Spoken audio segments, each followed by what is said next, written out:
I'm willing to be corrected. And see, that's what's so important, that we always go back to what Scripture says. So Yeah, we the Bible. don't. That's your base mark, yeah. Hold on, Like you Pete. can, yeah. Go ahead, Jeremy. Go ahead. Oh, thanks, Pete. Are you hosting this? The We Bible just came in at the it same didn't get time, anything Jeremy. wrong. That's all. I could have I kept know I'm fucking talking. with you, Pete. Relax, I'm fucking with you. The Bible didn't get nothing wrong. Like, there's nothing you can point to in the Bible and be like, yo, this is definitely wrong. What? Did the Bible ever get anything wrong? I'm just curious. I'm not trying to like debate you on it. I don't even know. I'm just asking. No. For me, it's a perfect. You never got word. nothing wrong. No. That's neat. Yeah, I have blind faith. It's never lied to me. It's never ever lied to me when I go to the Bible, and anything in my life or anything in my past, anything that I think is going to happen in my future, you can go to the Bible and it'll tell you, what's happened in other people's lives. It's the same thing. You can relate to it. It won't lie to you. You can do it yourself. You don't have to trust me. Just go do it yourself. Exactly. It's a very up-to-date book. You know what you read, and there's literally what you see right now in this very present moment within the society that you live in. Like everything that you see and is yet to come has been written, and that's what it make, dude. And that is what it, for me personally, makes it the wonderful word of the Most High. You know? What would here's a question: What would you be, or what would you have done if that book didn't exist, or if you never had access to that book that you revere? What would your spirituality be? What would your life be without it? I don't know at all. What I know is I can tell you what I was before I knew that book, or before I knew the Creator. I was completely lost in my sin. I was completely filled with darkness, full of. I'm happy as a pig and shit without the Bible. Happy as a pig and shit. Full of a cussing and cursing mouth. Always rushing behind things of the world. Having a lot of friends around me, doing parties, doing drugs, being addicted to drugs. And the list goes on. I mean, if I would go into detail about the misery and the slave I was to my fleshly suit and the sins that my flesh desires, then it's nothing more than a miracle what he did for me, and that's why I'm forever grateful for it. You know, that's at least what I can tell you.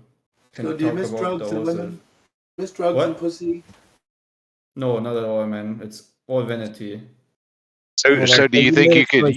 That's what you had it for years and years. You lucky bastard. Hold on, guys. Hold on. You made a choice. Clay, did you make a choice to be better? It was your choice. You made the choice. I made the choice to choose life. Yes, I made the choice to choose him over my worldly desires. You know, he gave me two options: either go this path and die in your sin, die in this miserable state you're already in, you know, and never experience never taste what real life, free freedom of from the chains of darkness is, or follow me. You know, I followed him, and he set me free. You know, I was born again. Yeah. I'm a new creature. My old self is not there anymore. I don't have to like the Bible or anything to recognize that you believe it's true, so you bettered your life as a result. I can't come against that, can I? Bible being true or not, right? Your life improved specifically decision based on the Bible, whether or not. So like I could look at a door handle and be like, hey, you know what? Because of that door handle, I'm going to live life just a little bit better now. Do you see how it's the exact same thing? No, not really. I don't think that a door handle can make you be born again and have a new spirit within you. Yeah, I think you can recognize what are good things that you can do versus bad things and live a good life without the Bible. The Bible's a self-help book. It's like prescriptions on how to live. Take what resonates and leave the fucking rest. Am I wrong? I mean, if that's what you think about it, you can think that. I'm not asking. I'm just letting you know that's what the Bible does. I will say that God can. I don't think that's true. Okay. I will say that God can use a doorknob to change your life. He can use anything. So if you think that's changed your life for you and God spoke to you through that doorknob, good for you. But most people can relate to a book more, how it's written if they really research it, who it was written by, how it could never be rewritten, how no other book has ever been written like it and never will be. Then they can use that as inspiration to better their life. And what's wrong with that? No, nothing's wrong with that. That's what I'm saying. I'm just saying it could have been done without believing any kind of story. But at the same Absolutely. He can use all things. right, yeah. He can- So he bettered his life based on a decision based on the story. Now that's a good thing, right? Yep. Globers don't do that. Globers make their life worse by defending and believing lies. I think that I may wouldn't be say all of them. I would just say even flat earthers may be living in misery, right? If they haven't found true But let's- peace with their creator, then they're struggling even more so than a glober because they're going against the world, view on cosmology. So they're struggling more if they don't have that peace within them. Yeah, But surely I hear you. I hear you. And I got sober myself without the Bible, but my spirituality became my higher power became my fellowship and the people around me, you guys, all kinds of that, because the fellowship is bigger than me, right? It's a power higher than myself, more influential than myself, and it's something that I can look to learn from. It doesn't have to be a god or a deity. It doesn't have to be a Bible, but I keep coming back to it, man. The only thing I'm coming against is how ambiguous it is because it's a fairy tale. But if it improves your life, if you make the choice because of the fairy tale, what am I going to say to it? how do you know it's a power higher than yourself, bud? How do you? Because how it's do you more know? of me. It's more than just one person. It's tons of people together. But maybe it's part of you, and you've just entered into a scenario where you've purposefully forgotten, only for the purposes of remembering. I don't know, man. Now we're off in the rails. I don't know. We're not. Yo, off you in the guys should rails watch in a the sense. video I dropped just real fast. Like, it's from Skylab from NASA, bro. I dropped the video. It's the fakest video I've ever seen. So like, you should just. I'm not gonna interrupt the conversation. You guys go back to it. I'm just saying, like, you should just show this to people. They're actually in the chat defending it, but like, just watch the video. It's insanely bad, like insanely bad. So yeah, I just show this to normal people, and then those zealots that defend it, like they know it's real, and then mock you for pretending or asking about why I look so fake. They're literally hopeless people. And there's my 2 cents. It's becoming more and more obvious. People are being encouraged in the Did you watch conspiracy it? more and more with it, and all of the Yeah. fakery is becoming more and more obvious. What I hope we're trying to deal with Watch it, here Left, is the greater considerations, please. This is flat Earth and beyond, and that's what I was trying to say. Yeah, that's what I was trying to say. Even though we weren't So going what- into beyond. I think I just found the video. Skylab Legacy Long Duration Space Flight. This one. Yeah, bro. Yeah, dude. Go to like, it's all bad, but if you go to like 2 minutes and 50 seconds, like imagine defending that, bro. 2 minutes and 50 seconds, and there are people in this chat that breathe oxygen that are saying that they know that that's like really a video from space. Yeah. I mean, you probably watch Space Odyssey. Dude, and we found way Kubrick worse ones than and this. I just think it's history. super funny. I just wanted to give them a chance to like say that that's real, and then pretend it makes us stupid for not believing it's like such a clown world. We can declare victory over Zanuck, Austin, brilliant, woohoo, lovely. But he'll be back in tomorrow, claiming amnesia. He doesn't remember anything. Dude, do you guys see that? How it's moving? Let me show you. There's like a there's like so many funny hilarious parts in the Skylab footage. But this is just one video. Let me see. I like the mystical Disney music that is has been inserted into the video. Like if you watch Disney movie, it's like the same. I don't know where you've been for 10 years. This was all discussed in Clues Forum, September Clues, the people who solved 9/11, being a symbolic and a media victim hoax.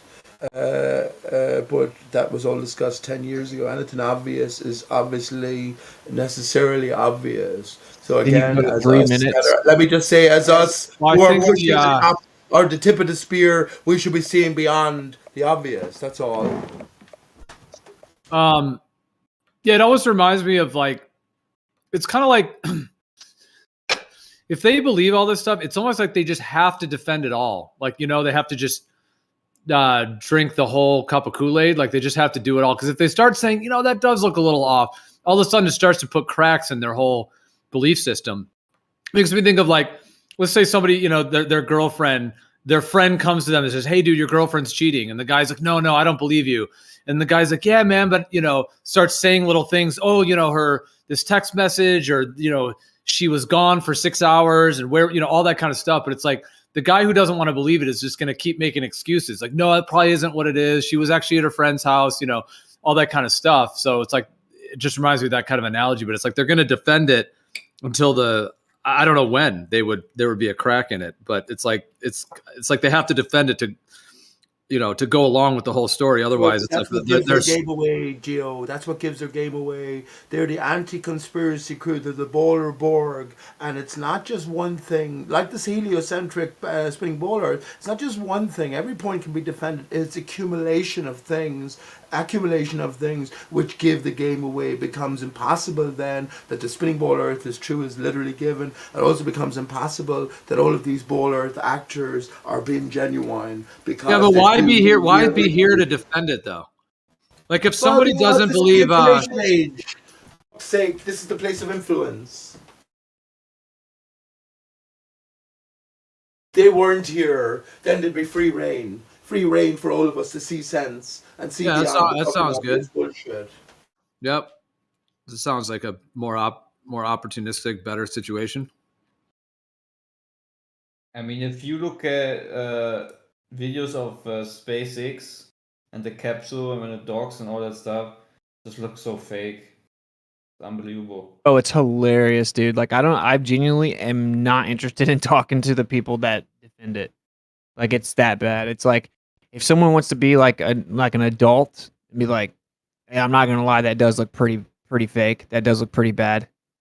You know, then we can maybe talk or something. But like to pretend like you know it's real and flip it around on me or us and be like, you know, like even go as far as like what Ben Gambino's doing, like mocking me for questioning it. Like, bro, you're lost in the sauce permanently. It's like I don't even care. Yeah, but you guys should check it out. Like seriously, this is what you should show this to new people, kind of new to the conversation, right? You should show them what NASA claimed was real in the 70s, right? Because honest people aren't going to be like these people in here, right? Where they do mental gymnastics to pretend to lie to us and pretend that does look legit. They're just going to be like, there's no way that's really from NASA. You know what I'm saying? Like a normal person.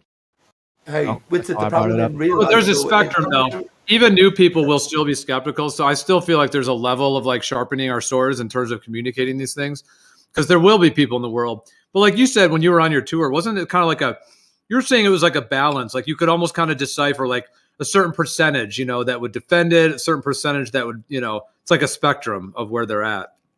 The average person in the world would not defend this footage, though. Like there's like they may just be like, I don't know, that looks kind of crazy.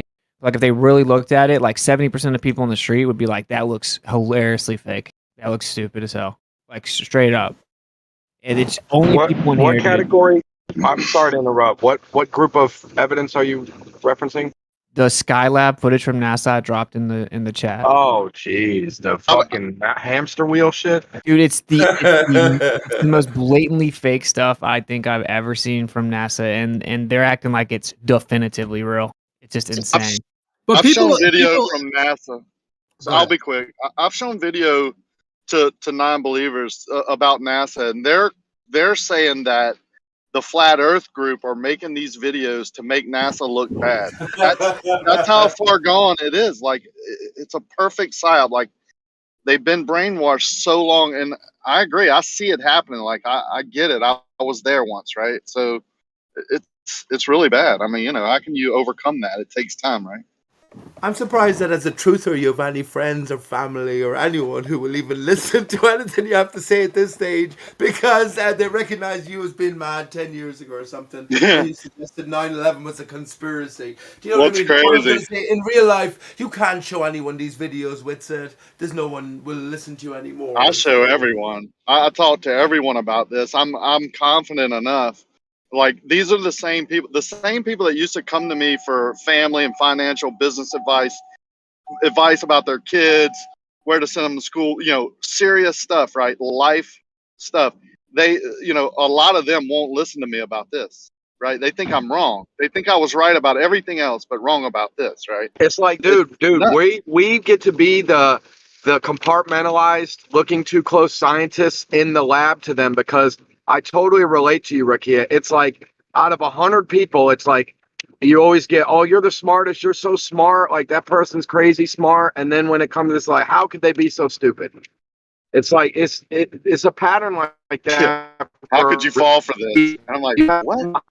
Right, biased intellectuals, and then they think, oh, we're just brainwashed. We're in a cult. We're trapped in the lab. We're not oversight. Like, yeah, right. I keep it cool though, and I'm saying, look, man, if you know a way to go out and measure curved water, let's go do it together, because I've done it myself, and I don't think, me and this person, and they know all these people, right? They know how to use the equipment. They know, we're all a tight group in our community. And let's go do it. If you know a better way, and they'll come up with some crazy excuse, and I'm like, do you hear yourself? Like, right. I try and keep it cool. I actually think water. They think can a lot. Be They think a lot. The average field scientist is the end all be all, when people know that there's going to be like some behind the scenes intelligence. You know what I mean? That knows the most. That doesn't share it with everybody. You know what I mean? And we give in respect to the fact that this entity could be smart enough to trick everybody. We're not saying it's weird. It's Your robot's pretty bad, bro. I'm just let you guys know, the average person, dude, does not defend this, bro. The average person has no idea this exists. They would never defend it. Gio off a while ago. If Gio wants to get back in. Well, no, yeah, it is a good time. Yeah, no, I will jump back in because it kind of plays into what you were saying right there, Austin. What I was going to say before. Yeah, thanks, Rakia, for remembering me. That I was going to say something. I do hear what you're saying. What's it like? Yeah, that is like, there must be a percentage of people in the mainstream that would have that. But I can just tell you, like, I've mentioned this before. Like my older brother, who I've mentioned before, is like very globe oriented, and he's well educated too, so he knows a lot about sort of the globe model. And he's not, a government shill. He's not a troll. He's none of that stuff. He's just him. He's not into this topic, so he's not going to be on the internet discussing it. But if I showed him that footage, he would absolutely defend that it's real. And he is a normal person. He's actually very well educated, intelligent. He's a computer engineer, et cetera. So I'm just saying there are people out in the world that are not necessarily shills that will still defend that stuff. What's wrong with him, Gio? I'll have to see it to believe it, man. Did you watch the videos? Yeah, no, they look absurd. Yeah, they're like actually insane. Right. And we also found like like 30 to 40 times where they defy physics in the moon landing. And it shows it breaks it all down. And it shows the training footage from NASA for the moon missions where they show them tied to many wires doing the actual maneuvers. And then it lays it beside the moon landing. And it's like, bro, I'm just saying, like my wife showed her brother some of the Apollo footage, and he thought, just like Rakia said, that wasn't really the real moon landing footage. The trick was that the average person doesn't see this stuff at all, like the stuff they faked in the 70s. You know what I'm saying? Like I have never seen this footage. Most of them don't even want to talk about it. They don't want to spend the time even to look at it. They don't care enough about where they live, or if they are being lied to, they don't even care. I mean, I suspect it would be like a spectrum, like a percentage thing. Like my brother is definitely. My younger brother would actually he would probably just kind of laugh and be like, yeah, that does look a little odd. Like he probably would actually be a little bit. Well, he definitely is like thinks the Earth's a globe and stuff, but he actually probably would be a little bit more like, yeah, man, that is a little strange. Whereas my older brother would definitely just defend it to the end. Like my older brother would be like Zanuck or someone like that, who would just defend it and go a million miles an hour saying all the reasons it's real.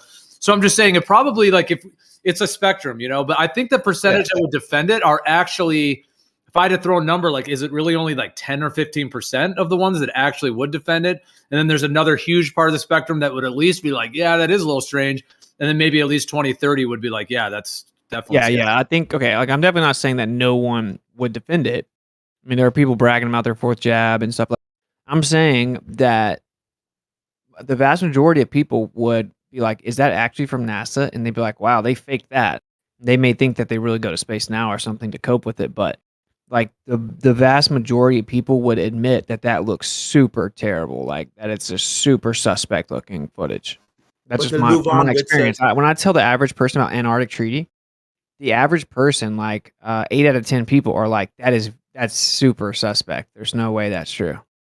Move on with it though, and back to there. I think this is the ultimate divide. I think lots of us here are sort of separate from.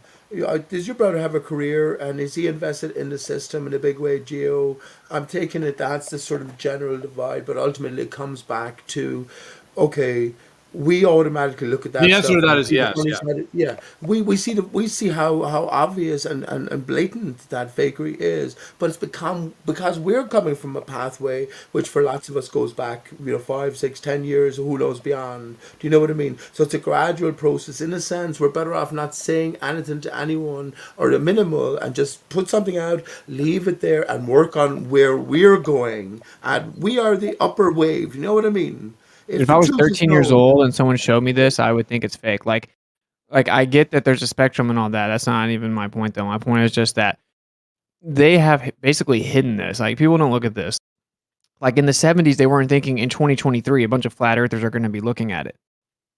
That's not how they thought about Fucking it. They didn't think war. a bunch of 2023 flat earthers are going to be on the internet, and it's released in like 380 or whatever, 480, and now we're looking at it downloaded in 1080, right? Where we're like what is this? We're knew Yeah, I that, agree with you. Austin. Most people haven't even seen that stuff. Yeah, absolutely. They knew that, Most. Gio. They knew that That's what I'm 10 saying. years ago. Yeah, 10 years ago on Clues Forum, we were looking into all of this stuff, pointing out exactly what you're pointing out right now. So it's not 2023, it's 2010 or something. But yes, they knew that. They're so many years ahead. Like they knew everything with the moon landing fakery. They always knew where Well, we'd get to because they're laying the script. That's my point of view. they reject what the Earth is, though. So the clues guys. They sell it to us at an obnoxious cartoon level at this stage because we were always meant to come away from it. Well, I The get thing that. is, Like though, flat earthers laugh at their space footage now, right? Like we'll go look at it and we laugh at it now, but the average person wouldn't, and that's because we're coming from our current paradigm. So that makes sense, right? Like we know that they lie. We're super skeptical. We're looking at it with a skeptical eye. The people in here are looking at it as like a religious thing. Like it is 100% true no matter what they see with their eyes. They've already determined it's real if it comes from NASA. But I'm talking about this footage, like this old stuff where it's bad, bro. Like it is really bad. Like when they were doing they're doing like these like Olympic gymnastics somersaults and stuff, and the you can't get the unedited videos from this like supposed little prelude to the ISS. When they're floating around, there is no unedited videos anywhere. They only have the like 7-second clipped videos of them floating around. Well, we all know how they did that then, right? We all know how they could easily do that. Just in a plane. Just do it in a plane. They don't show any unedited videos at all whatsoever. It's like 7 to 10 second clips max. So then you just combine, like when they're claiming that that's a satellite that they're taping from outer space orbit. Dude, it's hilarious. And there's like way more. If you look through the longer video I posted, it's just like there's a lot in there that's just so incredibly bad. I don't know. I was talking to Jaron on Glowbusters. I'm like, yo, we should just show people this. I think this is going to be like the intro to my next debate. It's like legit just to like play like Skylab videos for 10 minutes. I'm not even joking. It would be interesting as like a tip. I know a lot of people have made different compilation videos on YouTube, but of course the censorship and all that. It would be interesting if like to put together, maybe like an hour and a half, like the length of a movie. So people, not like 10 hours, but like hour and a half of all the most the fakest stuff possible. Like we could all vote on it, figure out a way. And then if that was able to be presented, like let's say every person on Earth watched it, or even half the people on Earth, what effect would that have? It is pretty interesting to think about. Yeah. Like I'll tell you. A lot of people would go this route. They would say it looks fake. But that doesn't mean that all space travel's fake. That doesn't mean the Earth is flat. Maybe they were just kind of faking it back then. Right. This is my point, that they'd watch it, Geo, but the point is that most people are immersed in other life. You know what I mean? They're not considering the questions we are considering. And of course, we can go back to our early sort of emergence into our present state. Yeah, you might cast something or think of something in a certain light that's going against the grain, and you might leave it there, you know, because you're getting back to your normality. This is what most people would do. It wouldn't have much of a difference. It wouldn't, because people will get back to their lives, and especially women. This has already been happening over the years. People have seen, like, everyone at this point probably has someone in their family, either a friend or a friend of a friend or a family member, that either is a globe skeptic or flat earth, etc. And so many people have been shown at least something. And I think you're right. There's some people that, like, you know, their friend said, hey, you got to watch this video. They did watch it, and it did maybe put a little crack in their idea, or like it's like a crack in their worldview. But yeah, I agree with you. It might not be enough because they have to get to their job the next day. It might not be enough for them to like take on the whole journey of discovering more. But even that, I mean, I think the whole scamdemic thing did that. A lot of people are questioning things. So that's the kind of thing that leads to larger shifts in consciousness, because it's not that everyone has to know everything, but enough people have to be enough aware for there to be more of like a waterfall effect. Let me say I think this video made Kosho fall. Kosho, you in here? Kosho, you think this looks real, bro? Like, I guess my actual point is this video is a great tool to just go ahead and divide the waters.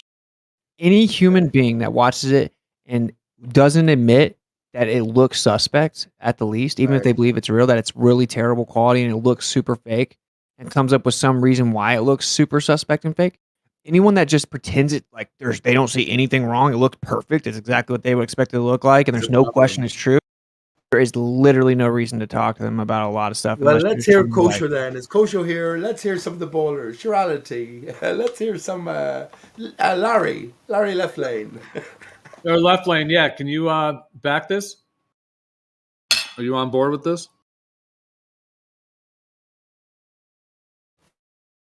What, the NASA movies?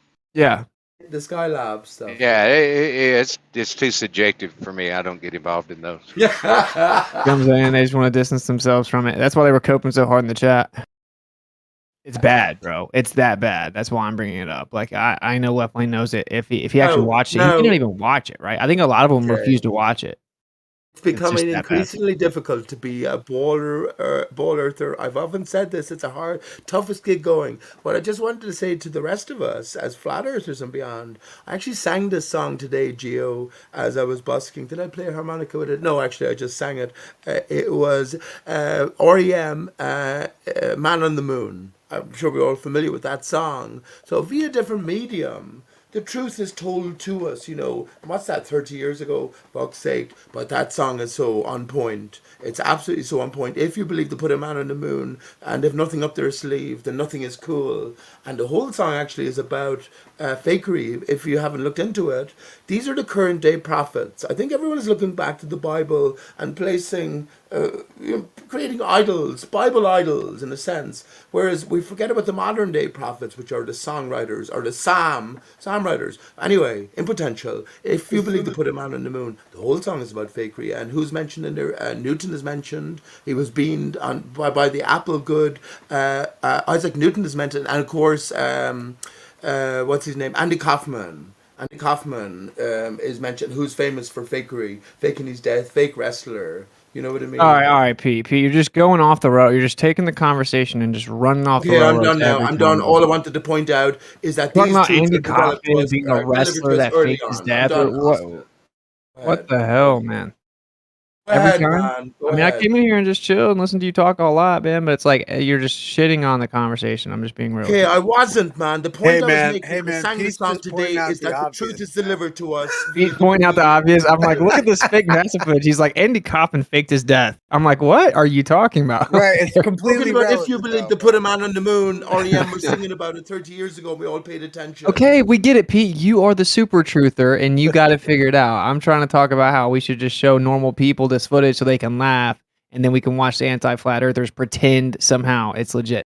If you look at the video, the Apollo detectives, this is smoke and mirrors, and they do an incredible job breaking down the moon landing. Like, I don't know if you guys have seen this.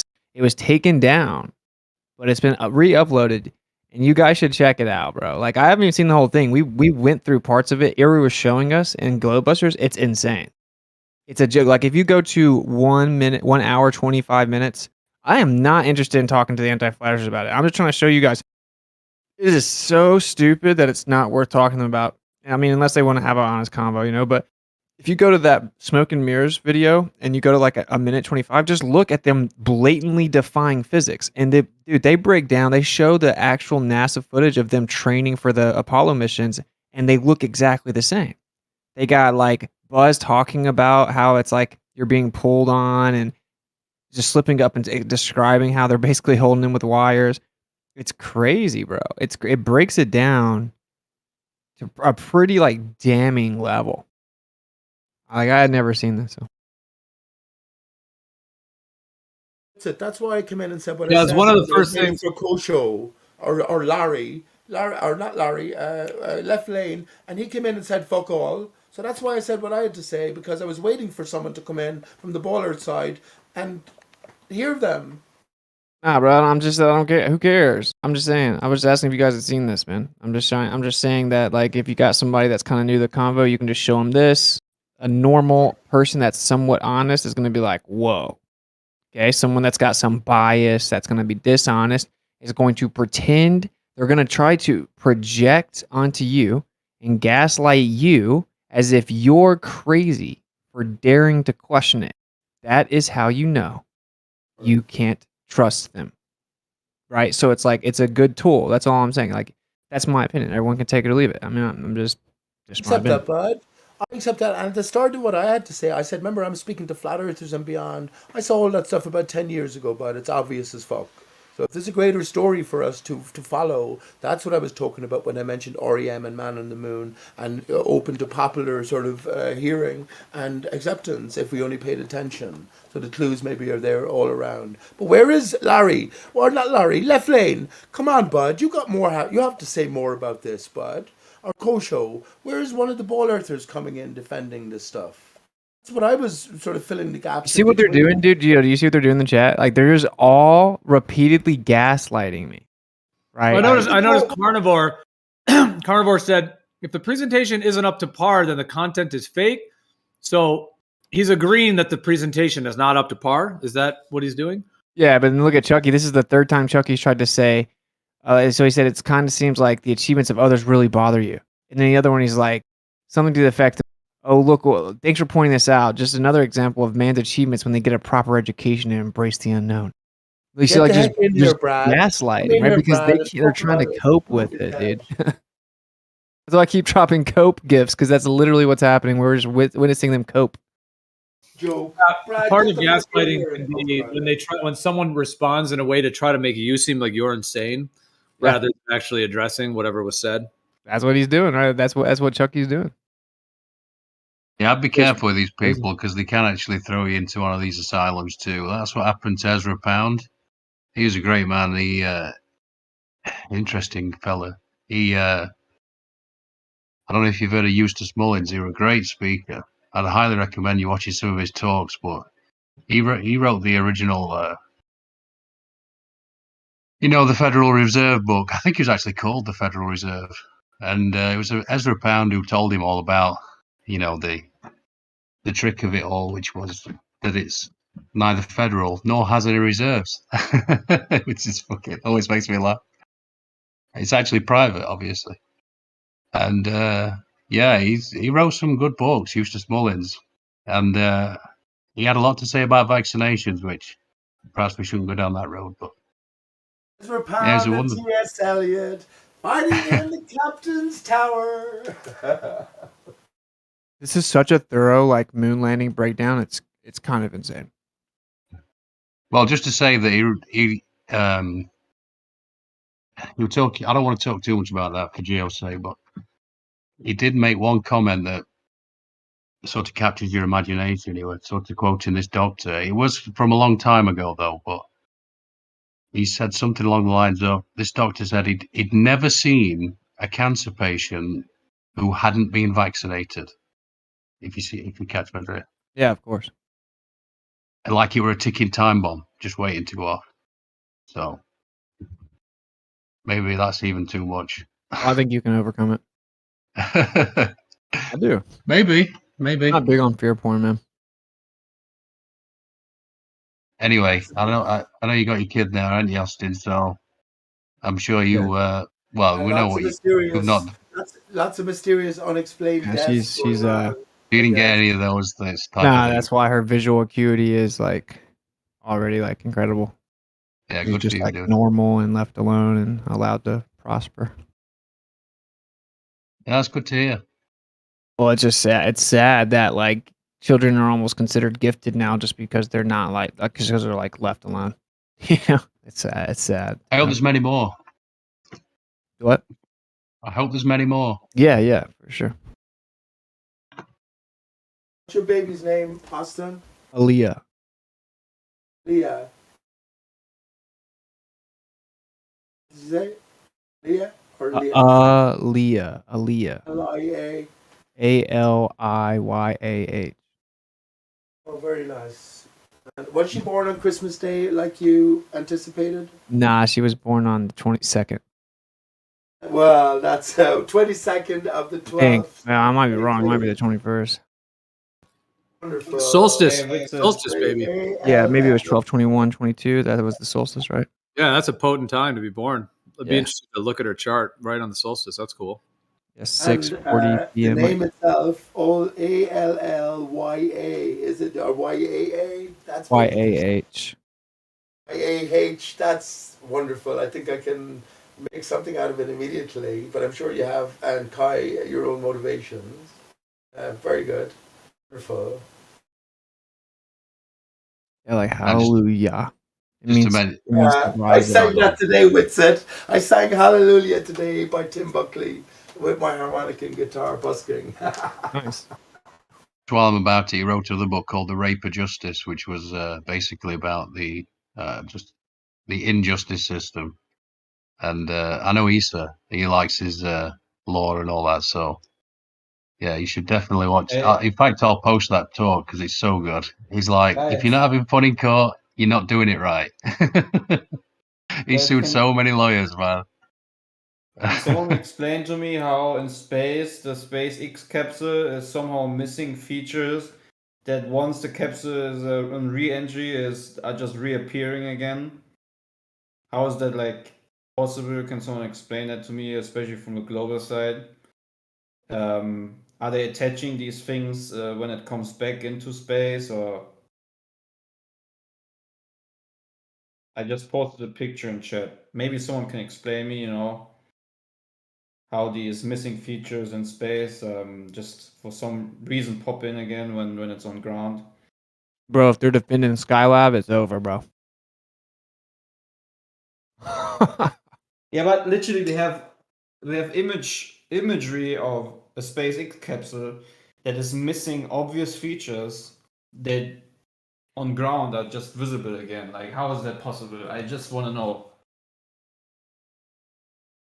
And it's not even all the features, that I'm pointing out. There's more I could point out, but it's hard to put it in one picture.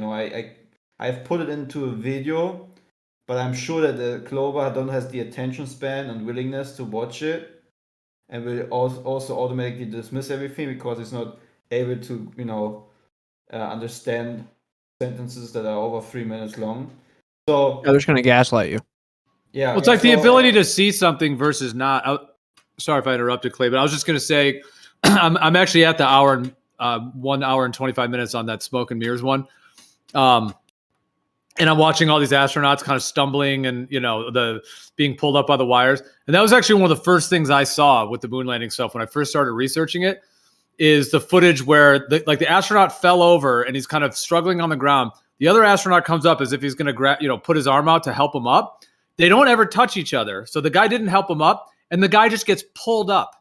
He gets pulled. Like, it's just totally, it's not the physics, even of 1/6 gravity. Like, he doesn't push himself off the ground. He literally just gets pulled. And I just remember that was one of the first things that I saw that was like, what? That's off. Something's up there.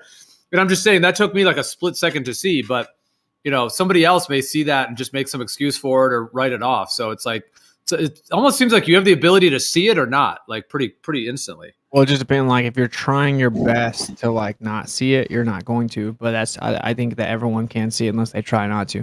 Like there's one where they're just sitting there and one of the astronauts is just literally frozen and doesn't move for like 30 straight seconds. The other one is like kind of glitching and then just like suddenly jerks, like really like hard jerk. It's physically impossible that he did it unless he was pulled. You know what I'm saying? Like physically impossible, like defies physics. And there's like a lot of that on the moon.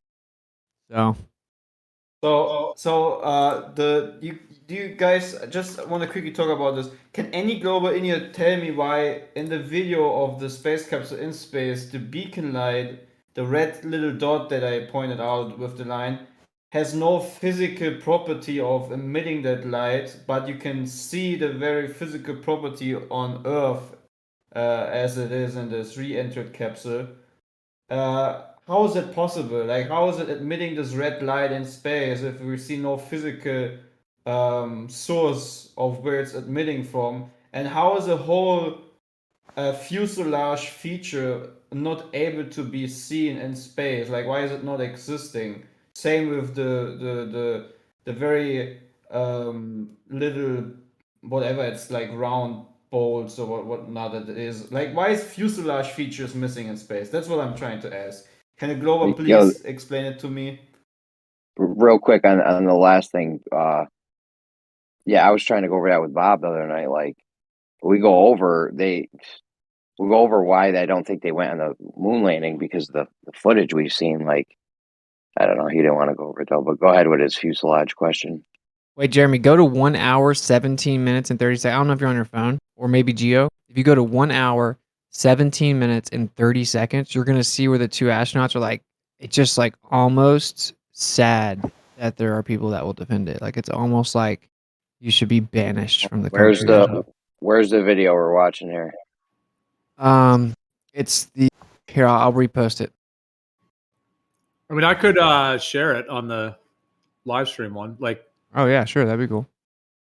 Oh yeah, put that shit up on the live stream. Put it on the big screen, as Chemo would say. To an hour. You said hour 17. Yeah, 1:17, 30. Is it? I can just mute the audio though, right? So that doesn't. Yeah. Wait, are you playing it on here or? Yeah, I'm gonna share it with the live stream account. Or like 1:17 on YouTube or in Discord? 1:17 like 25, 26. No, I'm gonna do it right here on Discord. Yeah, it'll pop up in a sec. I mean, as far as you saying you're going to make a compilation in an hour, hour and a half, or dude, if it's not at least 5 hours, it doesn't count.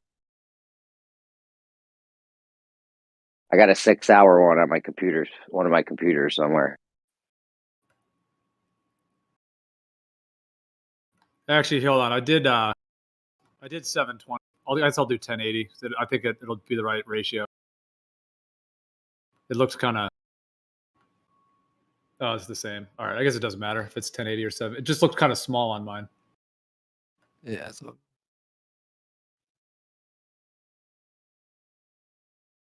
Oh, that's why. Because I didn't have it large. That's why. Okay. So you said hour 17:30?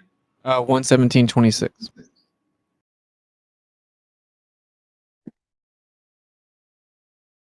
All right. This is 1:17:11. Yeah, that's cool. Yeah, I was watching this before because there were. This is a good video. He cut a lot of these together.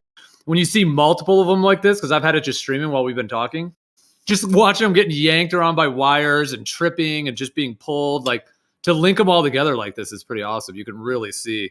Yeah, look at him. Right. What is that? Why is he frozen? And then watch the one on the right. Dude just so frozen there, and the dude on the right just gets stripped. What is it? Why is everyone ignoring the 2D background? Like literally, this is the same 2D background that you can see in Space Odyssey.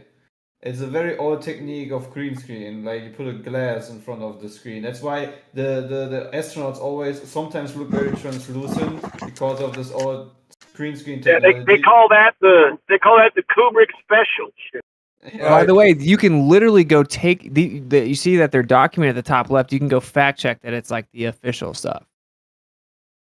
So It's Excited just at so the time. obvious, man. I mean, how much do you need to lie to yourself to make it look to make it real in your head? I just don't get it.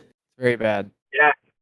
Yeah, man. It Listen, must hurt. I've been asking the Globers all day. Why do you want to believe the Earth is a globe? Why is that a want of yours? Dude, if they can watch this and like tell themselves it's real, there's no way they're gonna get over the globe, dude. Well, this is like he sped this up too, right? Yeah, a lot of it's sped up. Yeah. Right, because it seems like what they did is the guys are on wires bouncing around, and they slowed it down to make it like that was the trick in terms of this old footage, to have them on wires and slow it down to like half speed to make it look like it's all slow and it's this 1/6 gravity thing. But when you speed it up to normal speed, it looks like they're on Earth just bouncing around on wires. Like once you speed it up, it's like it really reveals what it is even more. Yeah, it's like insane. Just like. But I gotta admit, man, for the time it was made, props to the guy. I think it must have been heavily studied Kubrick. Very, very genius way of special effects. I really, very good. The point Yo, I real was quick, trying to put make. it to the. Hold on, Pete. Real quick, put it to the part which it said. Can you? Because I can't watch my screen this whole time. I can put it to whatever. What was it? What 126? What? It was 111.26. What 111? My bad. Oh, Was it is that what 111.26? we just watched? 117.26.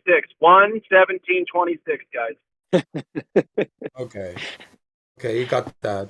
The point I was trying to make ultimately, this is one of truth's protective layers that Neil Armstrong, Go North's Mr. Alien in reverse, talked about one of his last addresses. God. Hang on, please. So yes, there is a general audience to be considered, but surely they have come upon lots of these different considerations over the past. But if we're dealing with more of the layers and beyond that, then of course we get to Stanley Kubrick. Where do we go beyond that? Well, that's a different question for those very, very few minds who have come beyond basic levels. Yeah. So, that was the thing when he was just like hanging like 30 degrees or some shit for like a few seconds. Was that the one Witsit was talking? Yo, that shit was nuts. He was like hanging there at like 30-degree angle for like a few seconds at least. I just rewinded again. Yeah, this shit right here. Yo, no way, bro. What? How? Look at him getting yanked up. Rewind it again. No please. way. That was some Michael Jackson fucking shit right there. This is the one where it's just frozen. See, I think they actually use dummies in some of these, like especially on the rover. The one that's on the rover, where the guy's driving the rover around, that doesn't. I don't think it's a real person. I think it's a stuffed. Oh yeah, dummy. You need to show that, man. That is indeed like bouncing around like a fucking rag doll. It's so funny. Yeah, the guy on the RC car, that's like a remote control miniature car. Yeah. I'm suggesting it's not actually a guy in a costume. It's actually just a dummy, a stuffed fake dummy. Because like his hands are like tied to the steering wheel, and like just his movements, like there's no authentic movements of a guy there. He's like bounding around like a rag doll. Yeah, it looks totally fake. Yeah, man, but there are an infinite amount of excuses Globers would love to make and will make for that. Infinite. Yeah, he was just enjoying the ride so much that he the ride on the moon that he somehow turned into a stiff puppet. He fell. That doesn't look natural. I'm at now to talk about this. How's this? This is the shit I wanted to go over with him last night. Like all this goofy ass shit. There's so much stuff, dude. And on the other hand, sorry. I could go for like 4 hours discussing how much fake shit there was throughout all these whole Apollo mission videos we have. Dude, I got sick of it. Listen. When I first started doing, really getting into this information, God damn, I spent so much time on just that. I was like, man, I'm sick of this. I've been doing it for months, every day, just looking at fake fucking shit. And then I'm like, I need to put it down. and then I Well, I've tried known for like them. a day. I tried to put it down for like a day, and I'm like, no fucking way, dude. There's endless amounts of this shit. Yeah. I don't know when you guys started, but I've been into this moon landing hoax thing for fucking decades now, like since the late '90s, early 2000s at least. Really, Jeremy? Really bad? Where are you Yeah, at I'm a now? vet at this shit. You're a fucking conspiracy theorist noob, dude. Don't even start with me. Okay. So let me ask you this then. So if it's so, hang on, please. If there's many layers to the deception, we know we're dealing with the greatest minds in play. So they have every layer covered, like Karl Rove told us all. But if it's so obvious to the 15-year-old now looking at the videos, which is suggesting and the rest that it's all fake nonsense, surely that can't be the truth. Where does that lead after there? So what's it all about then? Where have you landed?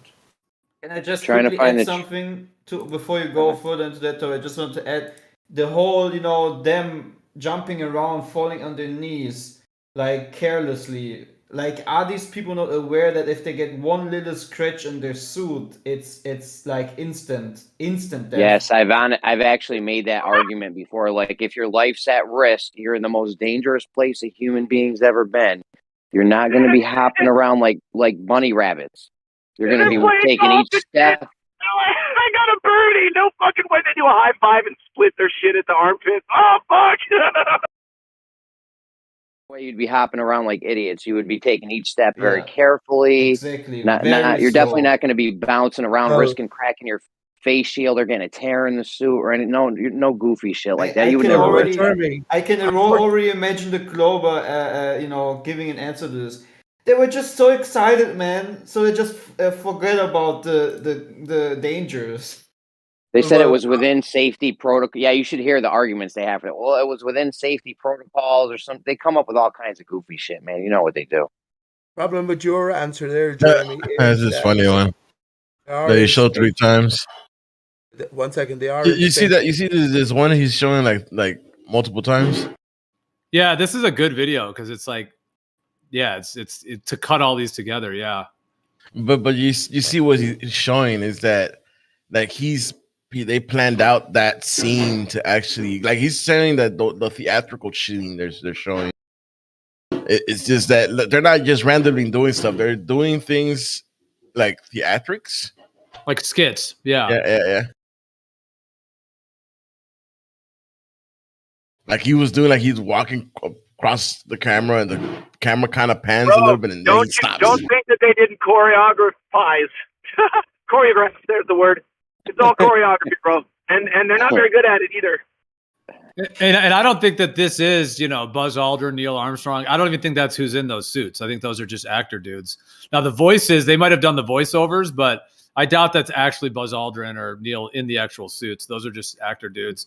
They're like, listen, we can pay you a lot to get in those suits, get kind of drunk, and just jump around, or you could just not do that and give a press conference after we tell you it's all fake. What do you want to do?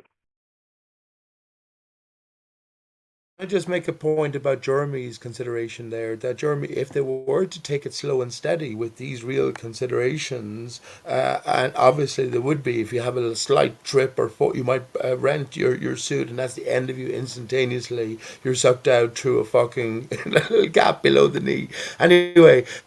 The greater consideration is that if you did that, then there's more time for the sun at your back or the sun at your front to focus with 250 degrees Celsius heat on you and get some sort of a build-up, while simultaneously the back half of you is minus 200 degrees and it's freezing. So, yeah, that's the greater consideration. Yeah, if you go slowly, you're fried. If you go quickly, you're going to trip over and be dude, listen, they'd be getting pulled through something the size of a belt loophole and then turning right into ice.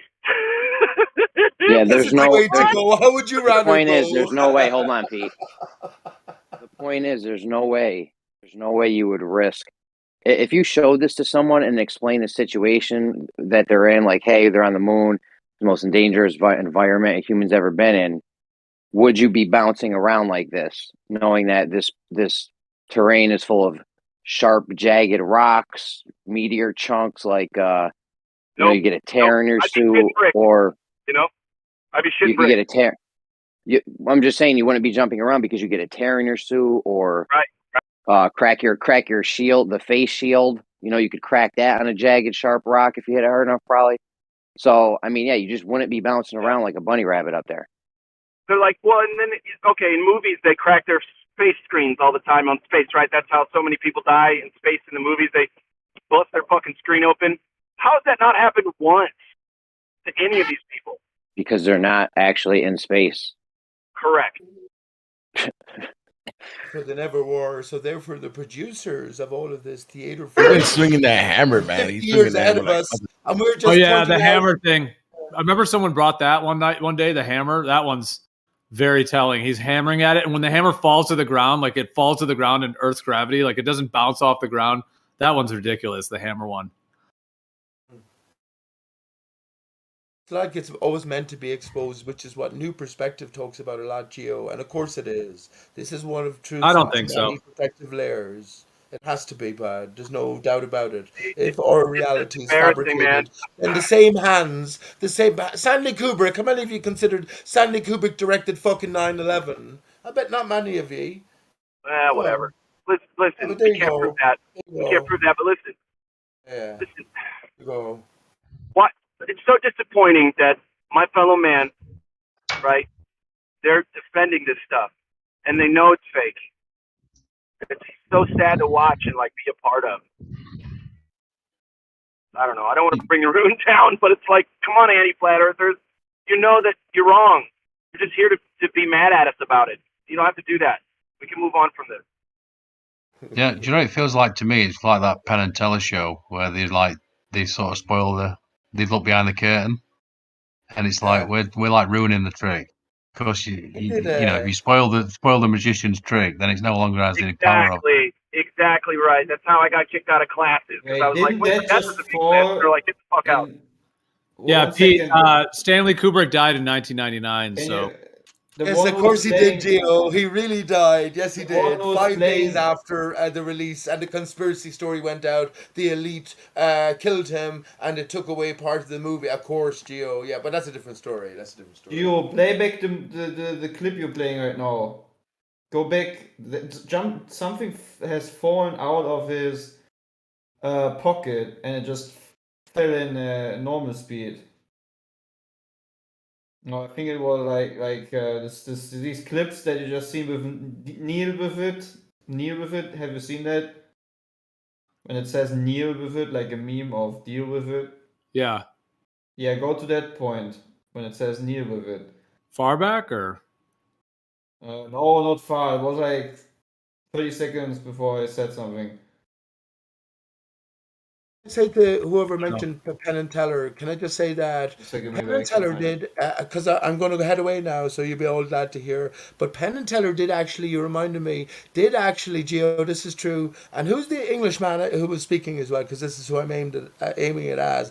Penn and Teller did a 9/11 anti-conspiracy series of specials in and around the time, or shortly afterwards anyway. Isn't that most interesting? That's interesting, yeah. I was just looking at it because I really do see these people as wizards and witches. I really do. Yes. Because they've got wands and whatnot. So I was thinking really of the magic circle. And yeah, it's really true. I'm not joking. Oh, Andy, so Andy, here's the point here about because you reminded me of it, and I mentioned this before. If 9/11 really was a magic trick, David Copperfield style, making the Twin Towers disappear in a safe manner, but we were presented a pre-prepared movie, but then Penn and Teller with their sleight of hand, this would sort of explain why they especially took up this anti-9/11 conspiracy. What do you call it? I guess you can YouTube that if you're not familiar with it. But they definitely I never saw that. But YouTube that. I look it up. Does sound interesting. Yeah. But I was thinking like the like the end the Queen's funeral. What's that guy's name? Hugo Talks. He did a little bit where he showed you that they'd got a wand. They'd actually got a wand. It's long. It's not what you think it is. It's like a really long stick. And I think they break it. Did they break it? Can't remember.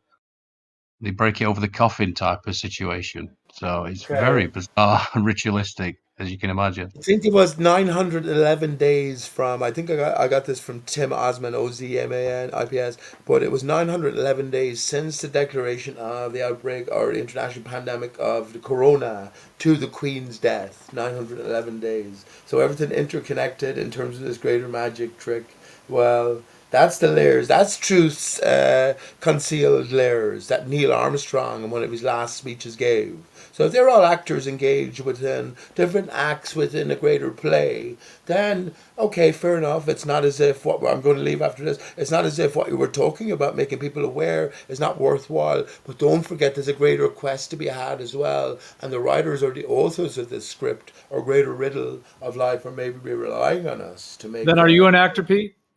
No, I'm not an actor, Gio. You're I not? would not be able to mention the Dodo and Aristarchus, especially if I was. Well, how would you even know that if you haven't at least already been one? Because we don't need to talk about that. I've met Freemasons, and I asked one of them in particular. There's a longer story. I told it before. I've asked it, but it doesn't matter. See, I don't want to talk longer, but. He was fascinated by, I think he was a top Freemason as well, here in Limerick, if you want to, don't believe me, that's in King John's Castle.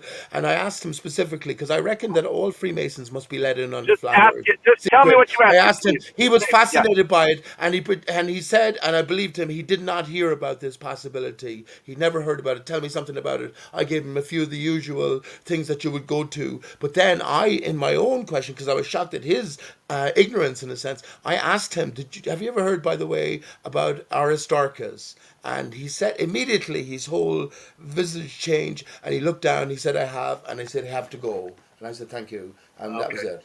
Well, if that's true, that's crazy. Okay, so, and I believe you. So, okay, so come with me on this journey real quick. I'm driving, and I just thought of this. Okay, so 9/11, they wanted to turn 2 into 1. Right? They want the singularity. They want to take 2 and put it into 1. Now, you see the prism, right? The white light going into one side and then the multicolors coming out on the other side. So the one light, right, gets split into many different lights. So the people in control of this place want to turn all of those split off into fractalized realities back into the one light. Right. What do you think about that? I think that's great. I actually think I'm definitely going to go with it. I think that's great, but please come back and let's have a greater, 9/11 inversion of the Titanic where 1 became 2, right? And 9/11 was about 2 becoming 1 again. Where did it happen? In the material capital of America, New York, the Big Apple, the world in a sense, the Earth. Windows on the world, the 9/11 tower, right? So yeah, it's about our own awareness that we are not the material. And I think this is about the reunification of divided sides and our venture, a greater story told about our venture into materialism and coming to greater recognition, realization. So yeah, brilliant. And I'll leave it there. We'll leave it there. I know I can talk. And sorry for boring or over. Right in New York City, the capital of America. So I'd like to talk more about that with you, bud. And Andy, please look up that Anyway, yourself. sorry. Go ahead. Sorry. I'm done now. I'm finished. Take it easy, guys. Love to all. Cheers, Gio. All right. Good night, Pete. All right. Later, Pete. Cheers, Good Pete. talking to you. God bless you, Pete. God bless. Yeah, don't overcomplicate it, folks. That's what I was going to say, is the hypermaterial. That's why I sometimes refer to them as hypermaterialists, right? Instead of megalomaniacs, because they try and push everything into ever more complexity. Unless it's like races and tribes, and then they just want to go grey. They just want one thing. But in terms of atomism and all that stuff, they want to push everything into quantized chunks, as Nathan Oakley likes to say. The quantized chunks. You know, this is why I say, when I heard Austin say that about the the light was already there, that made so much sense to me, but I don't know why. It just hit that tuning fork inside and it sort of unifies. Whereas atomism, what they do is they want everything to have its little box. Put it in its little box. Look, there it is. Separate. the light thing. Is that right? Then show me a box of gravity, you sons of bitches. Yeah, they're really into that. light That's even more so in big pharma, the way they isolate all of these chemicals and molecules, like versus like a holistic approach to health. Yeah, but I completely understand that it's like anything else. It's like any language. They just wanted to make framework so we can have some forms of understanding. That's all. Is it what's actually happening? No. But so I get it. It's like, okay, it's as good as we can do for now. Without wanting to sound like one of them, right? It's as good as we've got now. And this is why I've got such a problem with this peer review situation. It fucks everything up, doesn't it? Levelist, you're showing that video earlier. It just fucks everything up. There's nothing new going to come into that. It has to come from left field. Yeah, it's too many cooks in the kitchen. There's a dish, right? A dish being made. And there's one cook that can make it really well. Sometimes there can be 2 or 3 cooks that make it even better than the one cook could, but there's always the possibility of too many cooks in that kitchen. And that's what's going on with most peer review shit that we have to deal with when we're trying to match it with reality.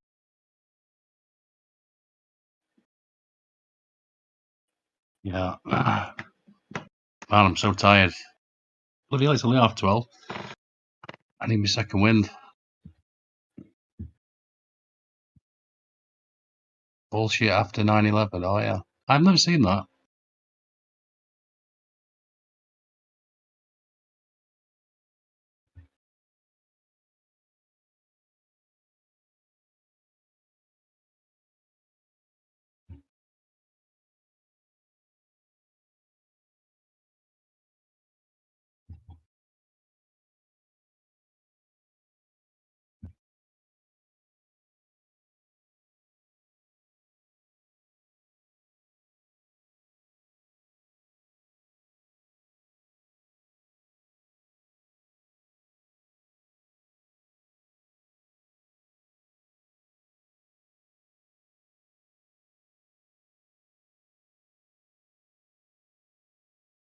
I've been thinking about that a lot lately with the symbols, just like the serpent and what have you.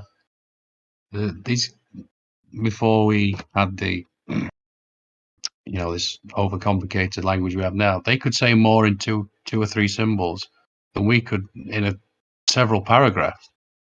They would communicate in I don't know, it makes me wonder who's primitive. So I've been thinking about that a bit lately. Interesting. Well, I don't know if there's a structure that we've built that would outlast the Great Pyramids. Even right now, without if we just left the pyramids alone, it would probably outlast every other thing we've ever built. So, I mean, that really says something. And they're already 6,000, whatever. I don't even believe the dating for them, but they're already out mad old. So, yeah, somebody once said there were miles of tunnels underneath the pyramids, and can anybody confirm that? Well, they boxed us out. They boxed America out of excavating and doing shit over there. For a long time, they wouldn't let any other country go in. They kept it very confined and closed. So I actually think they might have found some breakthrough shit in there and just didn't want anyone else to know. I mean, if they were miles of tunnels, that would be almost as miraculous as the pyramids themselves. That would be just as much a big of achievement. What do you think about it?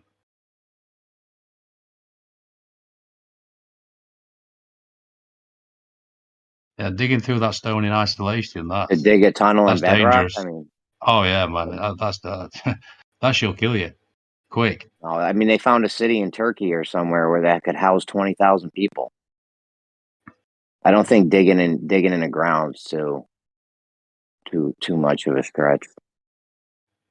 I think the pyramids would be more impressive than just digging in the ground. Have you looked into digging in the ground? How difficult it is? I mean, if you think it's more impressive, they found an ancient city that could house 20,000 people underground in Turkey, right next door.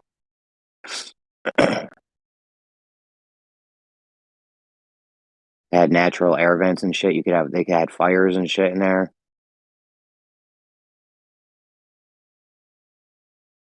Sorry, and natural air vents. What's that? What's up? Natural air vents, did you say? Air vents. They had vent. It wasn't just a hole in the ground. Like you could have fires and shit. It was venting air.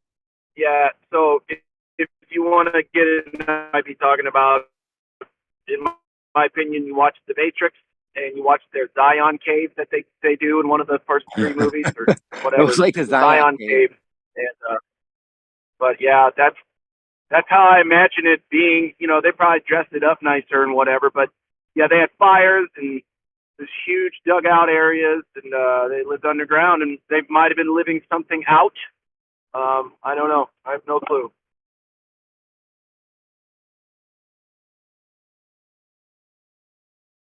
Well, what if they were just smart? What if they were just smart and they're like, yo, if we live underground, we don't have to chop any trees down. We don't have to do anything. All we need to have to do is remove some dirt and rocks and shit. Then we'll also have heating and cooling because there's natural heating and cooling underground. Like the benefits of living underground is if you're looking at like for efficiency. Living on the surface is for chumps, dude. We're fucking chumps up here on the surface. Sorry. Yeah, seriously. I'm not even I'm just joking. thinking of the tools that they had, Jeremy. The tools that they had, the tellers that they had, this brass is like, I just don't believe it. Like the copper tools. Or you can dig. You can move rock with the same rock that it's made out of. It takes a long time and it's tedious. But if you're talking about having a home that's going to last forever, like the turkey one would, you know, it's worth however long it takes and shit, I think. You got teams of guys chipping away or chiseling away at stone or whatever they were doing. I don't think it's that. What are you saying? They couldn't have done it? I'm saying he's dangerous as fuck. He died quick doing that shit. Are you talking about the pyramids or this underground thing in Turkey? Well, I'm talking about the pyramids. Somebody said there were miles of tunnels underneath, and I weren't sure. I thought, well, that's fucking impressive if it's true. And under the Sphinx, actually, as well. The Sphinx is, that whole strip got dated wrong. The whole reason they put those dates on is because they're like, there was no civilization on Earth that was building megalithic structure that could have built megalithic structures. But right next door in Turkey, again, they found Göbekli Tepe, megalithic structures. So the reasoning for even dating it at that period is wrong. Then Robert Schoch came with the geology evidence for the Sphinx. Yeah, who was that old guy? I can forget the old guy he was on Joe Rogan a few times. He was super cool dude to listen to. Anthony West. It might have been Anthony West. Can't remember. He died a few years back. Yeah, Graham Hancock and all, but that old guy, I can't think of his name. I think it might be that Anthony West. Yeah, he was on Joe Rogan a few times. Was it Randall Carlson, Anthony West, Robert Schoch? Those are the guys. And they were all good. They were all good episodes. Maxwell. No, Jordan Maxwell I never really liked, actually. I mean, he said some good things. I don't know. I just felt like saying his name. All right. I really like Jordan Maxwell. He's such a heartfelt man. This big goober, knows everything about certain things. I miss old Jordan. I don't know. He failed the shit test, which is basically he didn't sound sincere. Listening to him. Not that some of the information he said wasn't interesting. It certainly was.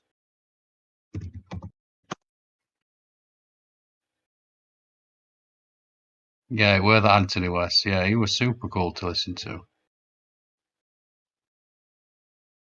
Yeah, him, Robert Schoch, Graham Hancock, Randall Carlson. Those guys are all fire when it comes to that. All the megalithic structures and shit. Seriously, though, living above ground is for suckers. You go underground, you got all your heating and cooling. You know how huge that alone is, the heating and cooling aspect. I'm not even talking about the maintenance on all the structures you need above ground. Like if you're underground, you just dig a hole and you're good. Yeah, I don't know. How we speculate about what these things could be. I just wondered if they were sort of underground, like you just said, and they were using these structures for several different things, like collecting energy, obviously. And, it's difficult. I think they could have been giving out good vibes or good frequency or something, or you know, something to make the plants grow bigger so they had better crops, or something that made you healthier, just like a good frequency or something. I was watching this documentary and it was pretty convincing. I'm not saying this is what happened, but they were showing you all like that they were all poured. You know, the pyramids, they didn't carry the stone, they were all poured. The concrete was poured. And I was like, okay. And they'd have this like giant sun mirror thing, like it was It on was poured. I If don't it know was if you've poured, why seen would that, they where have poured the whole thing? they were using like a reflect, like the sun's, like a magnifying glass type of situation.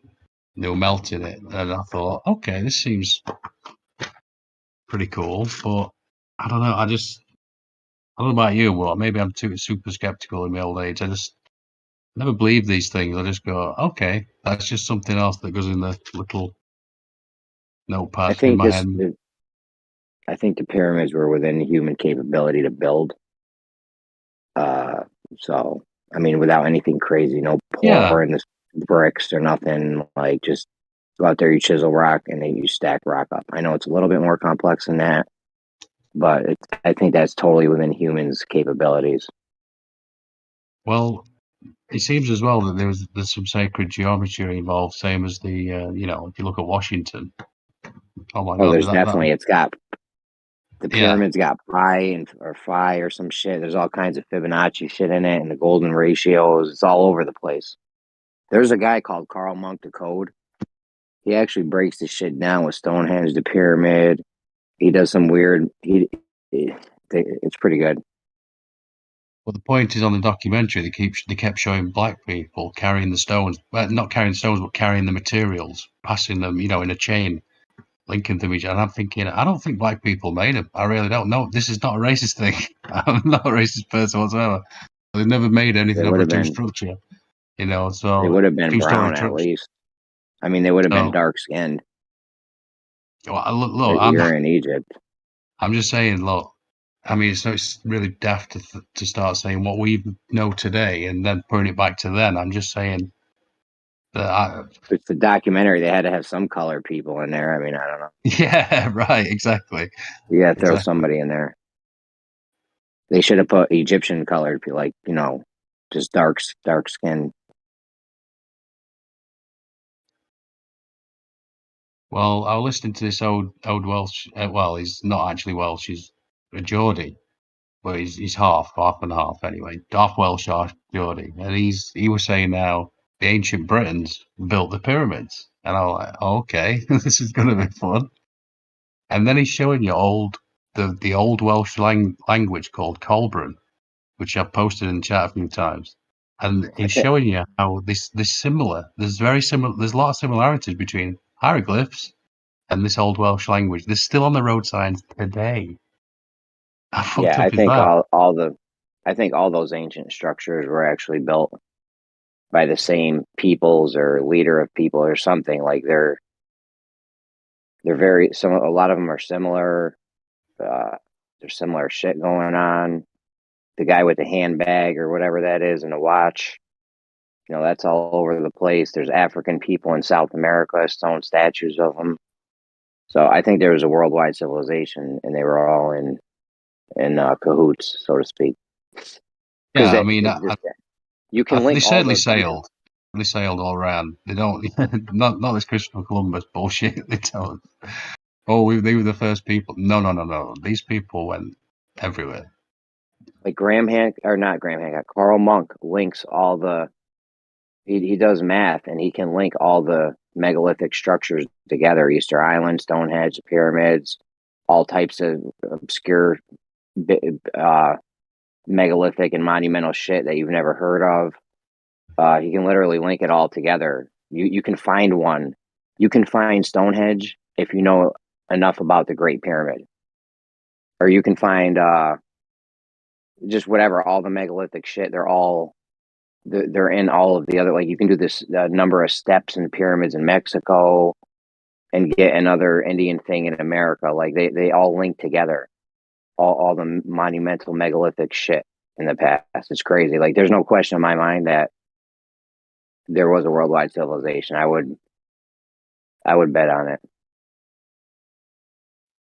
I don't know about that, but I just it's told you just you can interesting. do math and find one megalithic structure from the math in a different megalithic structure. Oh, well, you can watch it if you want and be the judge. It's called Carl Monk the Code. It's like 5 hours long. Carl, what's it on YouTube or what? It's on YouTube. It's free. 5 hours long. Carl Monk. M-O-N-K. Munck. Oh, M-U. It's 5 hours long, bro.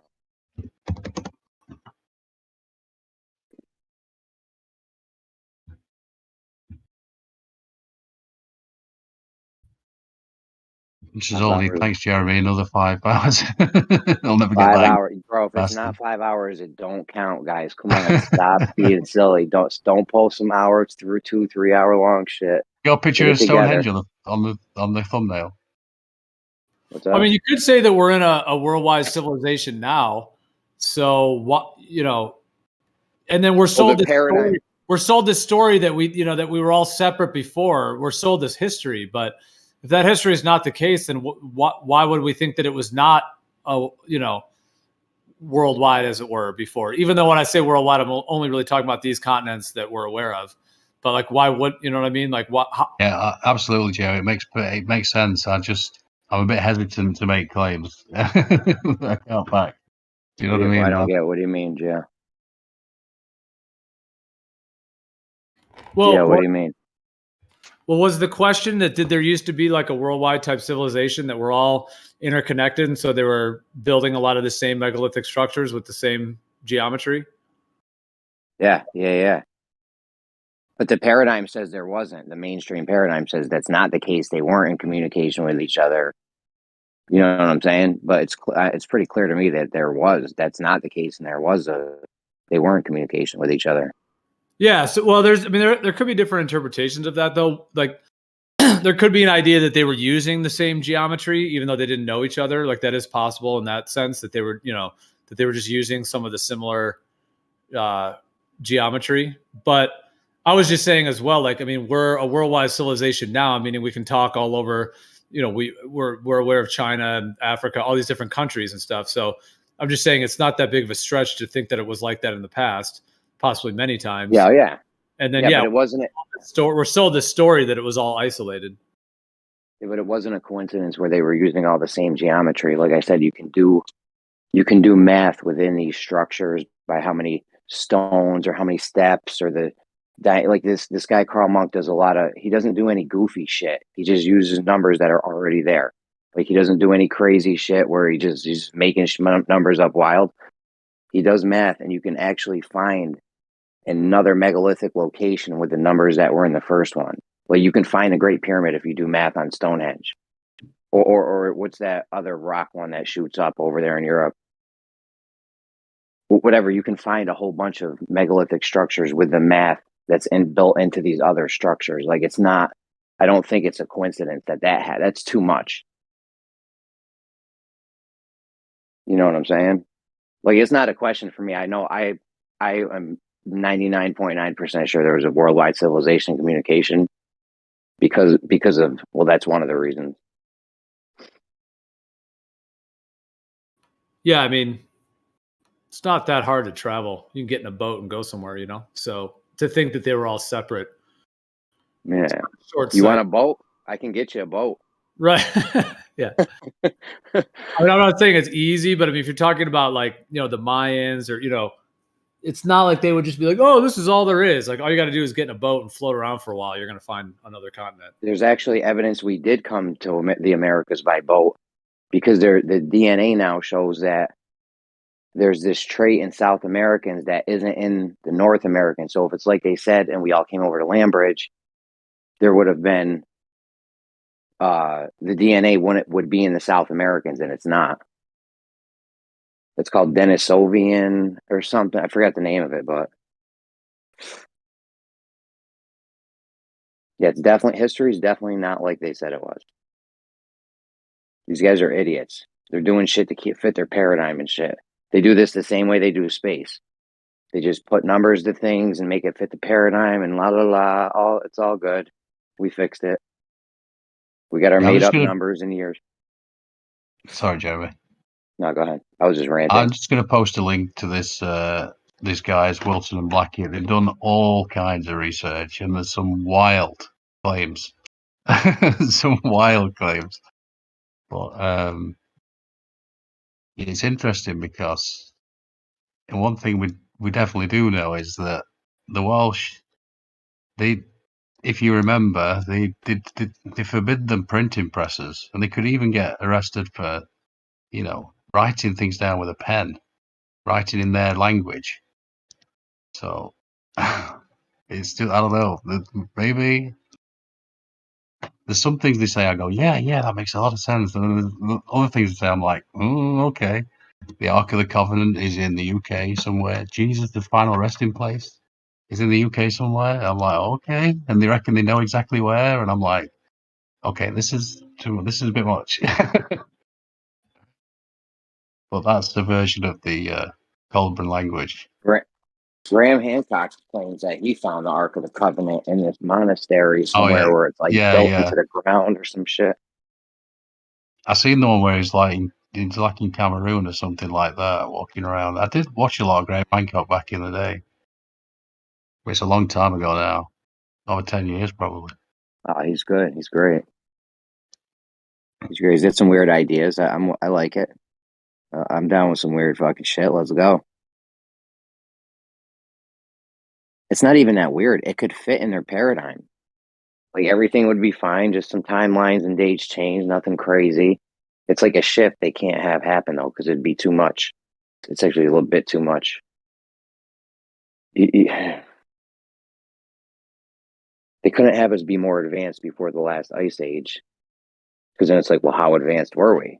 You know what I mean? Now you got to start thinking they should be doing archaeology off the coasts and shit like that, because that's where the most people would have been. If the sea levels had rose 200, 300, 400 feet, whatever they say it was, you should be doing archaeology closer to the, because that's where all the activity would have been. 300 feet in a sea level. How far out does that push the coast? If the sea levels were to drop 400 feet right now, how far out would coast be? A couple miles or something, dozens of miles. I don't know, but the point is they're doing archaeology. I mean, granted, underwater archaeology is very hard. You have scuba tanks and shit, but they're digging in the wrong fucking place.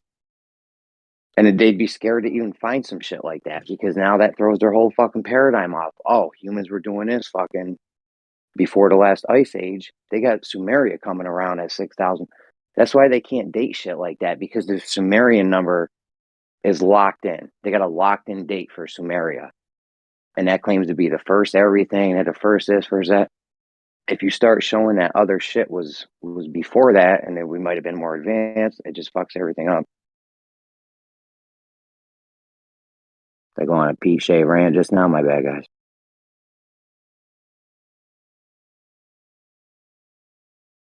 That's how you know you fucked up. No response. So, yeah, I did tune out a bit. There's a similarity there. I'm like, oh, what?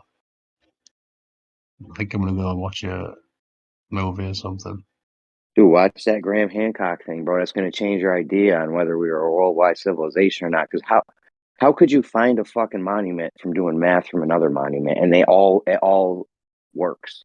Like he can always go to a monument and just by the math of the numbers find out where another monument is. It's crazy. Dude, I just saved that 5-hour thing on my save list. It's so boring. You're going to need to watch it at least a dozen times, because you will fall asleep at least fucking 8 times. It's so boring.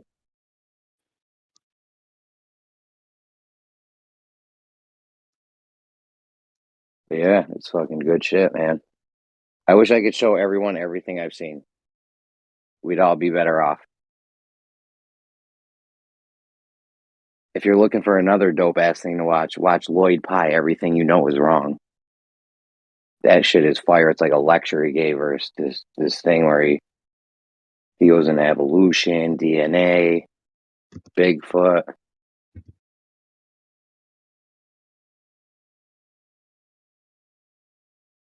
Another good one is Secrets in Plain Sight. It's this Freemason shit. That's like 3-4 hours long. That shit was dope.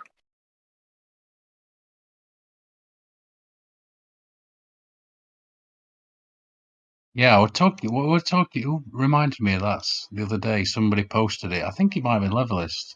Was he a Levelist? A Rich Man's Trick. Somebody posted that the other day. Man, that takes me right back. That's like 2004 maybe or something. But it's such a good little thing. I mean, You've been into conspiracies for a while here. Yeah, it covers like JFK. I think that's pretty much. But it goes into all kinds of factions, Masonry, etc.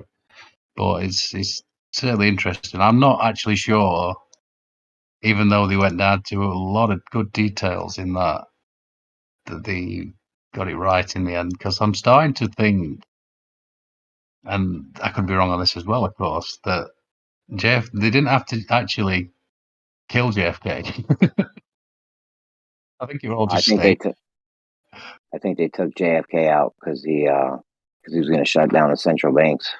Yeah, I know that was the thing I used to think as well. But now I'm starting to think it's just more outdoor theatre, just like all these other things. Because have you noticed? The more you look into it doesn't matter what it is. I don't want to mention what it is, but we all know what I'm talking about: the school situations, etc., etc. The more you look, as soon as you look into it, what's the first thing you see? You just dig out below the surface just a little bit. They're actors. They're just actors. It's like, oh my god! All the crisis actors. They keep using the same crisis actors.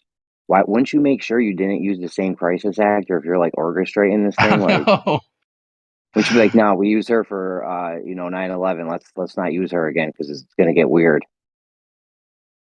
So I kind of just looking into it because I was just like, I can't be bothered with it. It's like, oh. No, really. Why would you use the same crisis actor twice? That doesn't even register. It's a bit lazy.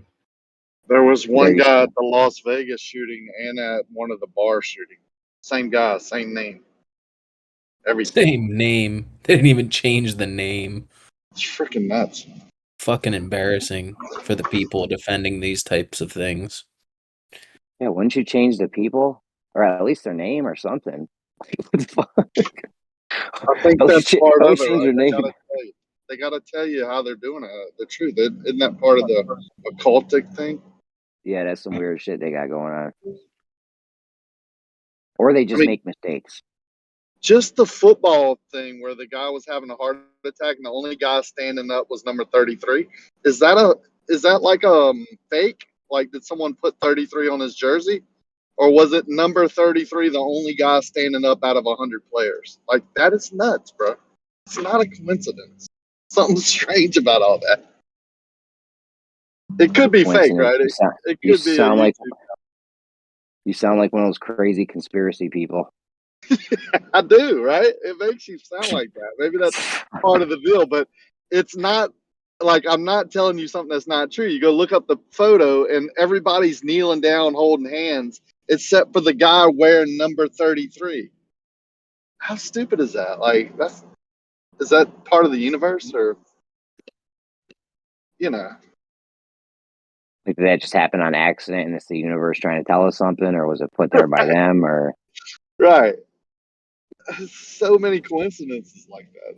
Well, they're into like this like ritual magic stuff. It's like part of the way that they're trying to get the deception to be accepted, and they think it's effective doing it that way. So yeah, they use it's like a form of their black magic to use like numbers and different ways of like duper's delight type things where they're kind of encoding it within the actual event that they're doing. They encode it. They do that with the numbers. Eye thing, Gio. I think you know about that. Where they do the 666, they put the circle around their eye, like with their finger, and the other fingers are six. It's making 666. And I asked like a family member or a friend, show me a photo of your Christmas or Thanksgiving or any time during your lifetime that you took a picture with someone in your family doing that or whatever. Like, that's not a coincidence that these superstars are throwing up these signs like that. Like, well, they control that whole industry, the music, movies, all that shit. We were talking about that the other day. Like, I was wondering like, do they have to ask those people to do that stuff, you know, or are they like, I was noticing like that singer Kesha, she has like an eye on her, I think it's maybe on her right hand. It's like the all-seeing eye right on her hand. And so she has that one eye and she always puts it up to her eye and all this stuff. So it's like, is she part of their network to where she's doing it because she's kind of flashing the gang sign? Or did someone just say to her, hey, you got to get this eye on your, you know, eye on your hand, and this is how you know what I mean? Did someone tell her to do it because it's just kind of part of the script or kind of part of the symbols that they're selling? I don't know, but that takes effort, right? You have to get the tattoo. You have to know, you know, what to get, where to get it, how to hold it. Like it's got to be part of the deal, right? Like, it's definitely part of her deal. Possessed. I think they're possessed. I think Right, and then there's that idea that they put these people through like an MK Ultra type brainwash, soul fracture, some kind of procedure, and then now they're like fractured and have like this, you know, dark demonic energy in them, and then that energy then plays out, you know, flashing all the symbols and doing all that stuff. There's actually this freaky, like, there's this like Britney Spears, I forget which song it is, but one of her videos, and that's like what the whole video is. Like, she's like in the beginning of the video, she's like this free kind of happy girl or whatever, and then she goes into like a procedure. It's like there's all these like medical things around her, and she's being like tubes are being put with like drugs. Then she goes through this is like in one of her music videos, and she goes through this like nightmarish experience. And then when she comes out of it, she's like, you know, this demonic kind of, you know, satanically possessed kind of tortured person or whatever. See, they even put that like in one of her videos. Yeah, there's like different people who say like that they have like spiritual awakenings or whatever, that they can see certain things in the spirit or whatever. I don't know. I think some of it's bullshit, maybe some of it's true, but basically this one guy was saying he before he used to like listen to Jay-Z all the time, and then like somehow he got these like way to use spiritual like spiritual eyes instead of your physical eyes. And he said like he was watching like Jay-Z like do his thing backstage, and then he literally said he saw like a snake like form and go up his back, and the snake literally like came into his mouth, and then Jay-Z came out onto the stage and started rapping as if like the snake was rapping for him or some shit like that. So I played so why does this Globe Daddy guy he sends me like DMs and shit unsolicited of just insults, and now he's saying that he's like, it's really weird, dude. Ignore them. They're obsessed.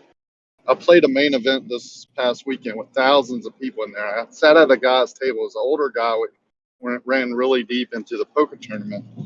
And he was probably, let's say, 60 years old.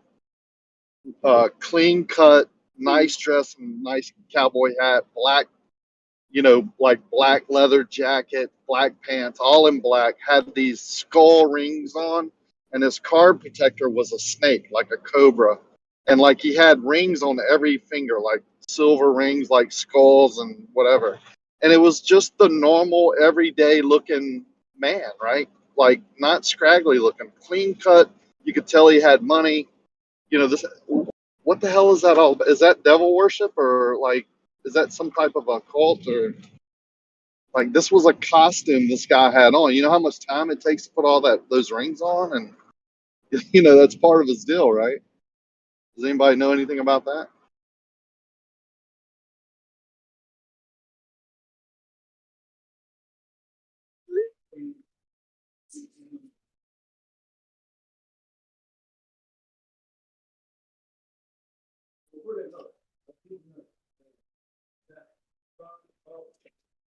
Sorry, I kind of missed that, Rocky. I don't know if you mind repeating it. Yeah, I was saying it was an older gentleman, real clean cut, you know, nicely dressed, cowboy hat, but had all these silver rings on every finger, like skulls and just weird looking stuff like that. and had a snake for his card protector. Like, what is that all about? Is that an occultic person, or like super, like, wasn't ugly, like nice, just normal, except for all the jewelry that he wore that obviously represented something, right? Yeah. You're saying it's just like a dude out in the world kind of thing, like not like a celebrity person, but just Yeah, someone. this was just a normal guy. We were playing a main event poker tournament, and we both went real deep. So he's obviously smart, well controlled, but dressed this way with all this jewelry, black clothes, black leather jacket, black cowboy hat, and like had all rings on all 10 fingers with like skulls and whatever, with a snake as his protector, his card protector. Huh. Like, that takes a lot of effort, right? To do, even just to put on all that or go buy it, or you want to project that type of look. I should have took a picture of him because he stood out, right? Like, he was just odd. Like, but if he took all the jewelry off, right, he would look as normal as anyone.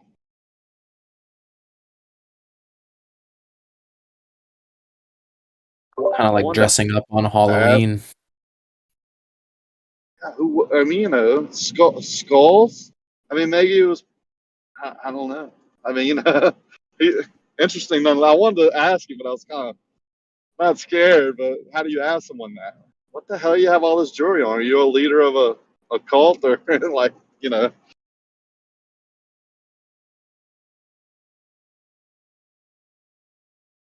definitely out of the norm.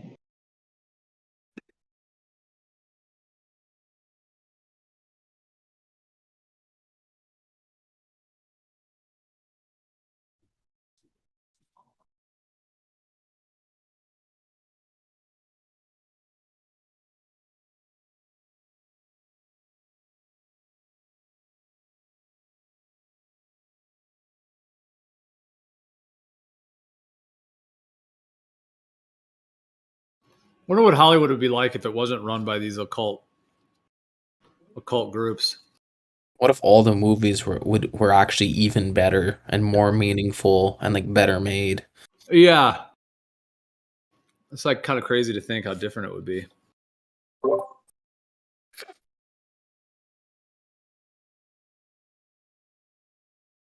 This is sort of partially related. I was going to bring this up to Pete Shea at one point because he always likes the idea of clones and doubles and stuff. But I was listening to Jeranism, and he had mentioned how Avril Lavigne is like a different person, like the current Avril Lavigne or whatever. So I had kind of knew that in the past. So I remember seeing a couple pictures of her, and like it definitely looks like a different person. And I kind of looked into it more, and I was just like researching around. It's actually a fairly popular thing. Like, even if you just Google like Avril Lavigne's double, there's tons of videos that come up about it. Some of them more kind of conspiracy related, but even other ones, like just her fans even know this. Like, even just Avril Lavigne fans are aware of this. And it's just kind of wild. Like, basically, like, she's like that singer girl, and like it seems like, I don't really know the whole story, but like it was the original Avril Lavigne, like up until I think it's like 2004. And her songs before that were very like, just like her standing on a dirt road, like strumming a guitar, very kind of wholesome kind of thing, or at least somewhat wholesome. And then after that, it just totally changed to this like, pop star, sort of half naked, sort of demonic growling kind of stuff, like in her later videos, and all the like, just all that programming of the, just like the sex slave kind of stuff, and all of that, the kind of symbol that came in after. And looking at the two people, like it seems like after 2004, it's a different one. So even her fans, like a lot of people, they call it a double. That maybe like that it's like a known double, like not necessarily a clone, but that when she was like maybe she was like too many concerts, or she was overwhelmed or something, so they brought in a double. That's one theory. Another theory is that like she died, so they wanted to keep the the persona of Avril Lavigne or whatever, like the record labels wanted to keep that. So that's another theory, that she died. But I like looked at a lot of videos. It is, in my opinion, it seems to be 100% a different person. Like the voice is different, the singing's different, the double even sings some of the songs differently, like different little inflections and different words in some of the songs. The new Avril Lavigne or whatever is very girly. She's got this very high pitched, like kind of valley girl girly thing, whereas the original Avril Lavigne was like much more of a tomboy, and she had a deeper voice. And the original Avril Lavigne is a way better singer too. The new one is kind of got a chintzy, kind of weaker sounding voice. But anyways, I just spent one night like watching a couple of the comparison videos and going through it all. To me, it seems 100% it's a different person. So what's that about? You know, it's just so wild to think like what, you know, how they pull that shit off and why they're even doing that kind of stuff. Well, a character can be played by multiple actors.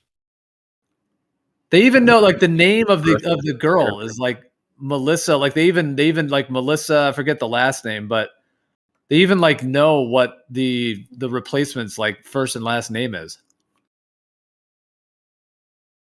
It's like Melissa Vanu, or I forget what the last name is, but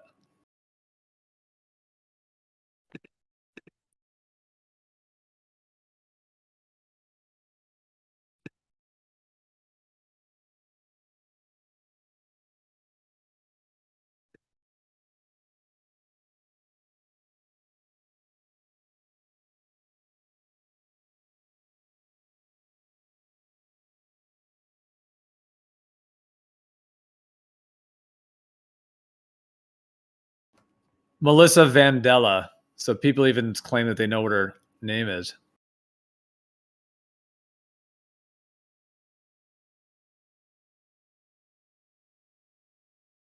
It's just like creepy as to like why they do this. Like why, like did the original one die? Is it just a double that they just wanted to carry on? And then I always ask myself like, okay, well then does the original one know? Like the original one's like, oh yeah, there's another one that's playing me out there in the world.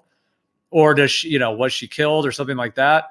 Because there's even these comparisons where the new Avril Lavigne one, like when they do interviews with her, like she doesn't really know her history very well. Like she'll, like when people ask her about her childhood and stuff, there's all these like videos where they show like the original Avril Lavigne, like talking about her childhood and being a singer or whatever. And then the replacement one, and the replacement one like doesn't have a very good story. Like it's kind of, you know, like she doesn't really, it doesn't line up when she says like, oh, I started singing when I was 10 or whatever. Like there's all these discrepancies, like as if she's just repeating the story.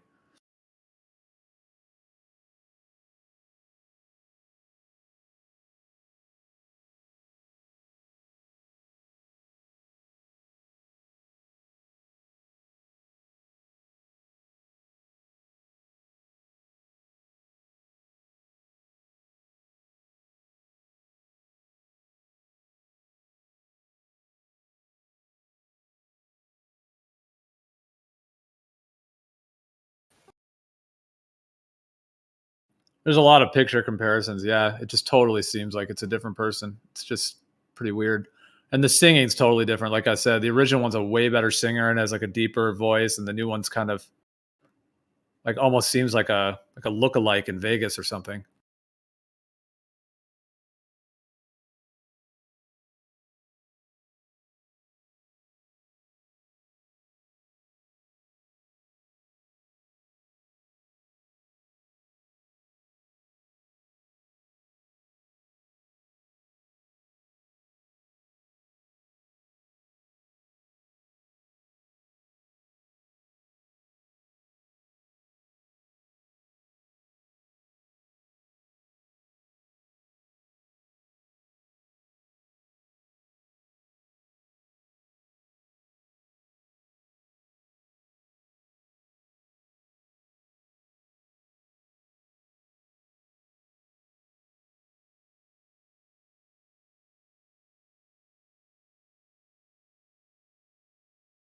They have different eyes. There's a bunch of different body features that are different. I don't know why I find it intriguing. It's just so strange to me that there would be like, yeah, that you just replace someone like that and then convince everyone it's the same person, and then the other person is just playing the role of that previous singer. It's just bizarre. What's weird is if it's true, the weirdest weirdo in the whole scenario is the person pretending to be the real person. Like, holy fuck.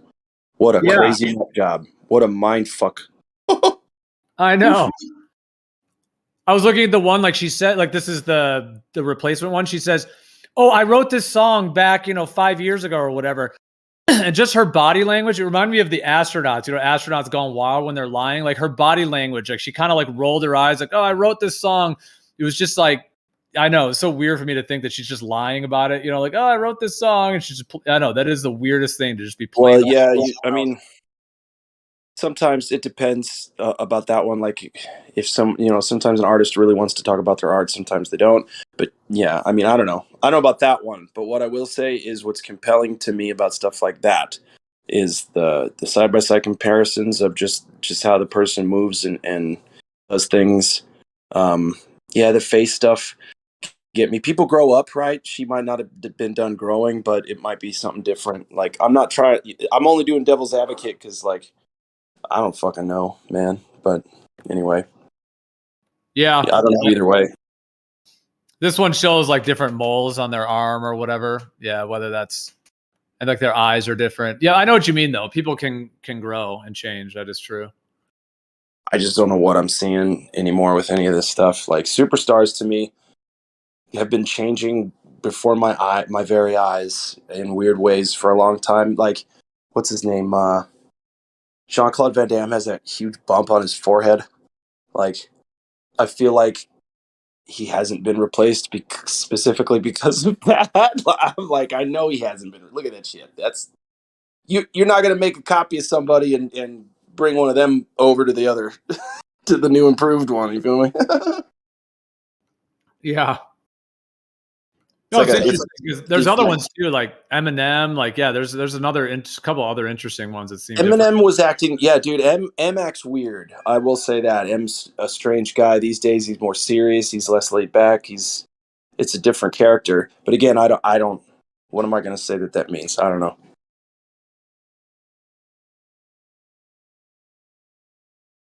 Nobody tell Pete anything that we said in the past 20 to 30 minutes, please.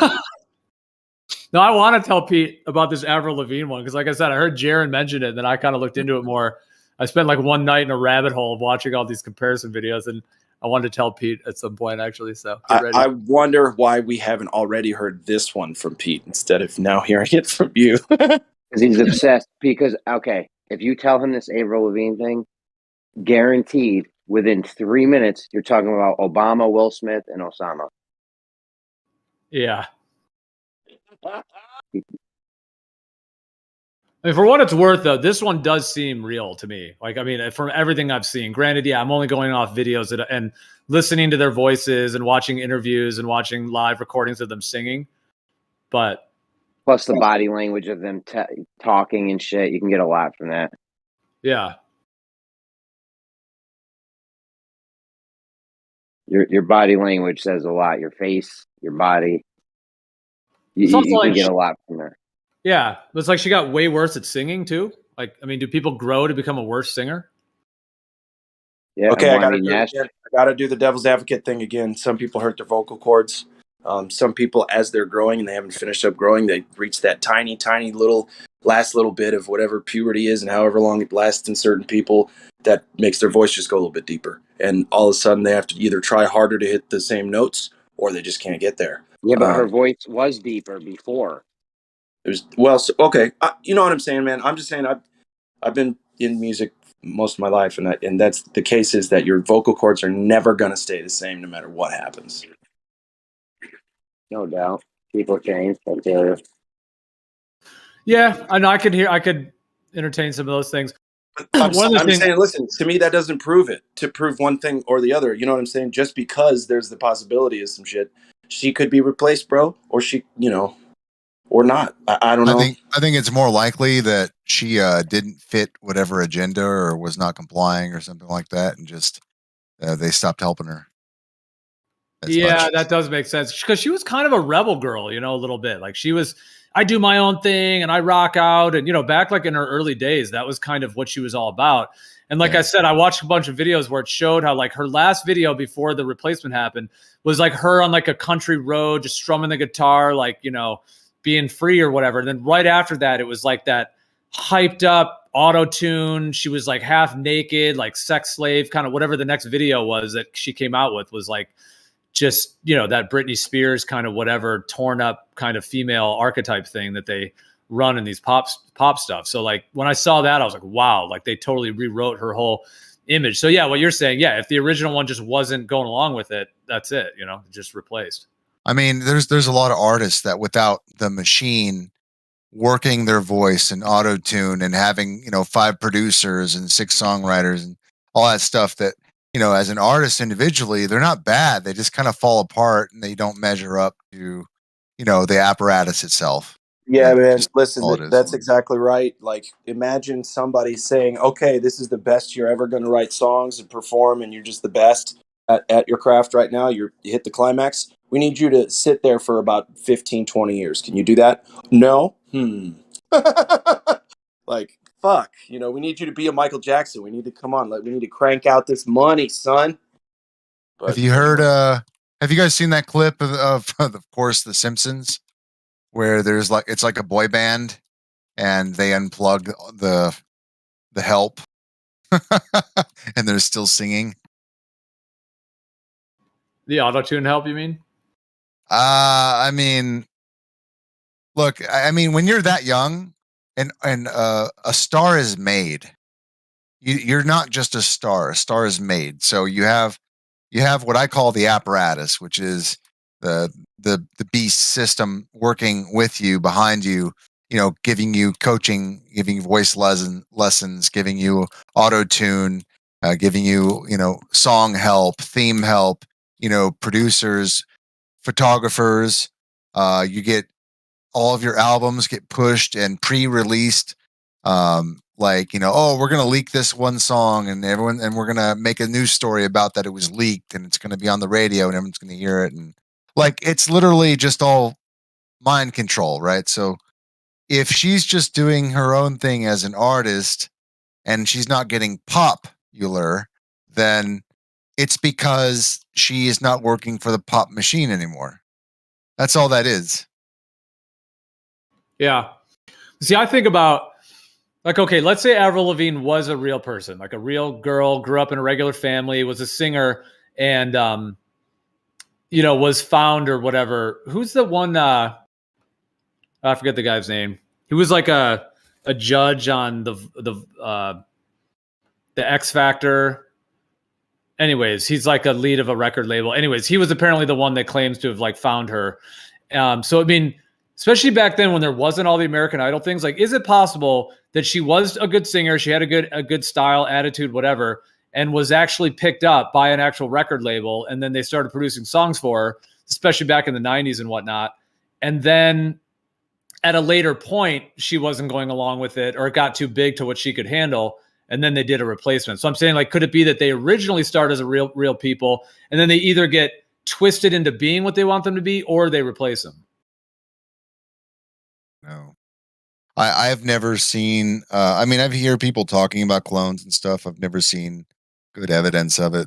I mean, I've found evidence of other stuff, total replacement of, like, you know, people faking their death. I have not seen good clone evidence personally. Well, this one doesn't. Well, I don't know if this one's a clone. It just seems like a lookalike. You know, like someone who looks quite a bit like Avril Lavigne, enough to kind of play her role. Well, the stories I've heard it is that it was like her number one fan that they recruited and like got her to take the place or something like that. Huh, that's interesting. See, then I have the question, like, then does the original one know?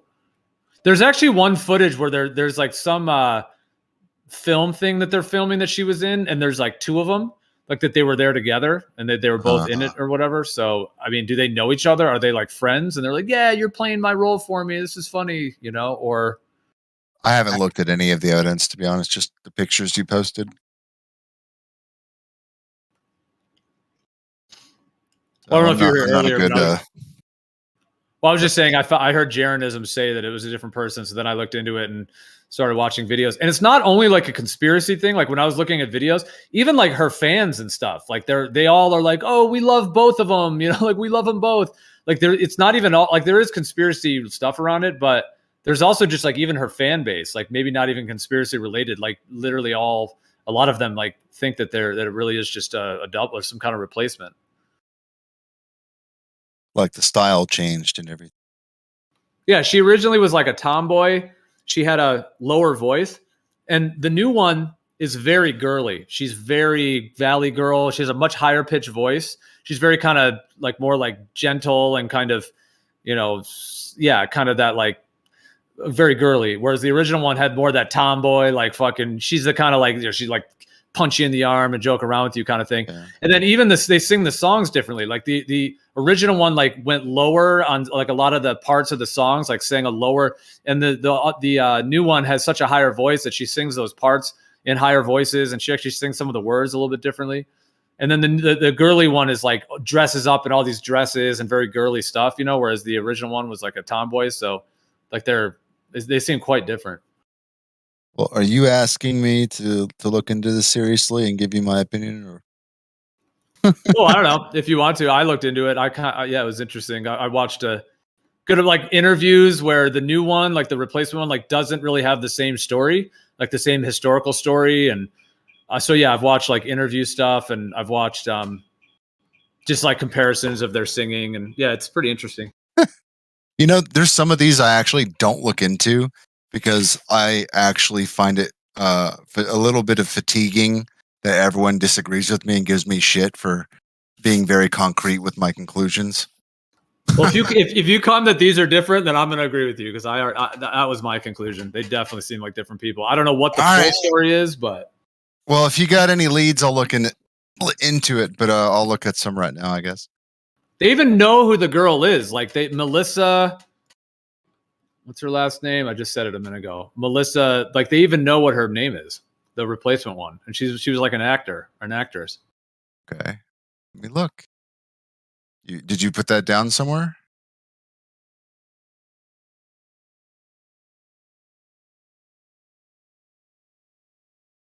You call her a doppelganger. There's a lot of it. If you just Google it, yeah. I mean, it's crazy how much like. Okay. I had to dig a little bit to find good videos though that really show the comparisons because a lot of them are just like some radio show where they're like, oh, there's a conspiracy theory. You know, a lot of them are kind of cheesy.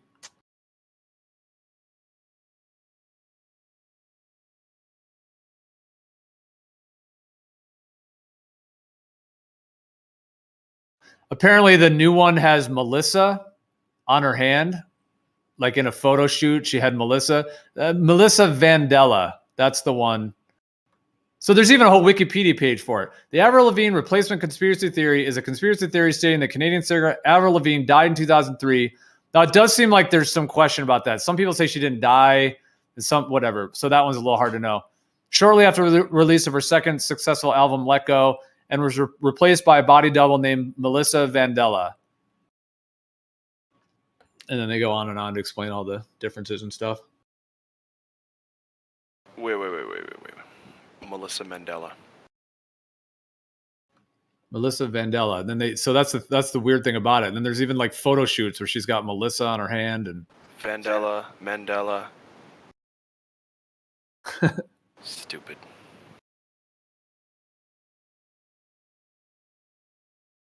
That's what they want us doing, sitting around. Well, it sounds the same. It's the same. No, I do kind of find it.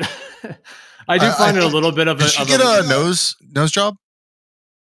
Well, it's a thing. Her eyes those noses look like they were shaped to be exactly like each other. The noses are some stuff there. Well, the reason I ask is that she did have this like bulbous, like lower part of her nose, and it seems that they kind of shrunk the nose near the tip. The bridge. Look at the nose bridge. Look at just the bridge between the this other picture at 20 after the hour with the red box around it. Yeah, I think it's actually. I think it's actually her. Like, real Avril got punched real hard once because she's had like a real normal person life, but the other girl hasn't. Yeah, I think it's her. If you look at the chin bone, you can see that they have the same eccentricity. It's shaped the same. It's just a different angle in that image. But also the nose is the same. It looks like she did have a nose job. They straightened it out because it was a little off shaped.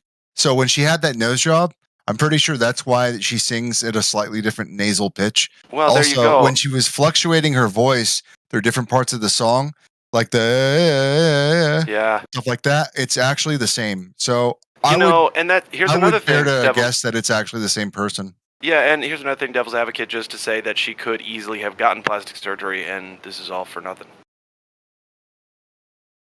So, yeah, I mean, a lot of these are actually really simple for me, but a lot of people are uncertain. I've looked into them so much that I can usually tell pretty quick.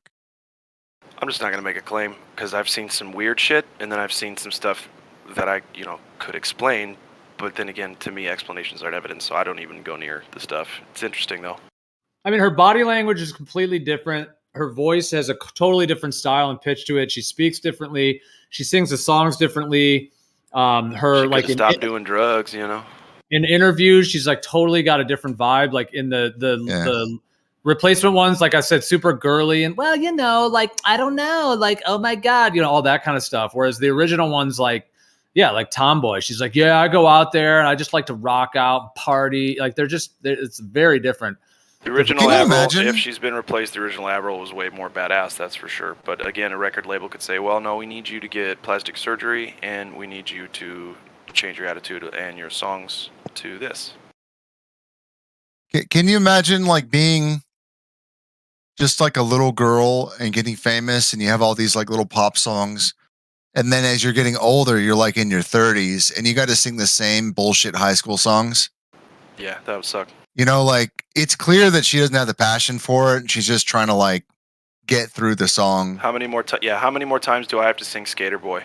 See you later, boy. Right. But also like in the very grungy, like late 90s voice. It's just not going to happen. Right. That was the same with Slash. He said that about Sweet Child of Mine. He actually now hates that song. Yeah. Yeah, he said in an interview, see, because so many people. He didn't actually write the lyrics, but he made the actual music for it. Oh man, you know how easy it is to write a fucking pop song? 5 minutes, man. Well, the actual Sweet Child of Mine was actually the notes for it was something he designed that's similar to circus music, so that he could just practice moving his fingers. And then when Duff heard him playing it, that's when he started jamming to it, and then the rest of the guys kind of joined in. It does. It sounds like a really epic jam session that they had. And they're like, we should do that again and record it. Yeah, it's the same chick, guys. Well, anyways, that's my conclusion. You can hate me now. Nah.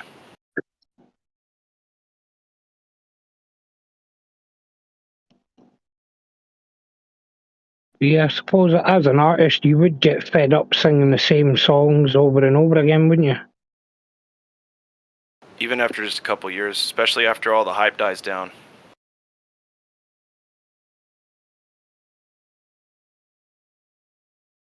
Think about how if you hear a song and if something comes out, you hear it 50 times, now it's played out. That's for the listener. Imagine you're the guy actually doing it.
All right, where's we gotta do some other ones now. You got me all excited.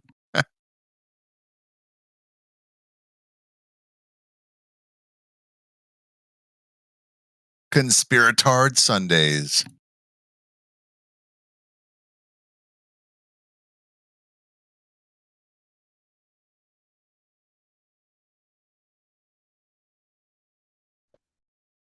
Yeah, you guys were talking about the Freemasons earlier. I actually work with a guy, he's a Freemason, yeah? And we've tried to get him to talk about it loads, and he won't say a thing. He won't say nothing about it, yeah? We've even got him absolutely plastered, and like, even when he's drunk, see, as soon as you mention the word Freemason, that's it, he clams up, he doesn't say a word, doesn't talk, he just sits there. And I'm like, that's kind of suspicious.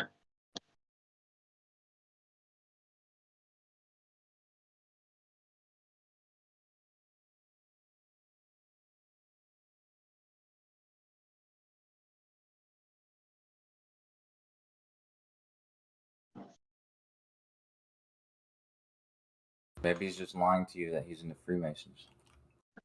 Oh no, we know he's in the Freemasons.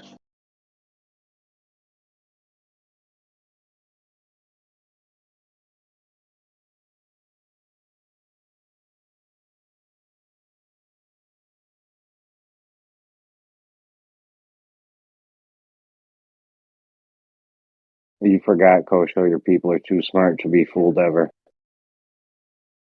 That's true. You're bad. You're bad.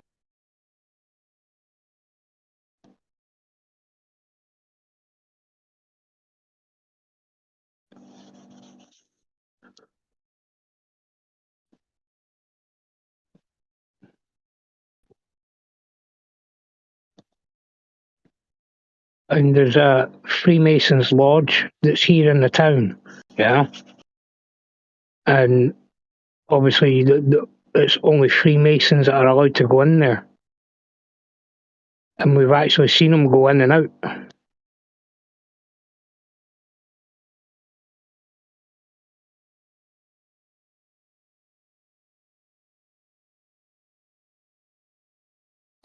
But yeah, he's definitely a Freemason, but he definitely won't talk about it.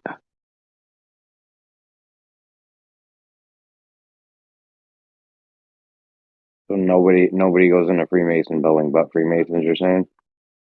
Yeah, it's just Freemasons that are allowed in there. They don't have no delivery guys, no janitors, no something goes wrong and they do everything themselves. Yeah, they do everything themselves.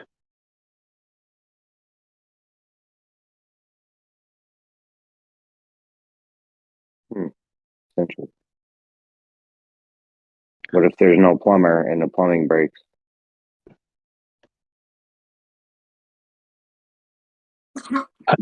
I've never asked him that. Because I mean, we said to him, is it like a social club where if you're a member and you have a friend that's not a member, but when you're going in, you can sign me in so that I've got access for that night? And he was like, no. Well, I'm just wondering if they're shitting in buckets in there now. Probably just a bunch of gay boys touching each other up. Because there's a Freemason that comes in here, Cyrus, and he says, like, there's no dentist at his lodge. So, like, you know, you don't have every single group of, every single type of trade going on in there.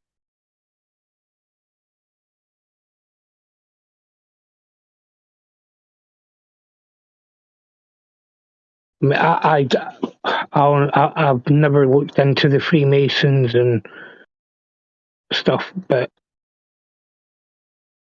I just know Well, that you when know we this guy grill, definitely. You know this guy. Go ahead, my bad. Yeah, no, all I was going to say is I definitely know that when we grill him about it, he won't say a word. He won't say nothing. Maybe he doesn't even know anything because he's not a Freemason.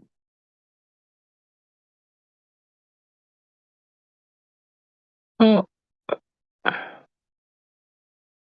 the other lads at work say he's a Freemason, and like a few of the old local boys have said that he's been confirmed as being a Freemason.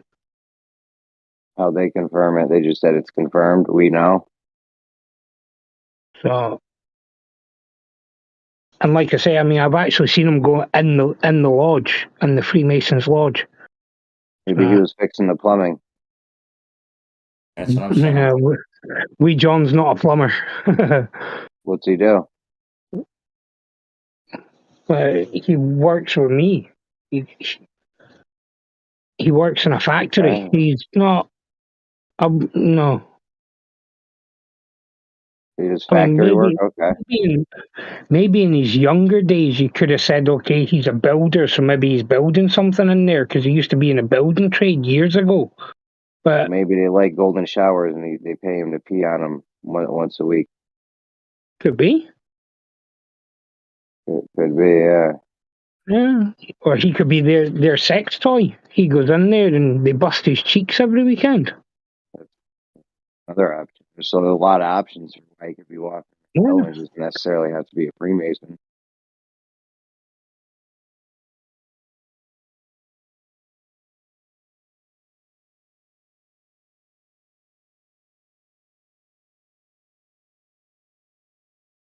Back to square one. What was your question, Coach Joe? No, that's what I was saying, man. I was like, that's probably why he won't talk about it. He's probably not. He's probably lying about being a Freemason. He's got you fooled, Highlander. Highlander, you've been fooled. How do you feel about that? How many people would have to be in on it? Why would he lie? I mean, oh God, there's so many questions. Yeah. You saw him going into the Freemason Lodge.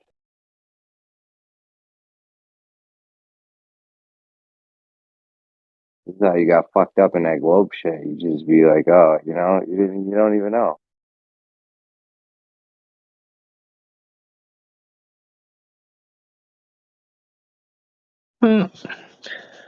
Let's just say people that I know and trust say that they've confirmed that he's a Freemason. So for me, that's good enough. You know, they confirm it. Did they see him walking into the lodge and be like, all right, confirmed? But I personally have seen him walk in and out of the lodge. Is that confirmation for you, or do they just like to pee on him? No, but it just kind of backs up what the other people have said, that he is a Freemason.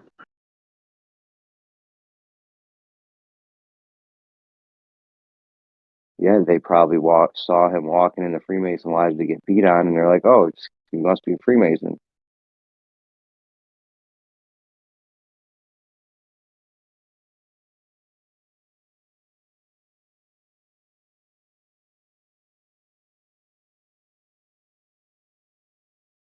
You see how you end up in these goofy positions, Kosho, believing in globes and shit? Oh, it's confirmed.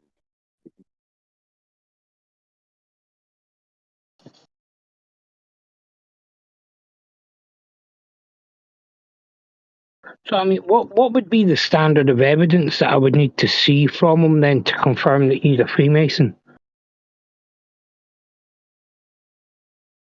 Do you have anything else? Because this walking in the Freemason building thing to get peed on thing isn't looking too good. Yeah, I told you there's quite a few local people here that said that he's confirmed to be a Freemason. What does confirmed mean? What is when they say confirmed? What do they mean by that? I don't know how they confirmed it. They Maybe just they said come walking in the lodge to get peed on, and that's confirmation for them. We're right back to square one.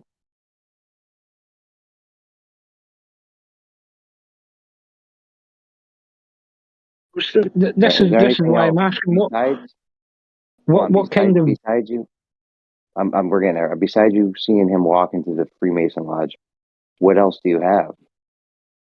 just that, and people I know and respect say that he is. Yeah, maybe they probably saw him walking in the Freemason Lodge to get, do the pee thing. Or he's a Freemason. Who knows? We surely don't know.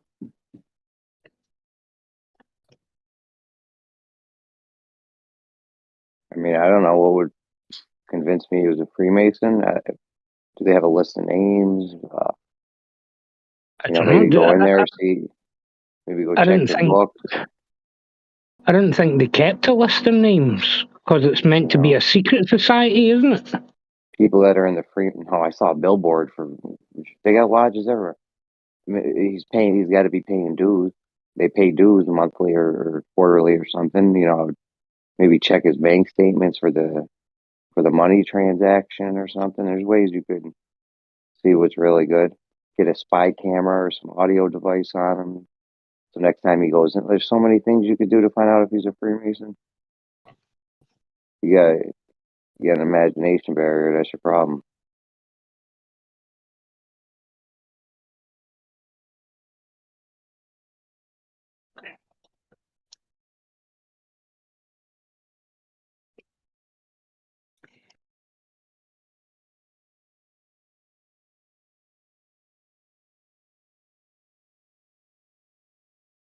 You could join the Freemasons, that same lodge, and you'd probably know if he was a Freemason.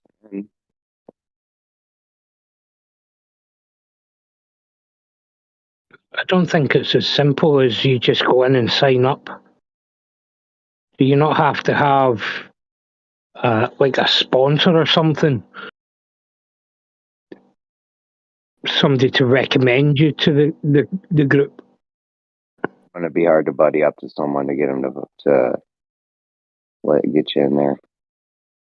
The point is, there's many ways you could find out if this guy's legit or not.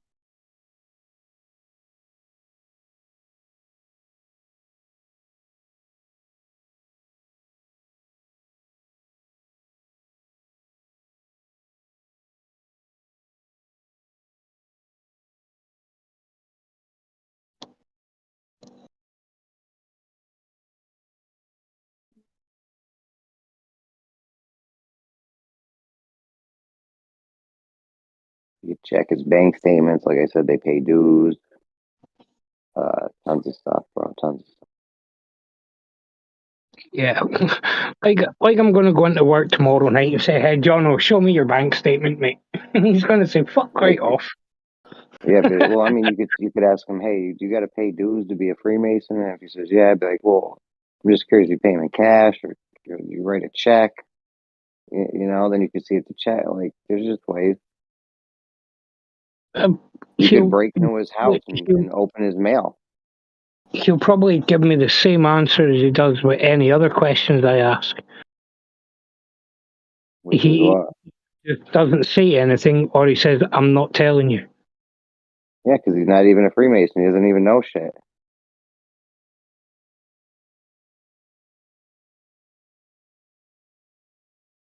We have a Freemason coming here. He tells us all kinds of shit. Randall Carlson tells a lot of shit. Like, that shit's not like secret. They might have some secrets, but it's not forbidden. It's not like Fight Club, where the rule, first rule of Fight Club is you don't talk about Fight Club.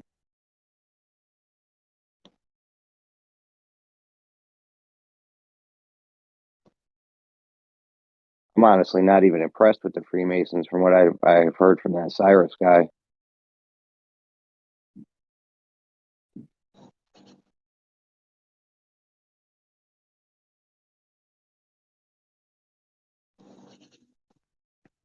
As far as I can tell, it's just a gang for posh people.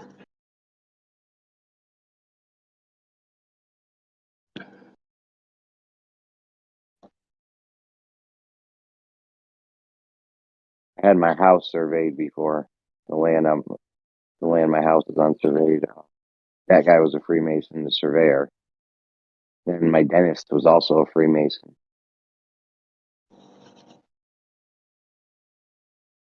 The surveyor told me he was, and the dentist, I saw his ring and I asked him.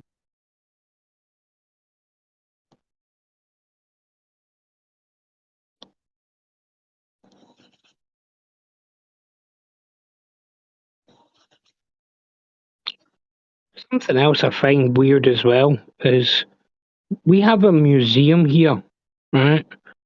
And it's a transport museum.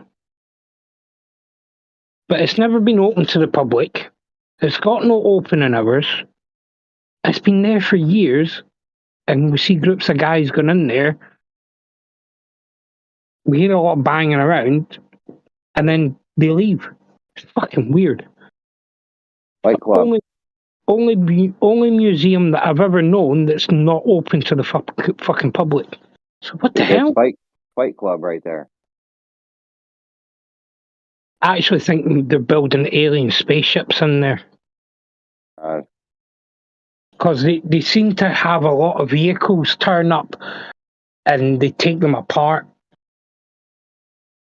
and the parts disappear. So it's like, yeah, I think they're building a spaceship. You into aliens? Have you ever seen Ancient Aliens? Yeah, maybe an alien's giving them blueprints and they're trying to build one. You like that show Ancient Aliens though? Yeah. Have you ever seen Ancient Aliens Debunked by Chris White? No. Oh, bro, you should watch that because I used to love Ancient Aliens, and then I saw this debunking of it. It was pretty good. It's like 2 or 3 hours long. Chris White, Ancient Aliens Debunked. Great, good shit. He also did a great debunking of the religious portion of Zeitgeist. Mm.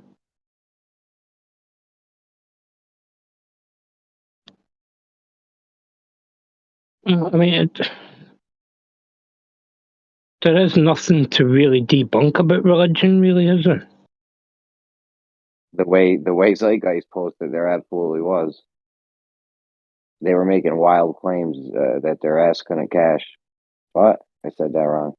Their mouth was making checks that their ass couldn't cash. Does that sound better?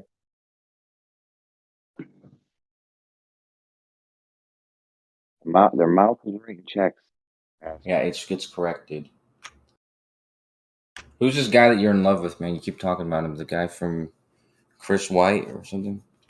Yeah, Chris White, Ancient Aliens Debunked. He also did a Zeitgeist Debunked, which was beautiful because in the Zeitgeist thing, he did a Zeitgeist Debunked. Then they responded to that. Then he did a debunking of their response. So it was pretty good. But the Ancient Alien things was dope. It was like 3 hours debunking Ancient Aliens. He just roasted them. He just debunks every time someone talks to him. Somebody talks to him, he's gonna debunk that. He's the best debunker. I mean, you guys should take tips. He gets bills and he just debunks his bills. Has it debunked the globe Earth? Yeah, how come he hasn't gone up against the globe Earth yet, dude? Yo, I don't think he's posted a video in like 9 years or something. It's been a while.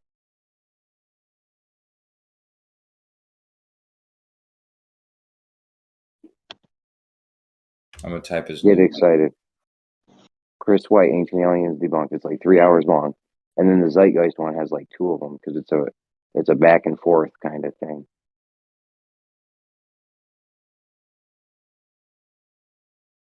He absolutely roasted Ancient Aliens though. Like it wasn't even close. There's like no rebuttal for the Ancient Aliens. They didn't even try, I don't think. Hey, can you see the live feed? Absolutely. What? Yeah, but I thought Ancient Aliens was just a theory.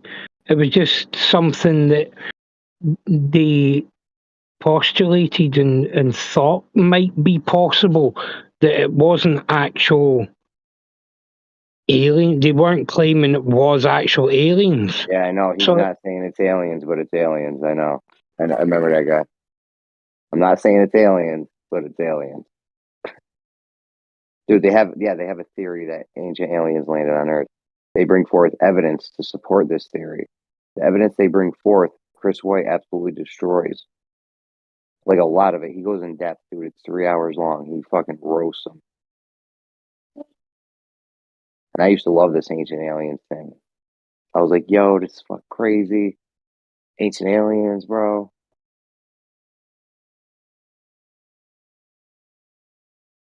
Don't get the chopped up one, Kosho. It's like 3 hours, the legit one. Chris White, Ancient Aliens Debunked. Or were you looking for the Zeitgeist one or the Alien one?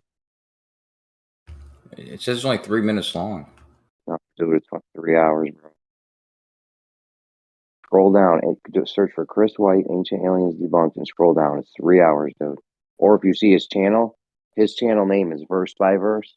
Oh yeah, I see that one. He looks like a dweeb. Is he a dweeb?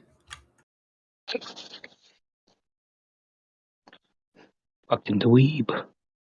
Yeah, he looks like one.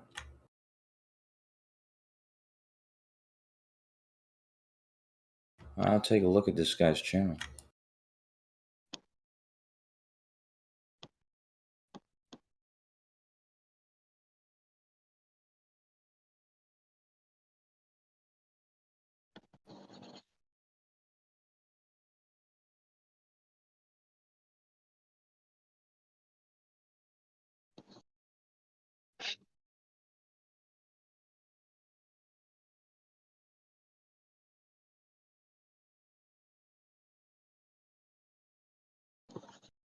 I see the Zeitgeist one, yeah.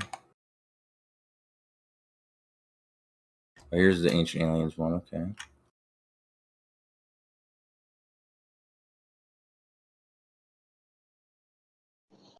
Video track for homosexuals? What is this?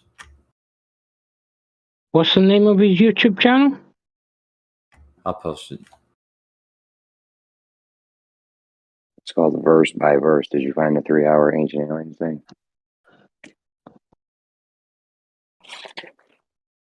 I see it. It's just dope, bro. Watch that. I'm telling you, it's fire. The Zeitgeist thing was dope too, because remember how Zeitgeist was making wild claims about how Christianity was a copycat religion and they copied it. Yeah. I know. I hope they cancel the fucking schools tomorrow. Yeah, you don't gotta wake up early, man.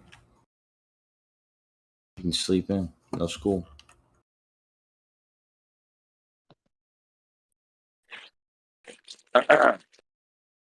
What were we saying? Kosho, Yo. how old are you? We're saying just now. I don't know. I can't hear it. I was like mid sentence. How old are you? Oh, how Oh, old? me? No, Kosho. Last I checked, I was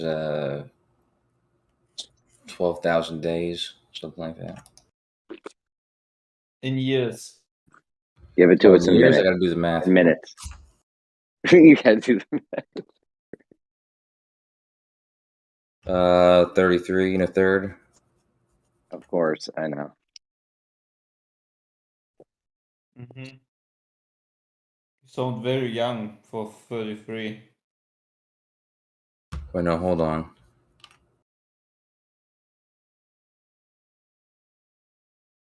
No, post that shit in the text chat. The 33 and 2/3. That 3 hour video, bro. Post that shit in the text chat so everyone can check that out. That shit's dope. Now, I don't think enough people are up on this guy. This guy's the best debunker. You guys should be on his nuts. What guy? Who? Chris White. Chris White. What does he debunk? The religious portion of Zeitgeist and Ancient Aliens.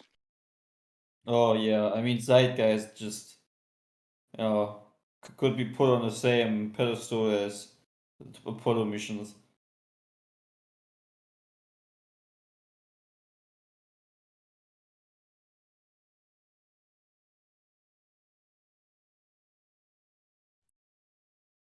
I mean, Zeitgeist got some things right. The Fed, they called it with the Fed.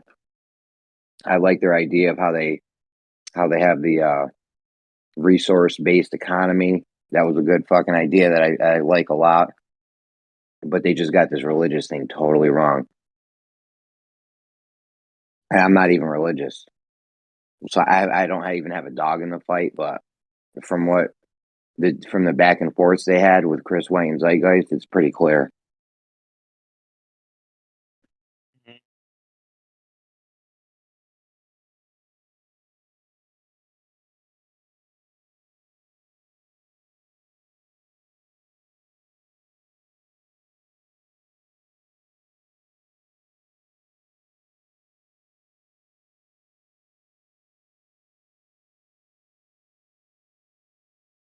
All right, dude. In 50 days, I'll be 1, 2, 3, 4, 5 days old. That's what's up, dude. 22,600,800 minutes approximately. Who was I think the that's way guy too many minutes. who liked the idea of what is being presented in Zeitgeist about these cool cities? You mean Zeitgeist 2? With the resource-based economy thing? Yeah, the resource-based economy. Here, Jeremy, you was it you? What about it? Yeah, I like that Watch shit. this video. I timestamped it. It's not about the guy on the thumbnail. It's about something in that video that I timestamped. It's about Can we the just go over it now? I guys. can't really look at the phone. Huh? I can't What? look at my phone right now. Can we just go over it on with audio? Yeah, it's better if you watch it. Just maybe copy that link to somewhere, or I can send you it personally, and you can watch Send it me a whenever you. DM. Send me a Yeah, DM. and you can just hit me up and tell me what you think about it. Like this, it's just all new world order talks. It's nothing new. It's just all disguised behind something good. Okay, tell me what you think about this one too.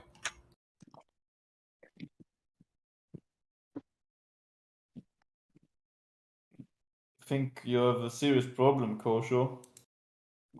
Yeah, dude, I gotta open my new YouTube. This one's full of That's why I have you blocked in chat. So I rarely see what you post, and I guess that there's a reason for it.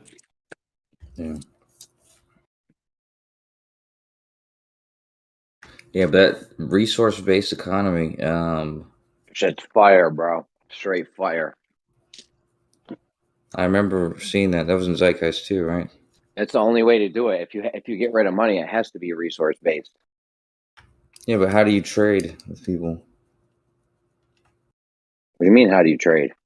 It's fucking Let's see. resource based. We have 1 million lobsters a day. Out of all the humans, you're going to get X amount of lobsters per week or month or whatever the math works out to be. If you want to trade the lobsters with your neighbor, or you want to say I don't want them, then you don't get them. Whatever. What do you get? You if might don't want them lobster? because your neighbor like lobsters, but he gets a lot of cheese and he don't like cheese and you like cheese. So you could do some kind of like little trade or something. I guess I don't know. Okay. So you don't like lobster, but you like cheese. Your neighbor has cheese. You get the lobster, so you can trade with your neighbor. Okay. So where do you keep the? I'm the guy that likes the lobsters in this scenario. Okay. Okay. So Neighbor has the yeah, cheese. your neighbor's Jewish, so he doesn't eat lobsters. So where does he keep his lobsters? At his house while he's waiting for you to sell him your cheese. Where does he keep them? Yeah. Like where does he keep them? He's got to hold on to the lobster while he's waiting to give them to you. Oh, he gets the lobsters. He gives them to me. I get the cheese. I give it to him. This is not complicated stuff, bro. You're out writing poetry or something because you're in a utopia or something like that. You're in the field painting. So you're not at home. He doesn't know where to bring the lobsters. He just holds on to them. He gets the lobsters. He gives me the lobsters once he gets them. How hard is this? Well, I'm saying that sounds ideal, but if you're not home, it doesn't seem possible. But Well, if I'm not home, he can just give them to me later. that's what I'm saying. So he's got to hold them. They're on his counter or they're in his fridge.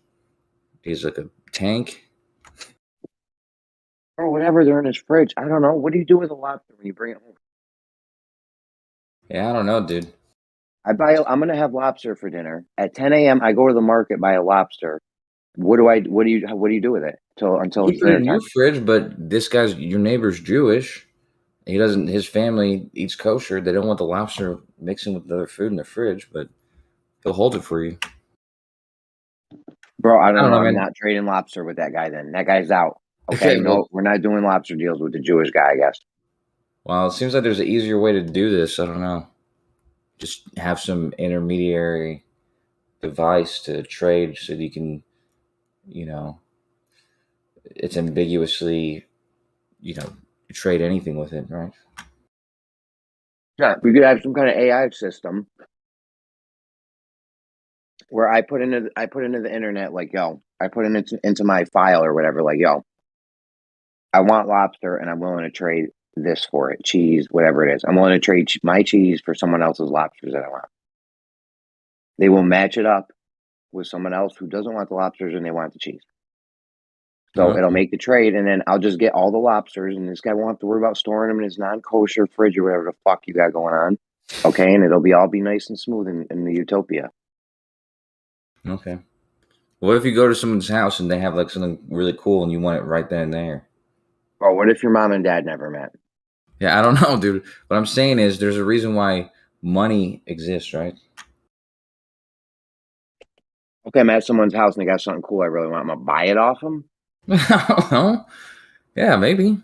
You know, I'm at your house. We're at a dinner party at Kosho's house, and what? I'm gonna buy you. Do you have like a vending machine? Like, what do you got going on? I don't know. He's got like a fucking old Xbox. Like, oh, yeah, I'm about to get rid of this Xbox. I don't know. A mattress. Who knows what? And you're like, oh, well, I'll buy it off you. I'll trade it off. You got some extra cheese or lobster. It's like, nah, I don't really like that kind of stuff. And I have my own food. But I like money because I can get anything I want with that. You know what I mean? Bro, there will be a website, okay? In this utopia, and the internet exists, okay? And there's going to be a website where you can go to and be like, yo, I got an old Xbox. Does anybody want it? I want an Atari. You know, at Christmas time, it's nice to get like gifts versus a gift card because, like, you know, especially if you wanted it. But if you don't want it and you want to get whatever you want, sometimes it's better to just get a gift card, right? Because you can get anything you want with it. You're not limited to just trading, you know, random items. Anyways, my point is, dude, my point is, you had this conversation before about utopia. You should have seen us talking to Jen about his utopia. I caught part of it. Yeah. I don't know. He didn't really think it through. But yeah, I don't know, dude. It just seems like it would be nice in an ideal utopia world, but see, the thing is, and my utopia is going to be dope because we're going to be breeding the smart people. Remember that plan? Yeah, that's we right. do that thing in it. Yeah, that's how we get to the utopia. We have to have those people, those dummy smart people. We got to have the crazy smart people for this. Yeah, dude. So we just breed mad smart people. You and Jim should get together then, dude. Yeah, your boy Jim's got it all written up. This sounds like eugenics. Yeah, it sounds exactly like eugenics. Jim's got it all written up. Called no, Jem over at Yo, Jim can be your Pol Pot, and you could be your Dr. Fauci. No. Jem has this all written up. It's called The Final Solution. Oh, right. What's it?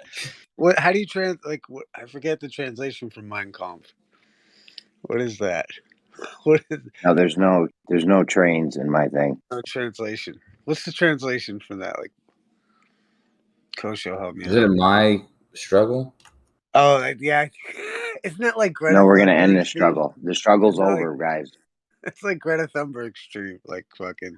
Do you think it's unethical to be breeding smart people, or what's up? I think it's exactly what eugenics was all about. Is getting. Yo, remember the movie? Because before, how about this, Jeremy? Before you can fucking get the smart people going, you need to weed out the not smart people. Well, you're out. We already know you're out. Right. The point is, no doubt. The point is, remember Twins? Arnold Schwarzenegger from Twins and Danny DeVito. It'll be like a whole bunch of Arnolds running around. Yeah, a whole bunch of Arnolds and a whole bunch of Danny DeVitos, right? No, you don't. We don't have the Danny DeVitos. What do you do with those? They're in the smart camp too. The only reason he wasn't like Arnold was because he wasn't in the smart camp. You put him in a smart camp, they would have been a fucking genius. Hey, if I remember correctly, Arnold was it Arnold that was smart, or he got all the great genes, and he was smart. Yeah, he got all the great genes, and Danny DeVito got all the shit ones. Yeah. Funny. Whatever. The point is that if you breed smart people, and now we got a whole bunch of genius motherfuckers running around. Yeah, but didn't it take fixing Danny all the DeVito world's to problems? solve the riddle? The riddle. didn't it, like, I forget whatever it was they had to do, but Danny DeVito ended up saving the day. So it was like, even though that he was the bad genes or whatever, he's the one who saved the day, I think, or something. I don't remember how the movie ended. I Yeah, remember he owed a bunch of dudes money, and then Arnold Schwarzenegger beat the other dudes up. I forget. Yo, say Arnold's last name again. Say I Arnold's can last name say again. his name without sounding like a racist. Say it. You're the other guy. Say it again. Arnold Schwarzenegger. You Arnold Americans Schwarzenegger. always say it's so weird. Do you know that when I they always did hear the the German guy Terminator? say it. Yeah. Do you know that when they did Arnold the Terminator? Schwarzenegger. Yo, do you know that when they did the Terminator movie, when they did the translation in it and this, they do the voiceover, they actually had to change Arnold's. They wouldn't let Arnold do his own voice because he's like a hillbilly, right? Doesn't he have like a hillbilly accent or some shit? And it wasn't cool to have some hillbilly robot from the future, so they got someone else to do it. I didn't know that. Like in Austria, you saying Austria? It's considered a like hillbilly? in his country, that's like the equivalent of like a hillbilly voice or some shit. Is that true? And the first Terminator, Schwarzenegger's English wasn't very good. He could barely speak English, so that's why he only has like he only has like one or two lines in it, and that's it. Is he? Oh, let's ask the German guy. Is he like a hillbilly? Is he like the hillbilly version of us? Hillbilly version of us. He's Austrian. I know. I don't know. I didn't know how to phrase that correctly. Is he like a hillbilly kind of person in Austria? We gotta ask Clay. His accent.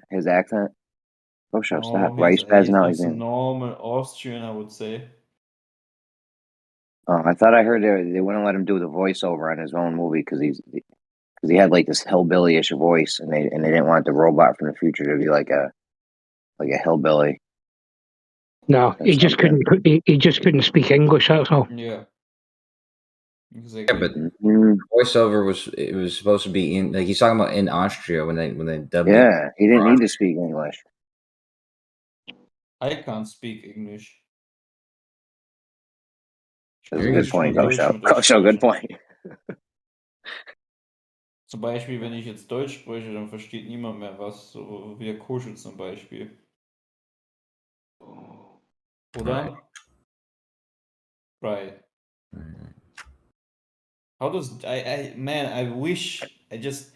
how does German sound to an English native speaking person? Like I wonder, like if like you don't understand anything I say, I just imagine how it sounds. Like it's just, I don't know, man. I just wish I could listen to myself with not knowing what German means, like any words. Well, put it this way: can you speak Chinese?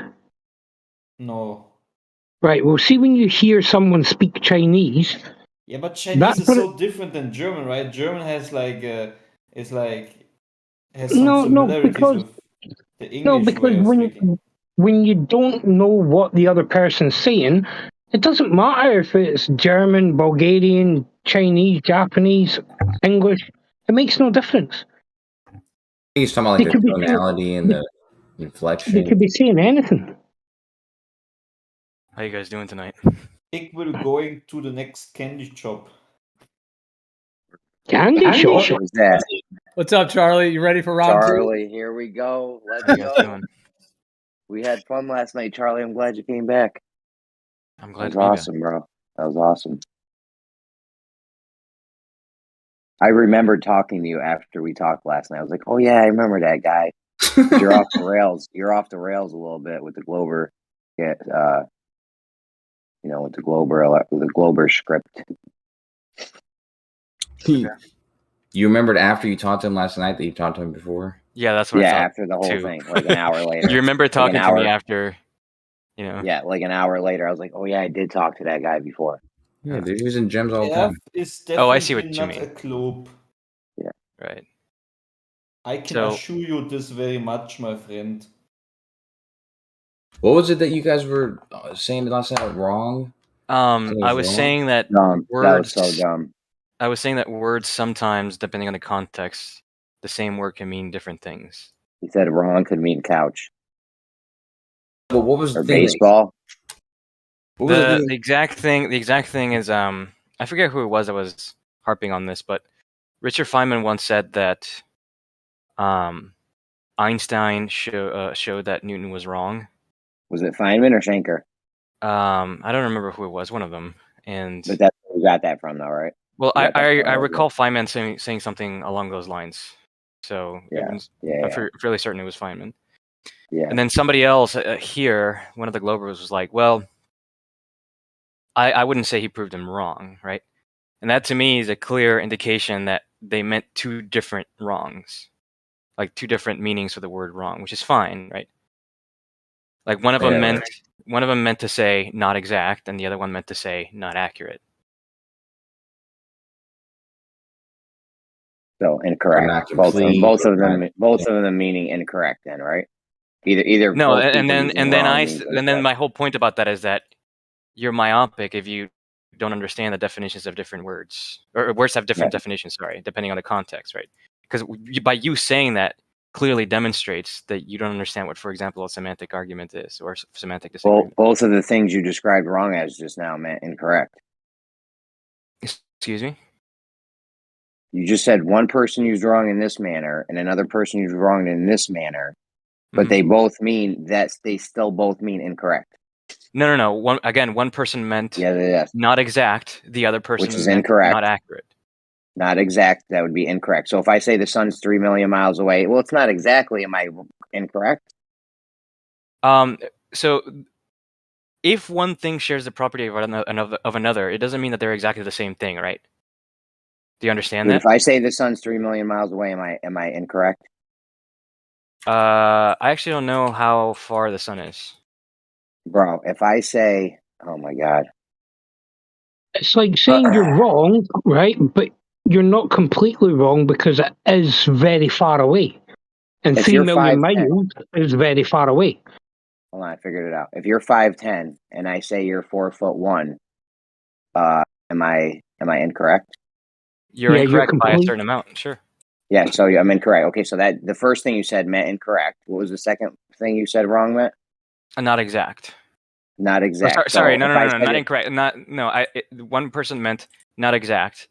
The other person meant not accurate. Okay, so they're both synonyms for wrong. Okay. But So they don't mean exactly the same thing. Okay. So for either one of those cases, if you are 5'10" and I say you're 4'1", am I incorrect? Sure, I would say you're incorrect. Yes. So, but it means both of the things you just said, which was what was the first person meant when they said wrong? What are you asking me? The first person that said wrong, what did they mean by wrong? They meant inaccurate. So Richard Feynman. They meant sorry, I'm distracted right now. I'm playing fucking COD. Hold on. They probably meant incomplete. One person meant not accurate. The other person meant not exact. Right. Okay, if I say you're 4'1", but you're 5'10", then you're not accurate and you're not exact. Then I'm not exact. Am I incorrect in both cases though?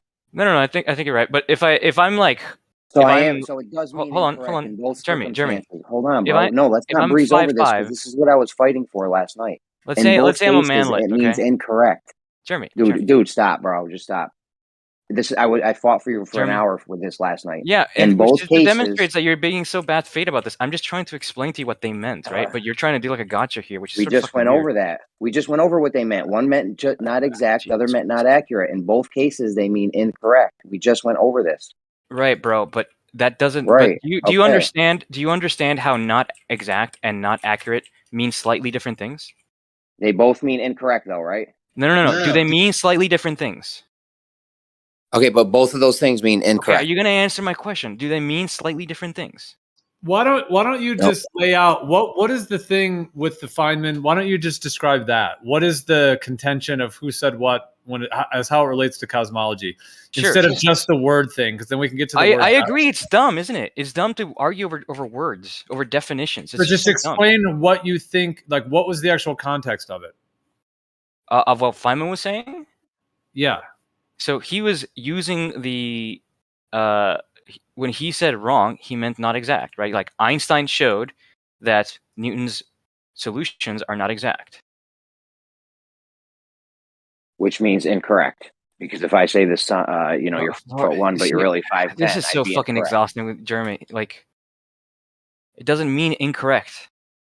So I can say you're 4'1". Equivalent. Jeremy. So I can say, can I say you're 4'1" when you're actually 5'10", and I'm Jeremy, correct? Can Am you I say, correct or incorrect? Jeremy, can you say that I'm 5'5" when I'm like 5'6"? Would I be correct or incorrect? No, I'm asking you.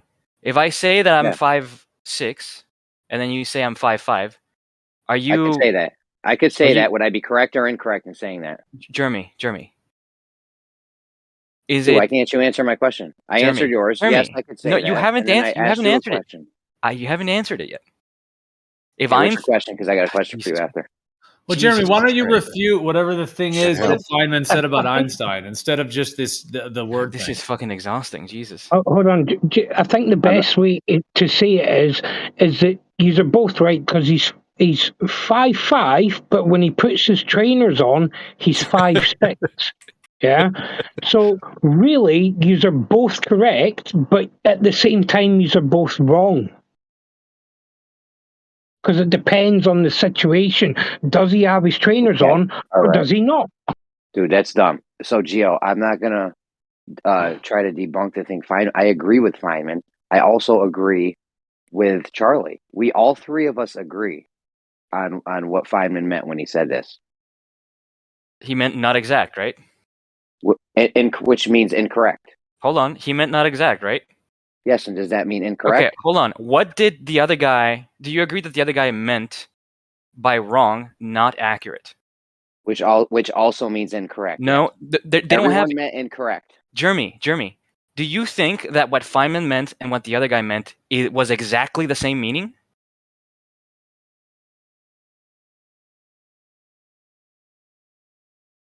Bro, I'm busy now. My wife's yelling at me. The point is, they both meant incorrect when they used the word wrong.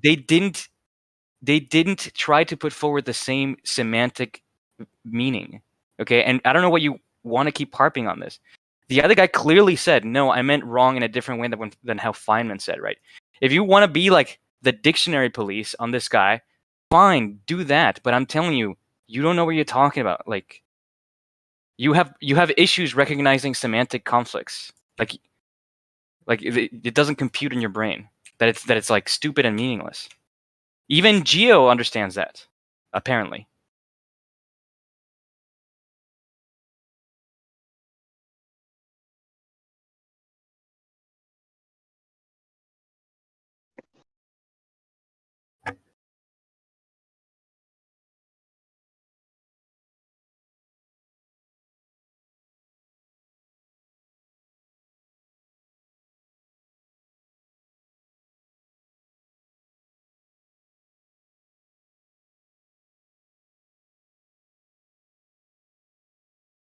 Well, that shut the conversation down.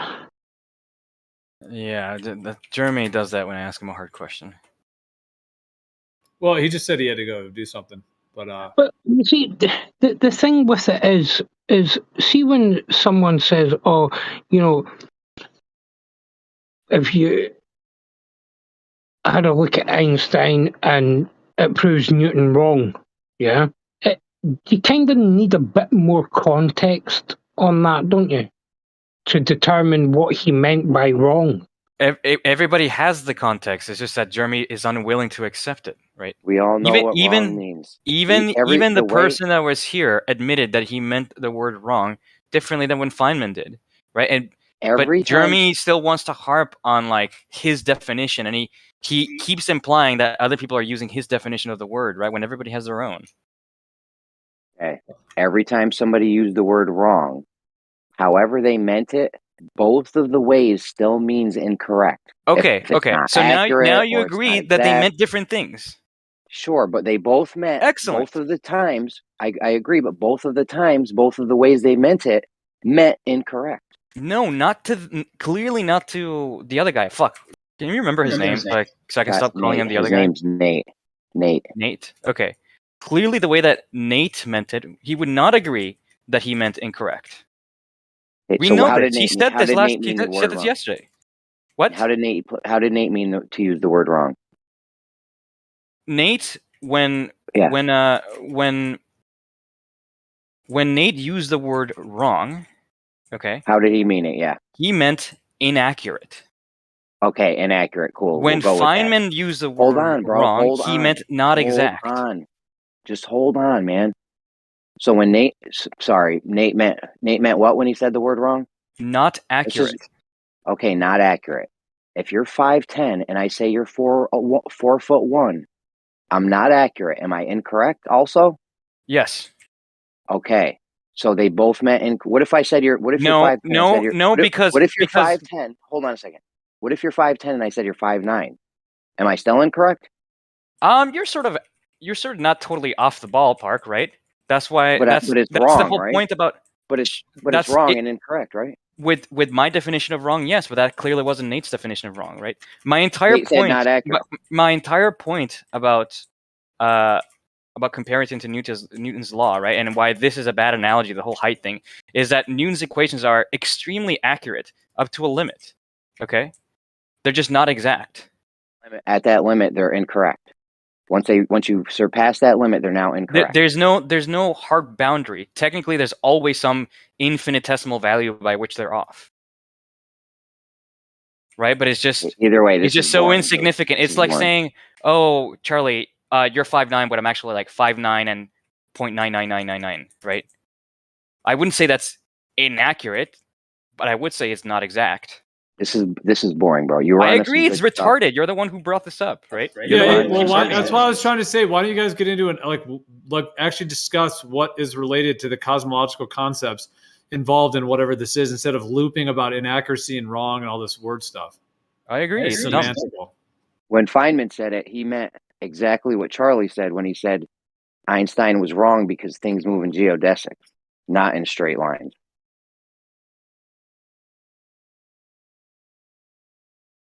Something could change its vector without any force being put on it. Like Newton was just wrong. It's not even like he was a little inaccurate in the math. The whole concept was wrong. No, that clearly demonstrates that you don't understand, or you've never actually dealt with these numbers, right? That's because the reason numbers agree with each other extremely well until you get to extreme scenarios that you would not find on Earth. The whole base foundation is wrong. Newton had things moving in straight lines.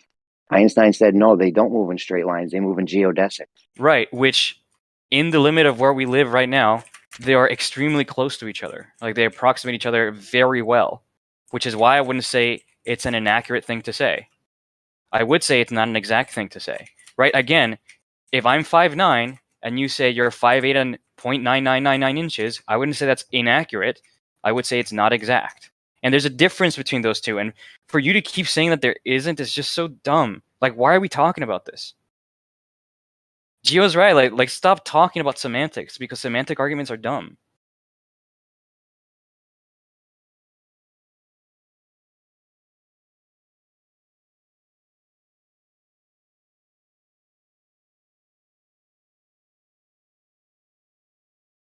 Like, if you understand what he meant, like, why are you trying to impose, oh, well, people don't use the word that way? Like, who cares? I think he's arguing what you say he meant, though, because I think he's saying that Feynman is saying that Newton was fundamentally wrong. No, Feynman meant he was not exact. No, I agree with you, but I'm saying this is what Jeremy's saying. Huh.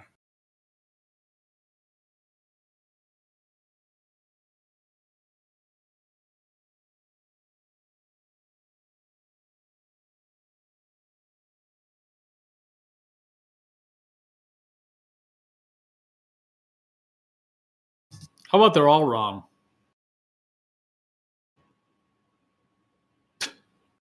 I don't think it's not a globe. It's not moving. It has no curvature.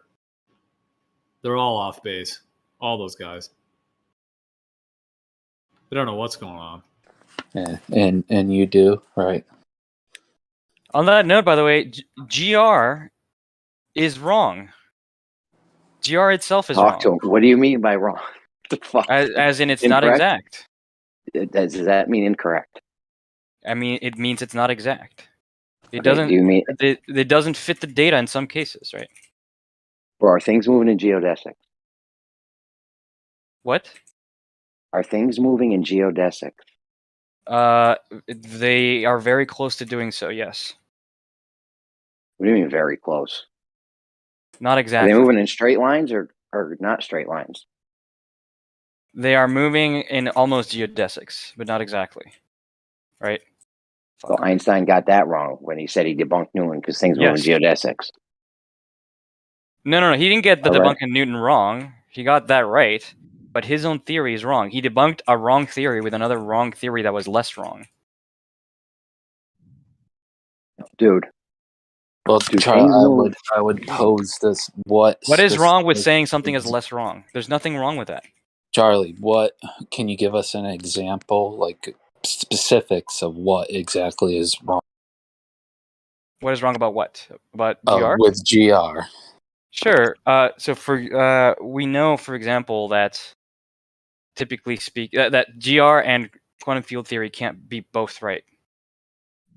Right? They're incompatible with each other in certain cases. Well, that's a thing a lot of people say, but that's not No. necessarily It's true. it is absolutely true, right? You need Well, to change Sean, one of the theories. it's not, because Sean Yeah. Carroll has formulated a quantum field theory in the general relativistic curve space-time. So it's not quite correct to say that. No, it's absolutely correct to say that. I'm actually familiar with what you're talking about. I read Sean Carroll's works, and even he says that it's wrong. Or that, I mean, he wouldn't say the language is wrong, right? But even he admits that it gets some things incorrectly or not exactly. Incorrect. So the fact that you can change a theory to make it match other theories doesn't mean that the unmodified theory was originally correct, right? Because otherwise, why would you have to modify it? All right. By correct, You're you mean not saying wrong. a lot of things, but there's no like specific. Tell me what Okay, exactly sure. about Sean Carroll's formulation. No, is no. incorrect. Let's start with just GR. Okay, so GR predicts singularities, right, in black holes, right? Do you disagree with that?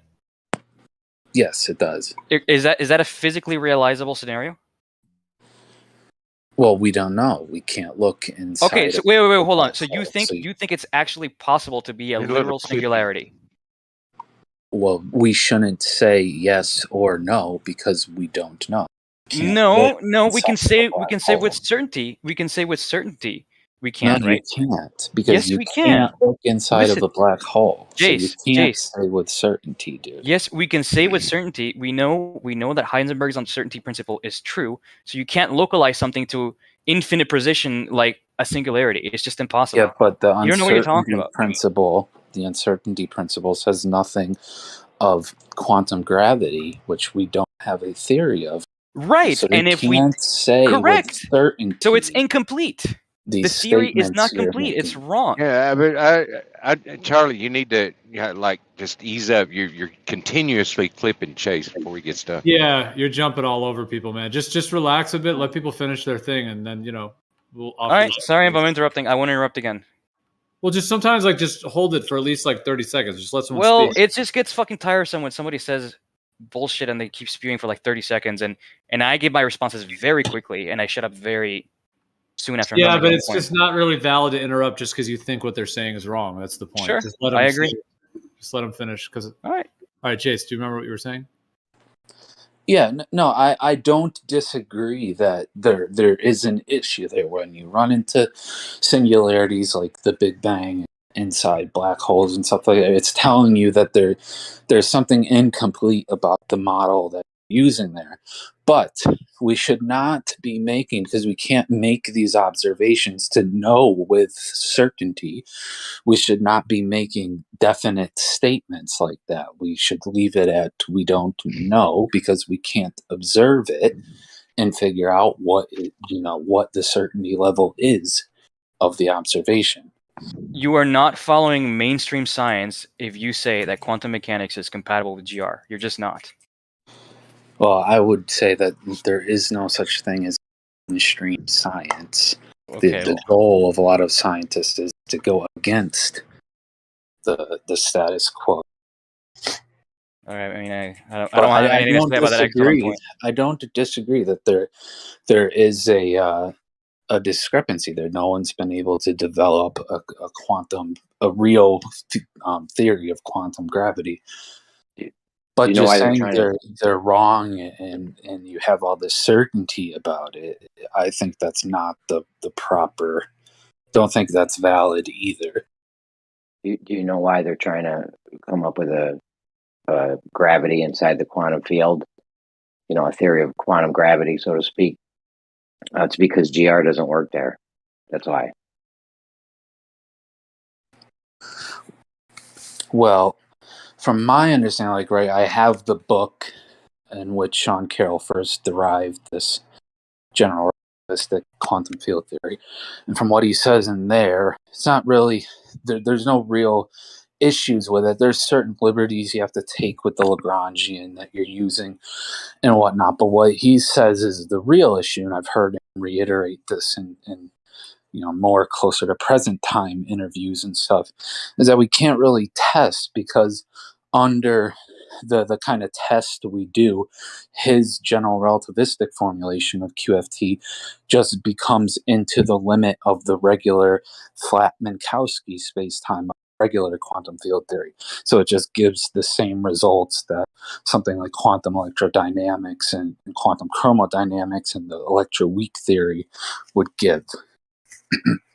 So I think it's interesting that you say, well, he formulated this different theory, and this theory doesn't necessarily have the issues that vanilla GR or vanilla quantum mechanics does, right? My point is that's a different theory. Yeah, Vanilla exactly. GR and vanilla quantum mechanics are not compatible with each other. That's the Well fact. said. Well said, Charlie. That's almost exactly what I was going to say. I just told you that's not true. He's not the only one who's done that. You wouldn't be able to form a general relativistic quantum field theory in curved spacetime if they were just completely compatible with each other. But it's not even quite that difficult to do from a standard Minkowski spacetime kind of QFT to formulate that into a curved spacetime QFT.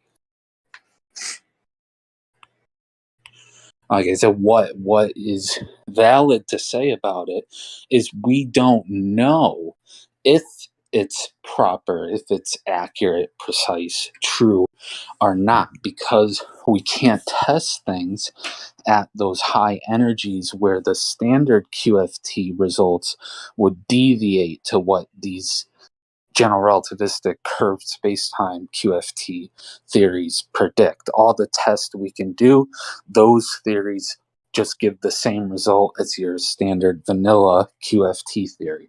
So we can't say that they're right nor they're wrong quite yet until we can actually test this. Right, but I can say that either GR or QFT, vanilla, both of them, right? At least one of them is wrong. Most likely GR. We can say that doing certain types of methods of the second quantization between quantum mechanics and GR doesn't work. Like your standard canonical using commutators kind of idea for formulating QM into a general relativistic theory. Bro, why are you bringing commutators into this? Do you think people here know about like Lie algebras and fucking linear operators and fucking Hermitian operators? Well, if we're going to be eigenvalues, proper, we need to discuss the details. Okay, tell me what a Hermitian operator is. Yeah, it has to do with the conjugates, not really a truth complex conjugates. What is a Hermitian operator? They have to do with the complex conjugates and the transposes and the vector spaces. You don't know what you're talking about. What does a Hermitian operator correspond to? What does it Go represent? ahead, Charlie. You tell me. An observable. You should know this if you know what you're talking about. Well, yeah, that's the simplified. You could have just Well, said operator. What do operators? If you said No, not all operators correspond to observables. You're wrong about that. It has to be Hermitian. Tell me, what mathematical property do Hermitian operators have? you tell me, Charlie, since you Their eigenvalues are real. They're not complex, Ooh, right? they are. You don't know what you're talking about, dude. I guess I don't, Charlie. Why is it Charlie? Why do you have to go to some? Anyway, Why do you have to go to some personal attack level? Like it could. It's It not could a be, personal attack at all when I'm excuse- demonstrating that a charlatan doesn't know what he's talking about. dude. It could be an interesting conversation, but you've just gone on attacking, and then it just gets weird. So why don't you like? Is there a reason to have to do that? Like why? I already explained to you that there's nothing personable at demonstrating that a charlatan does not know what he's talking about, and he's lying to you. Hey, what's a if you want to play what's this and what's that?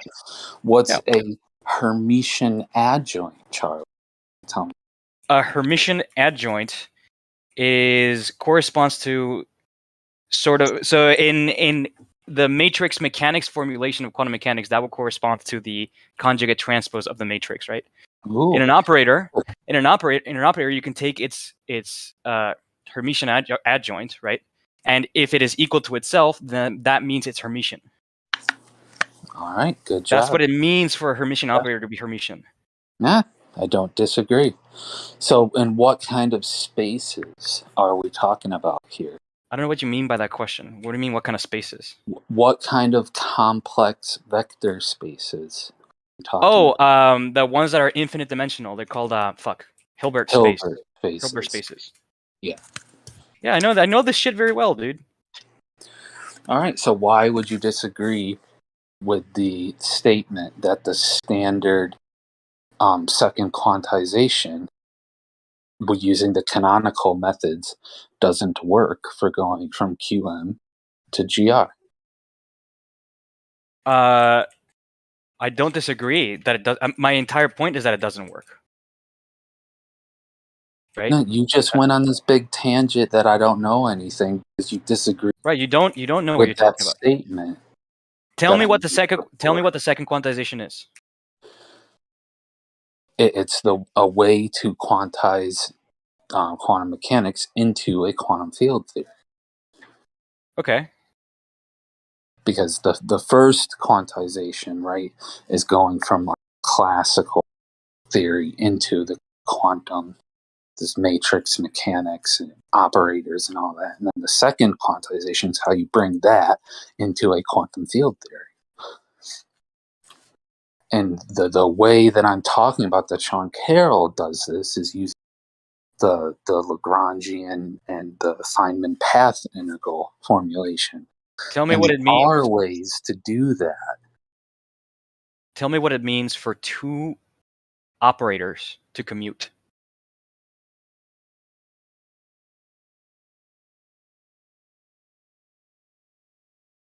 If the commutator, let's say it a different way. If the commutator of two operators is 0, what does it mean? What can you tell me about them? Means they took the bus.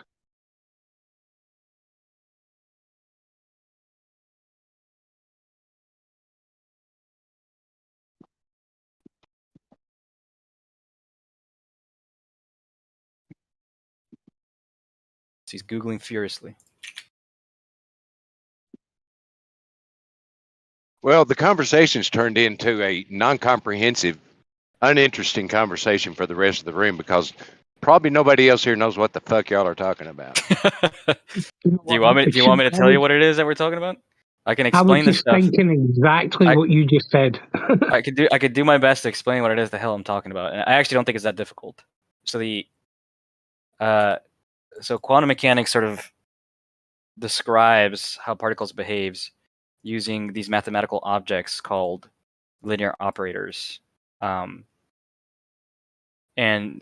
so because nothing is super certain in quantum mechanics, right? You can only calculate probabilities. You use these to calculate expectation values for the things that you're going to measure, right? So if you're going to measure the position of a particle or the momentum of a particle or the energy of a particle, you have these sort of expectation operators that you integrate over what's called the wave function, which is the object that corresponds to the particle. And that gives you a probability that you'll observe something. right? And all this happens in there's different formulations, right? But it happens in a so for example, in the matrix mechanics way, it happens in an infinite dimensional space where every position, for example, so if you're measuring position, for example, right? Every possible position, you call it an eigenvector in this infinite dimensional space. An eigenvalue.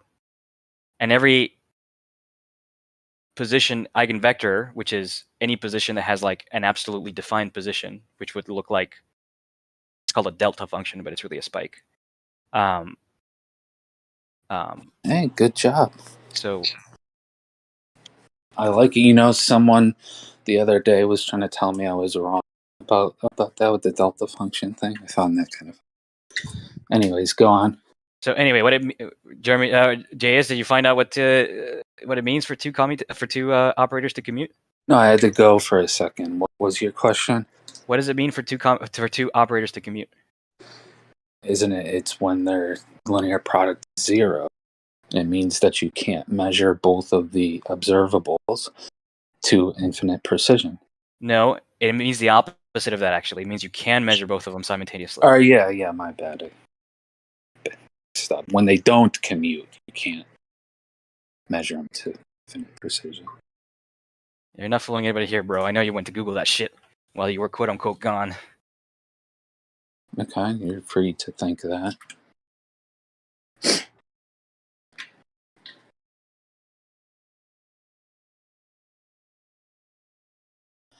But anyways, rather than trying to prove what's what and whatnot, like Howard said, we can have a more productive conversation.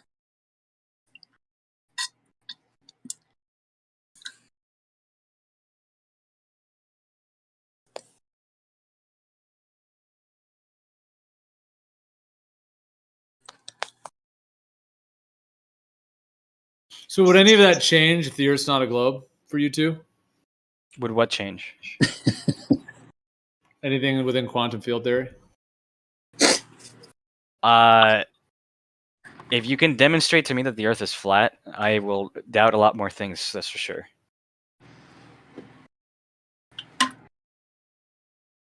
You would doubt things within quantum field theory in particular? I would doubt a lot of things.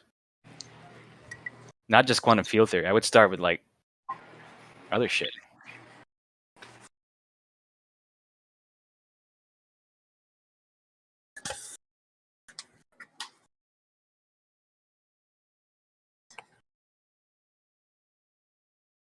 Yeah, it turns out it's flat.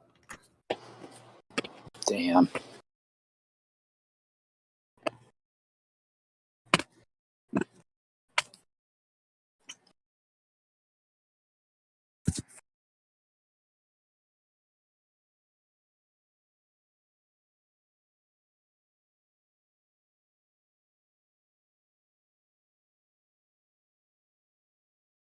Oh wait, is Whitsit here? He's on the list. I don't know if he's actually at the computer. Huh.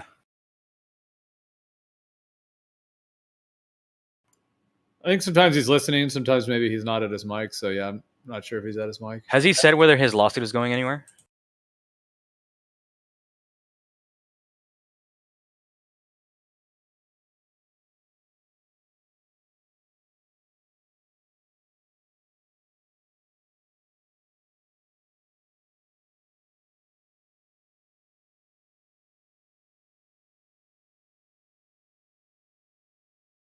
So are we going to discuss the meaning of mass again? Or maybe wrong?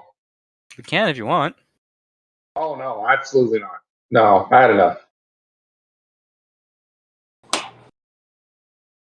Where's Jeremy? He likes that sort of thing.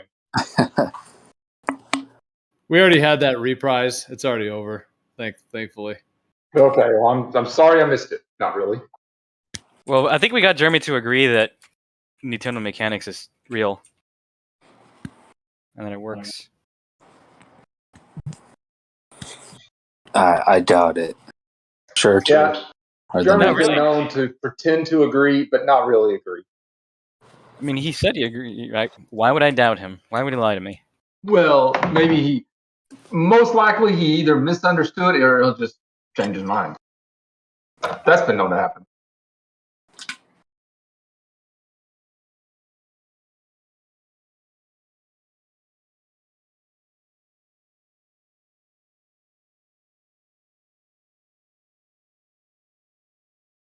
So I'm curious, what's the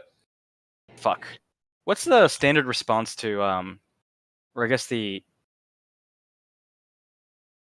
accepted interpretation of what of like all of like the recent SpaceX videos where they have like uninterrupted footage of like a camera being strapped to the side of the rocket? Is it all that is just CGI? It's all faked? They focus on other stuff, like for instance, well, I guess it's NASA, but at least with the Artemis footage, even though they had uninterrupted footage for long portions of time, sometimes they would adjust the exposure, and like the entire craft would disappear or something like that, or the entire craft would reappear. For the Falcon Heavy launches recently, right? They're releasing completely uninterrupted footage, like from takeoff to landing, from when the boosters like weren't Really? in. Yeah. I haven't seen those. You can try and find it if you're really interested. And this is recent? They only just started doing that? Yeah, it's recent. I saw it a couple weeks ago. If you consider that recent, I guess. Yeah, I mean, I don't think anyone's talked about that. I don't know if anyone's aware of that. I didn't know that. Should I pull it up? Will people talk about it? Yeah, sure, go ahead. All right. Let's see. SpaceX.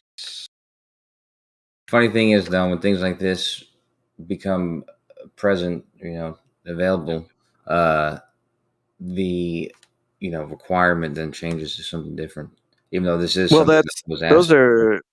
those are boosters that fall back while it's well within the Earth's atmosphere. So that's not anything that typically the flat Earth side would have a contention with, right? Like I literally watch those launches from my house and see when separation takes place. So to say you have a video of start to finish of that isn't the same as saying, hey, we have a video start to finish from launch to boom, we're in outer space and we're docking with the ISS or something like that. It's completely different, right? You still have visual confirmation from the ground of that, of the separation. So are you telling me that the flat earthers accept these videos then?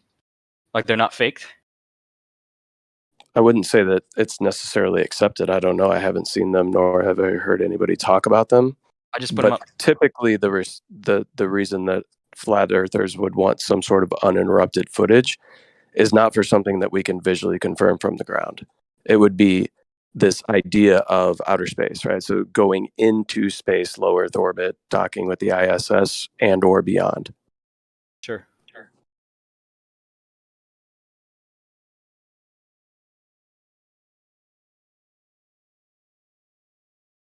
Because like I said, I can see that portion of the launch take place literally from my house in my backyard.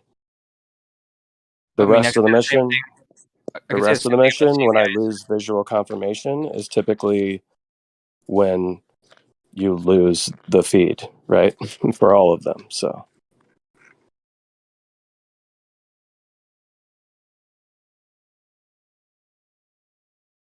there, I'm showing the video now.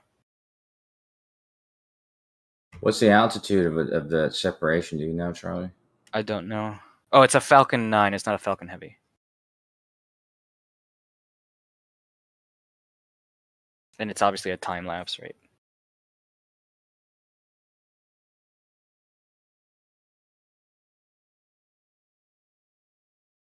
You haven't seen this, Kojo?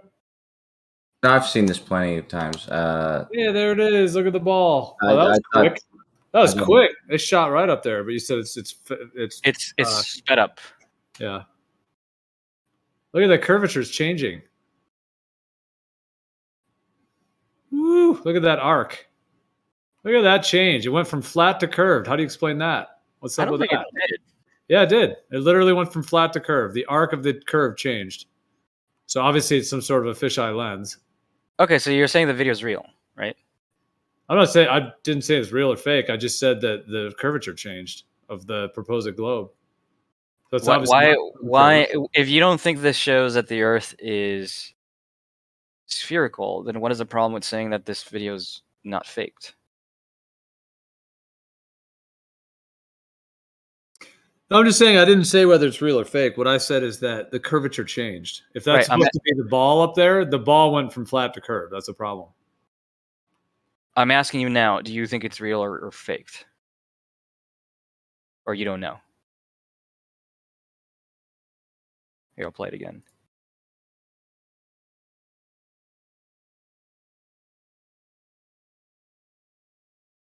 What I'm saying is that if this is, I mean, you can even see the beach line as it's going up, warps and changes. So whatever this lens is obviously a fisheye lens of some sort.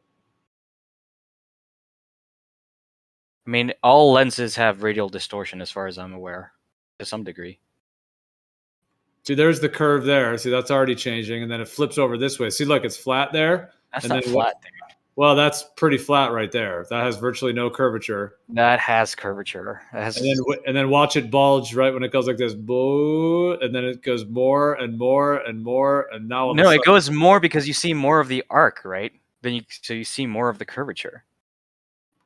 It right? If I only show you the edge of a basketball, you don't see much curvature. But if I show you the entire edge, you see the entire curvature, right? It increases in arc, but I'd like to see it maybe pixel to pixel if someone feels like doing that. But even if all of this is real, Charlie, right? Something went up and came back down. Like I said before, what does this have to do? This is nothing that the FE side would have a contention with if this took place and this actually happens. Well, I think clearly they have a contention with it, right? Not everybody is agreeing that this is real. Who isn't agreeing? Gio, is this a real video? I don't think anybody said one way or another. Nobody's like making determinations. But right, if this video is real, what does it prove, though, Charlie? That's my point. I don't think it proves anything. Okay, then why are you throwing it out there? Like, do the flat earthers believe this? Blah blah blah blah blah. I just think it's an interesting video.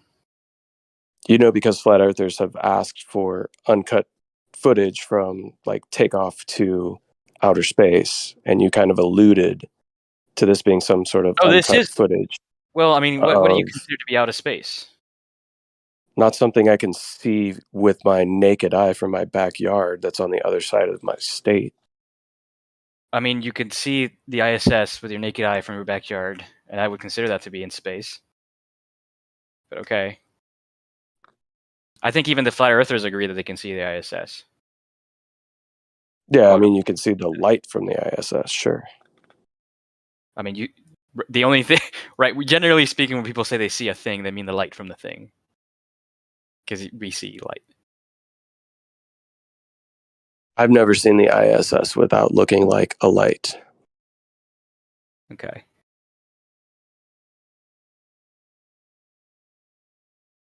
I mean, what was the height in which this takes place where they break away from the rocket? I don't know. Let's see.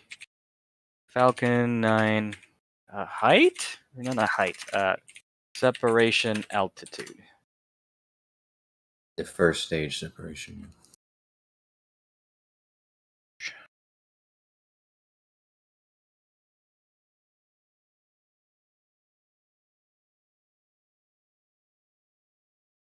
Did I get this right? 80 kilometers? Sounds about right. Which is what, like 60 miles? It's about 50, 40. 50 miles? Yeah, something like that. So not even a fourth of the way to the ISS? Height-wise? What's the altitude to the ISS? ISS altitude. Well, is that even the Kármán line?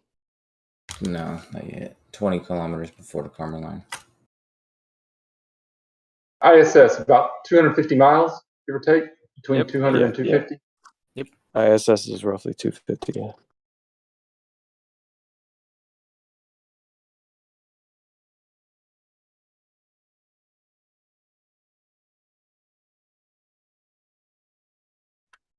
Oh, they separate a lot higher than I thought.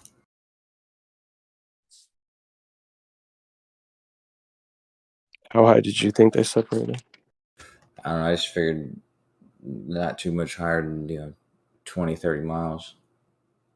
I guess it's like I said, 45, 50 miles. It takes them like a whole day to get to the ISS most times.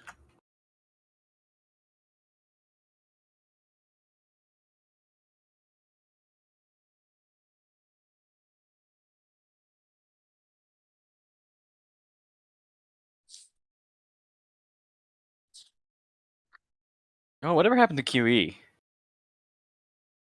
Does he show his face around these parts?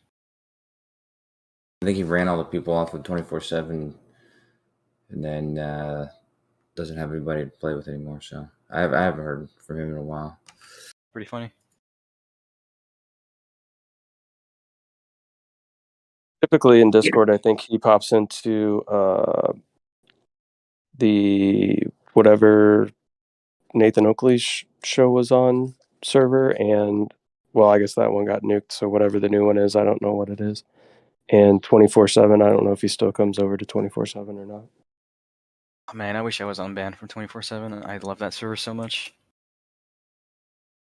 The last time I heard QE talk, it was like a couple of months back. He said, all the Globers are scared of me, so now I have to start going after the Flat Earthers. And I'm going to attack the Flat Earthers when they say something wrong. I was like, all right, okay.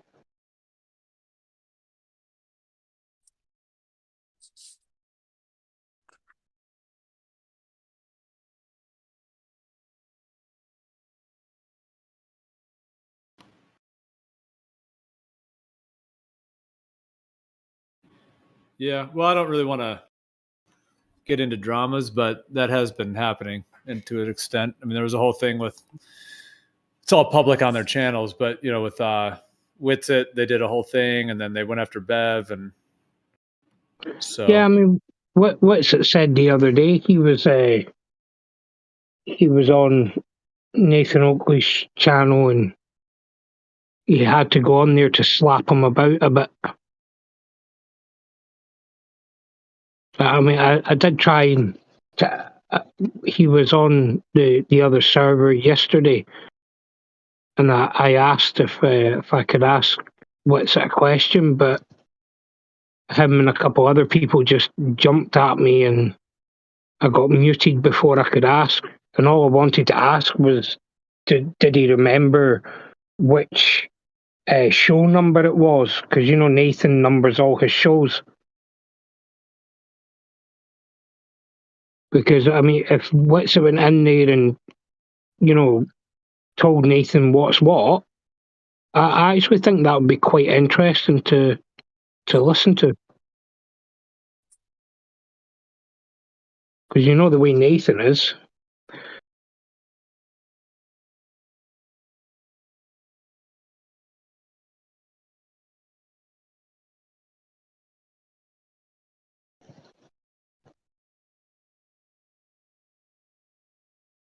Are you talking about like a while ago, Highlander? No, I don't know how long ago it was. It was just I heard Witsit say the other day that he had went on Nathan's show. Yeah.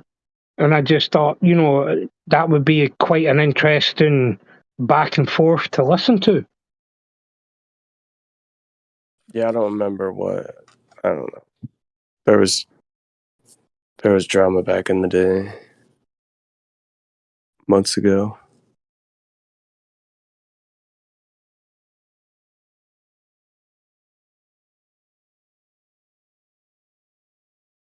It's just, I mean, I can't imagine Nathan letting anybody tell him what's what. He would just mute you and then go on a mad rant about how he's yeah, right and you're definitely what wrong. happens. That's definitely what happens for sure. Yeah. I mean, I don't know how long it's been since Witsit was on there, but I know that like before the FED server got nuked, there were times where like Dyslo would go on and mention something about, I don't know, just getting those guys to talk about something related to like quantum or something like that. They back the mainstream narrative there. So if you have any type of opinion that might be counter to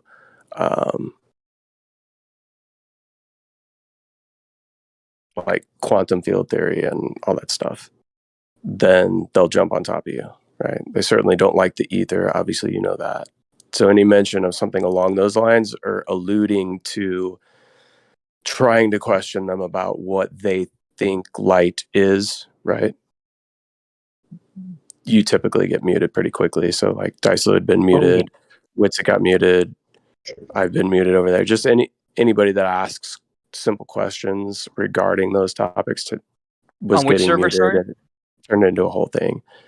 It was the old Flat Earth Debate server, FED, Flat Earth Debate. I don't know if I think there's a new one, but after the way that like I was treated over there for just legitimately asking one single question, when the old one went away, I never even sought after finding the new one, if there is one. Isn't it called science versus pseudoscience? Oh, Yeah. Yeah, that's right. Is that the same name as the old one? Is the new one, is it Nathan that actually owns the new one, or is it somebody like Righteous or something? Yeah, as far as I know, Righteous is the owner of the new server, yeah. Right. That's what's up. Righteous is cool. I don't know, I'm not on that one either, but I heard they opened up a second one because I think they went to what's it called, Gilded. I think they tried going to, when their server got deleted off, the old Science versus Pseudoscience got deleted off Discord. They went to Gilded for a while, and then I guess they found that not that many people were over there because most people don't really have Gilded. It's like a Discord. It's like a different type of Discord platform. It's kind of like a copy of Discord, but not quite as good.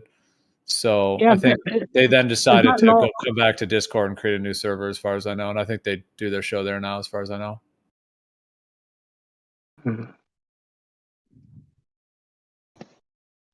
Is the new Discord channel a recent thing then? I want to say, I think I heard that they did it like maybe 2 months ago, 3 months, maybe. I'm not sure. Because I mean, I don't know.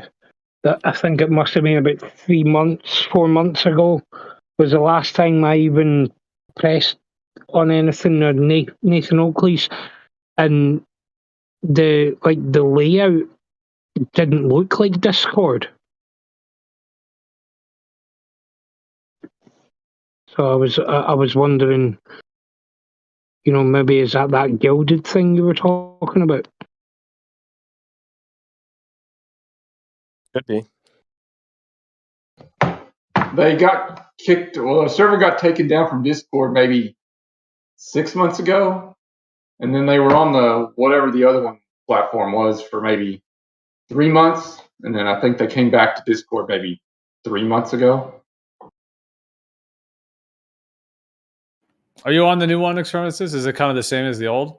No, I never. I mean, what would be different? But I would assume it's the same. But I'm not there. I don't actually, as far as I know, most of the Globers that did go to the old one have been banned or don't go to the new one.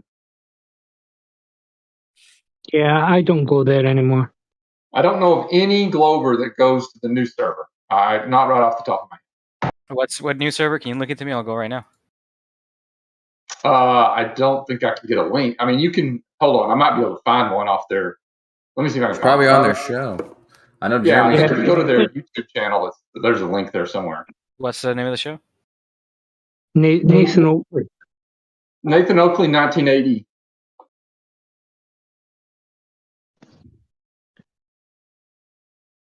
I mean, there won't be anybody there right now for sure. The shows are usually run in the mornings in the United States. I don't know what time in the UK, but then they're usually done by 11 or 12 in the United States, and then usually there's not anybody left until the next day. It's not normally, I would say, between 10 and 10 a.m. and midday UK time.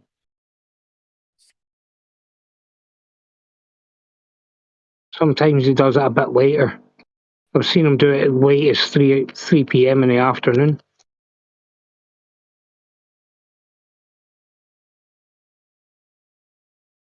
He normally does it to coincide with other people's shows, like, so some of the followers they'll go and watch Arwen, and then when Arwen's early bird finishes, then they'll go to Nathan, and when Nathan's finished, they'll go to QE's, and they just follow each other around all day.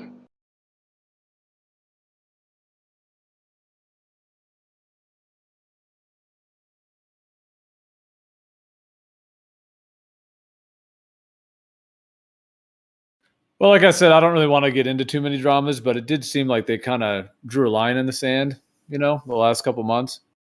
It's like, if you talk about Ether, you're out of here. If you talk about this or that. So yeah, there were a lot of people that still supported them, maybe had some mixed feelings, but it has been a little interesting just for me to observe from the outside how much they drew a line in the sand, in a pretty severe way, even to the point to where, well, anyways, yeah, they've really kind of like, I guess you're with us or you're against us kind of thing. So it seems to have kind of changed up the dynamic a little bit.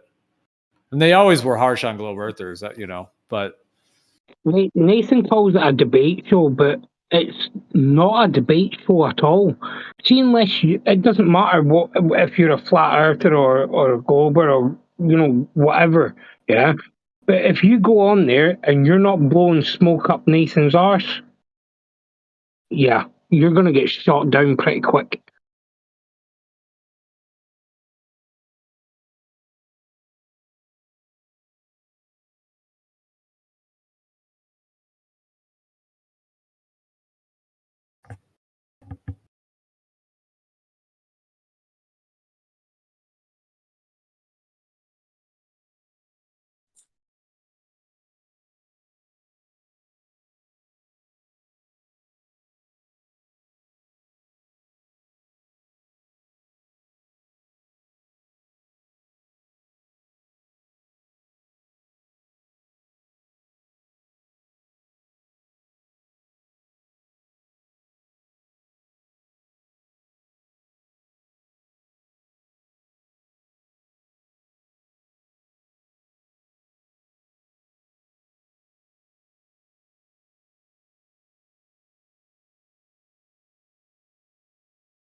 Yeah.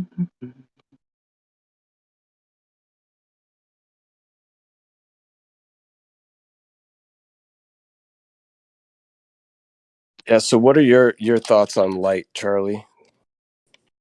What about him? Like, what is light? I accept the mainstream scientific interpretation. Which is? Light is oscillations in the electromagnetic fields, which are quantized, and we call that particle photons.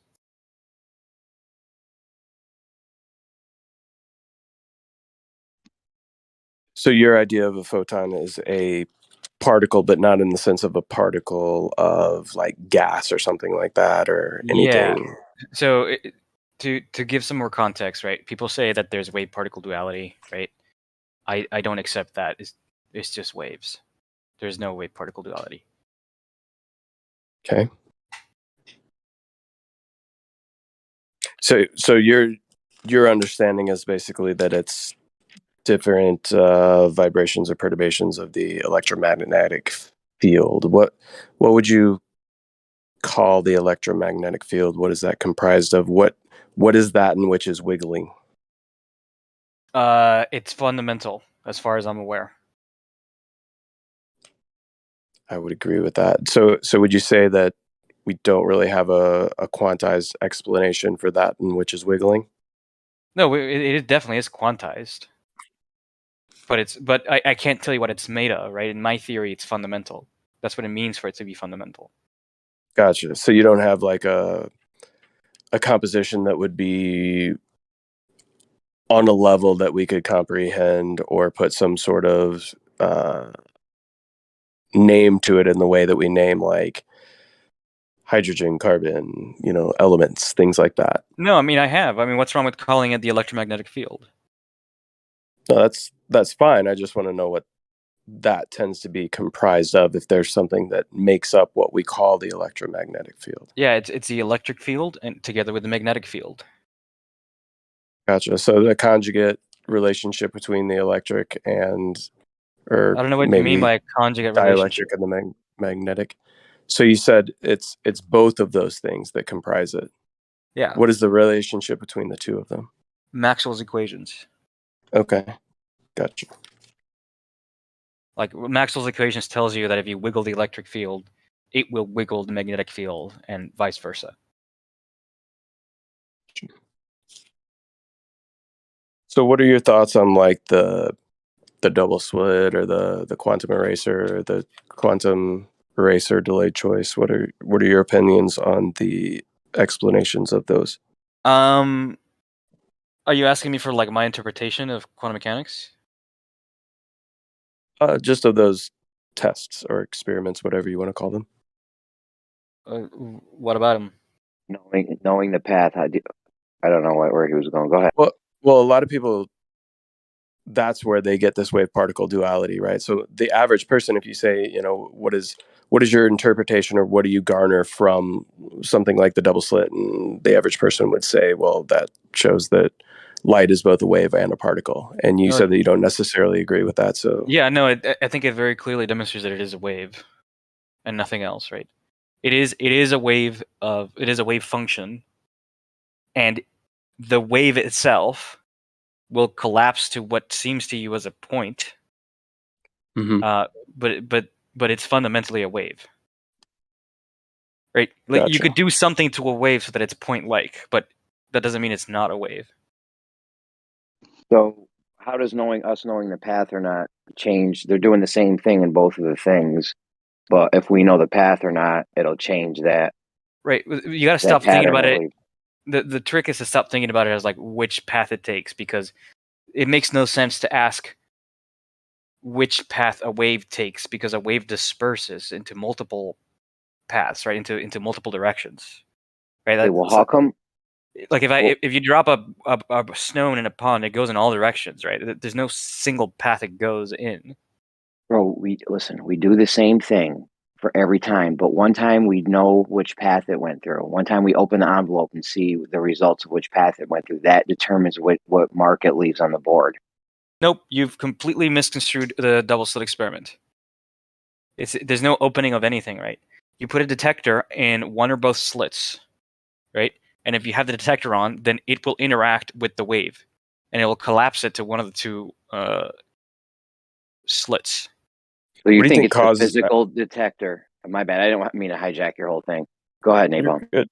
No, I was just going to ask him what he thinks causes that. Do you think the detector itself functioning on the electromagnetic spectrum in some way, shape, or form is what causes it? So this is called wave function collapse, and the wave function collapse happens when you measure.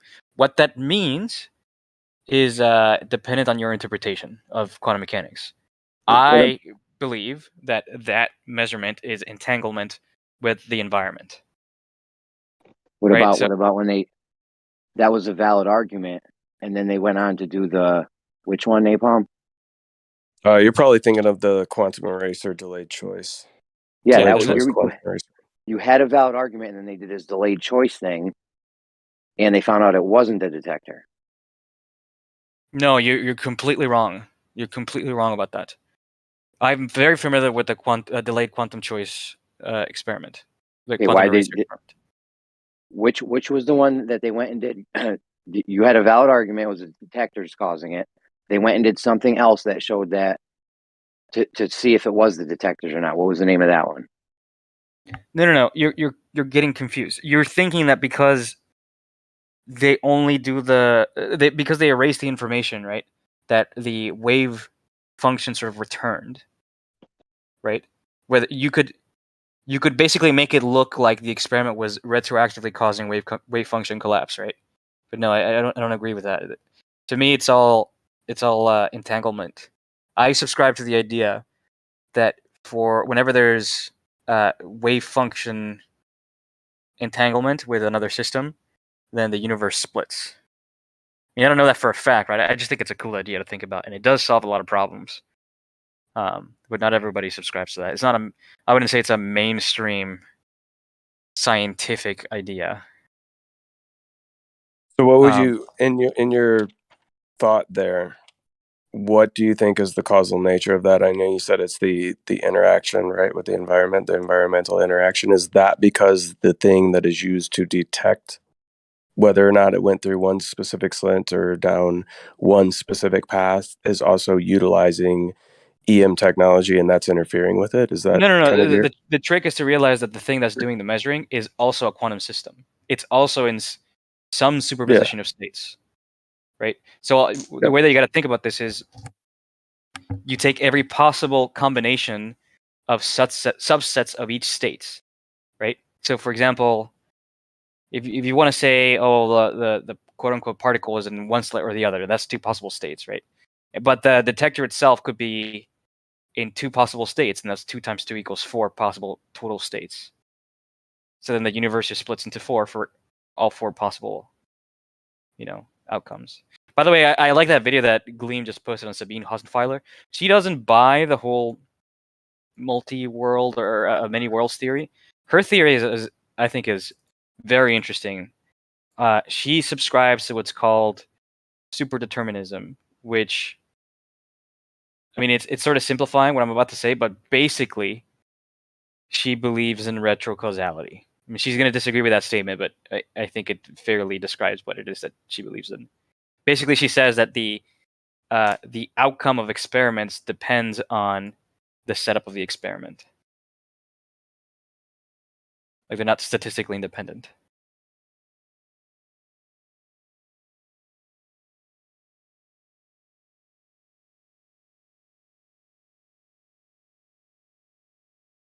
But I mean, superdeterminism is a neat idea because it sort of undoes a lot of the weird quantum stuff. Like it basically it's a hidden variables theory, right? It says that there's stuff we don't know about quantum mechanics, which is true. It's objectively true. It's objectively true that there's stuff that we don't know about quantum mechanics.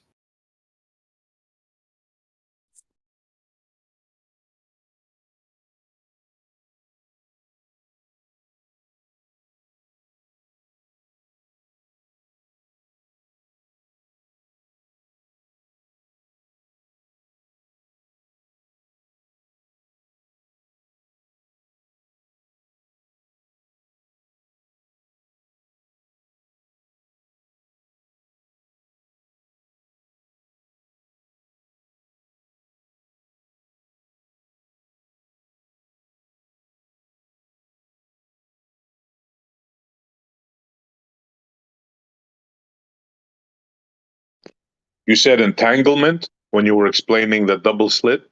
What did you mean by that? It means that the states of two systems, the outcomes of them become related to each other. So, what's a good example? Entanglement is actually not a complicated concept. It's like, imagine I have like a penny and a nickel, right? And I put one in one hand and one in the other, right? And I ask you to guess which one's on my left hand and which one's on my right hand. As soon as I reveal to you that the penny's in my left hand, you immediately know that the nickel is in my right hand, right? That you would say that the probabilities are entangled.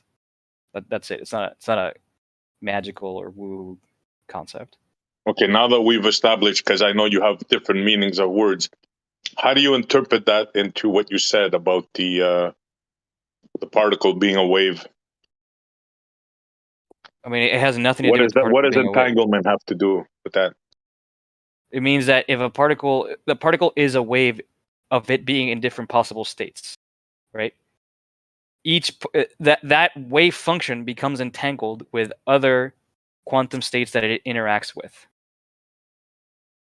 Meaning for each possible state that quote-unquote particle is in, represented by that wave function, then the system of it and whatever is measuring it are not going to be statistically independent, right? Like one will depend on the other. That's what entanglement means. Yeah, I'm aware of that, but isn't the single split experiment, don't they fire one supposed particle at a time? Yeah. I don't see how that... So how does that what happens there? How does that superposition? I mean, what's the question again? I don't see a problem with the particles being fired one at a time. But you said it's in a superposition state, right? Uh-huh. What would that be? What would this superposition state be? The single photon that they release? Well, can I use an electron instead? I mean, that doesn't really matter, but basically, if you put let's say I put an electron in a known place, and I let it go, it will actually spread out in all directions in this thing called a wave function. So you can think of the electron being in a superposition of it being in many places all at once. Many places all at once? Yes.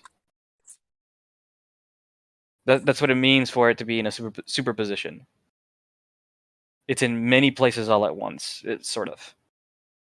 But you didn't explain that before. You explained superposition as something else. No, I explained entanglement as something else, right? Superposition is a different concept. Okay, let's take your entanglement, right? Mm-hmm. You have a photon. You split it in two. As crazy as that sounds, your magical nonsense. So it becomes it becomes entangled. No, if you split it in two, it's superimposed.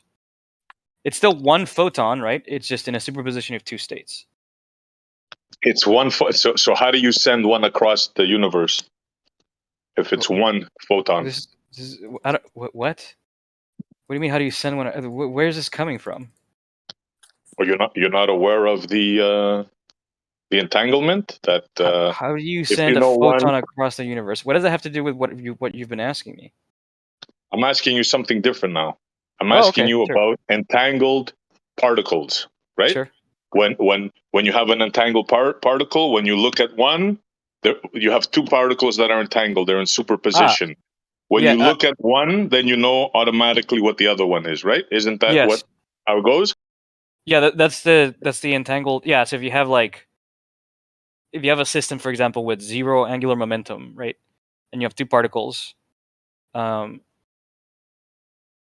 I mean, it depends on you create them, right? But you can imagine such that you create a pair of entangled particles such that angular momentum is conserved, but you don't know the angular momentum of each individual particle, right? So they're in the system where one is up and the other one's down, and that's superimposed with the first one being down and the other one being up. And then as soon as you measure one, you know the other. Okay, so we have two entangled particles, which is nonsense to begin with. Number one. Number two, you send one. All right, bro. I'm not interested in arguing with this with you. You asked me a question. I'm happy to answer what my opinion is on this stuff, but if you're being adversarial about it, I'm not interested. Okay, my bad. I shouldn't have said that. So we have two entangled particles. We send one across the universe. Mm-hmm. So now, when we look at one, right? Let's say one is a right-handed glove and the other one is a left-handed glove, right? Mm-hmm. But we don't know which is which because they're both. Let's get this straight now. They're not either left or right. They're both left and right. Do we agree on that? The system is of both of them together. They no longer have a well-defined individual state. The state includes both of them. Okay, perfect. Okay, so we have both a red and a right hand and a left-handed glove in both places at the same time. So when we look at one here on Earth. We see it's a right-handed glove. We know the one way across the universe is a left-handed glove, right? Sure. I don't know where the gloves are coming into this, but sure. One is top, one is up, while the other You one's can down. make particles spin top down, whatever you like. It doesn't Sure. matter. Blue, red, green, orange, doesn't matter. Sure. Okay, so now that particle that is way out there is further than light can travel instantaneously. Mm-hmm. So how does one know what the other is without information being exchanged? How does that happen? There is no information being exchanged, right? You can't Then you send don't know. messages. Then you don't know what the glove is, what the other glove is. How do you know? You can't send messages faster than light, even with this system, right? There's no way to come up with a system where you can send information this way. So I just debunked your theory. No, I just told you there's no way to send information. It's impossible. Exactly. You can't come up. That's my whole point. So how does one glove know what the other one is? It doesn't need to know anything about the other one. Then how do you know? Then how do you know that it knows? It doesn't know. What do you mean it doesn't know? That's the theory. When doesn't you know. open a box here, you know that here there's the left-handed. No, you know it, but the particle doesn't know anything. It's just a particle. Do you know the theory, bro? Do you know I your know theory? the theory. I know the theory well. Yes. So then, what's the problem? There is no problem. You know that information You're the one that has a cannot problem. exchange faster than the speed of light in your theory, right? Which correct. Tesla debunked, but that's another story. We'll leave that for another day. There's no How does it work inconsistency here. Why you're the one that's claiming that information is traveling faster than the speed of light, right? Here in this I'm not scenario. claiming that. It would have to Yeah, be you if are. it's further than light. If it's further away Okay, than now you're light playing. can Now you're travel in. playing word games when you say I'm not saying it. It has to be. Okay, no, you're saying it does, and I'm saying there doesn't need to be information being transferred faster than the speed of light. Then how does the other on the other side? How does it know that it's left-handed and not right-handed? It doesn't know anything. You just said, not you just said. Your theory. Do I have to explain to you what your theory says? I mean, you 'Cause have we been agreed doing on- a pretty we good agreed job on at it that up until before, now, right? but now you clearly misunderstood what wave function collapse is. It doesn't need to be information instantaneously being sent to the other particle for wave function collapse to happen. You know what the other glove is on the other side of the universe, which is further than the instantaneous travel of light, which Yeah, is what the information. particle How do you know? doesn't know anything. The particle doesn't need any Not information. talking about the particle. Not Okay. talking about the particle. Your theory says when one box is open here, you know it's right-handed, and when you open it over there, you know it's left-handed. Do I have to talk like a child to you? All right, bro, you're just being a dick. I'm not I'm not interested in being a talking to you dick. anymore. You're caught in a corner. I'm not and interested in you're talking to you. floundering like a fish. I'm That's not. what's I'm happening not here. interested in people calling me a child. All right. If you want to continue this conversation, I'm more than happy to. But you're gonna have to curb your rudeness. Yeah. Bro, I told you 4 times already. Do you want to ask me the 5th time again? Or I'm going to I need you disengage to with stop you, being man. rude. Don't I need you to stop being rude. play games. I need you to stop being rude. Okay, then answer the question. I need you to stop being rude. Right. It's not very nice to call me a child. Are you going to answer the question, or are you going to I've play? already answered your question. Your answer is it doesn't need to exchange information. That's your answer? Correct. Or it doesn't know, the particle doesn't know? That's your answer? That's an answer. They're equivalent answers. Dude, you have no clue what you're talking about. Sorry. Okay. Again, you're not being nice. You're not being nice, dude. I'm trying not here to to be nice to you, man. Okay, that's First fine. of all, That's fine. I am not interested all in night talking you to were you. being rude to everybody. Okay, all night you were trying to play teacher and this and that, and I was listening to you. And now you're telling me I'm being rude to you. I'm not being rude to you. I'm calling you out. You're quite a hypocrite, Charlie. I heard what you were saying before. Don't think I wasn't listening, bro. Even your own boy, Jace, a baller, thinks the same as me. Jump Pandas is defending the moon landing right now. Is it 2017?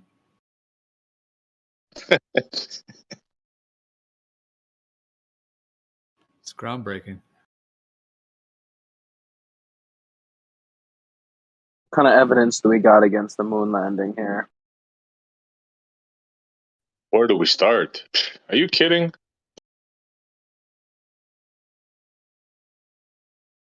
Whitsitt brought that some of that Skylab footage from like the 70s. That stuff is hilarious. That's where they run around in circles. Yeah. That one. Yeah. So bad back then. I mean, some of the recent stuff, I guess, could be a little tricking to people. But when you go back to that older stuff, it's just terrible. I don't know how these people believe that. It's truly amazing. Yeah.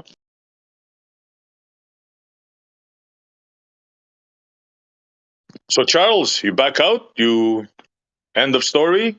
Conversation over? He left. Yeah. They don't like it when you give them a taste of their own medicine. I don't know why you said you were giving him a taste of your own medicine. He was being civil, and you were not being very civil. Because I heard how he was talking to Chirality before, and everybody else. Me, the other day, Gio said he the same thing. This guy thinks he's smart. He thinks he's above everybody. It's like the Glober. Yeah. You cut out, Jace. You said I said he's like the Glober version of Whitsitt. It's what he reminds I didn't me hear of. that. I don't know about that. No, I think he's much worse. People were calling him Rumpus, Zanuck. He's like the young I Rumpus. nicknamed him Rumpus 2.0, Gio. I called him Rumpus 2.0. I haven't heard the relation to Whitsitt. But I guess that's what you're going with, Jace. He's a legend over back in the day at Gem Pandas. Charlie? Trying to act like he's, and everyone's over there. A legend in his own mind. Well, if Extremistus says it, then that's what it is. But he's like on the Globe stuff, so you guys don't like him though? I mean, I heard Kosho say he's not a fan or something. He's I'd be hard pressed, I think, to find a Glober who likes maybe Quad Dog because they're kind of similar. If you know who that guy is, not sure if he's ever been here before. You were cutting out a little. Cut out right when you said whoever that was. God damn it, stupid Mike. I said maybe Chief Squatting Dog might be one of the few other Globers who are friends with Charlie because they're kind of similar. They are kind of similar, yeah. No, Chief Squatting Dog has been in here for sure. He did a month or two run, and I knew him from back on 24/7, like the old server and stuff. So yeah, he doesn't. Yeah, I haven't heard him in a while, but yeah, you're right. Those two guys are kind of similar, kind of young and a little maybe overconfident in some way. Yep.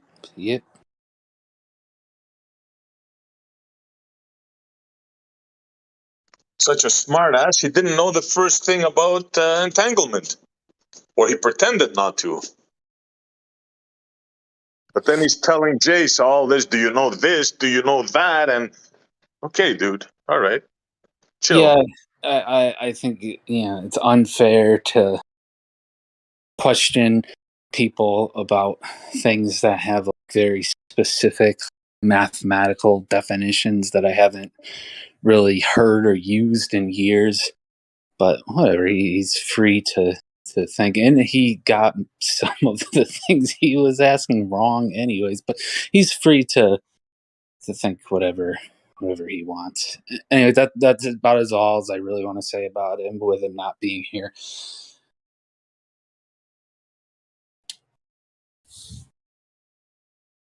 It was funny. Wasn't it him, Jeremy, yesterday that said, what did he say? A massless quark plus a massless quark equals matter? Quarks aren't massless, so I hope he didn't.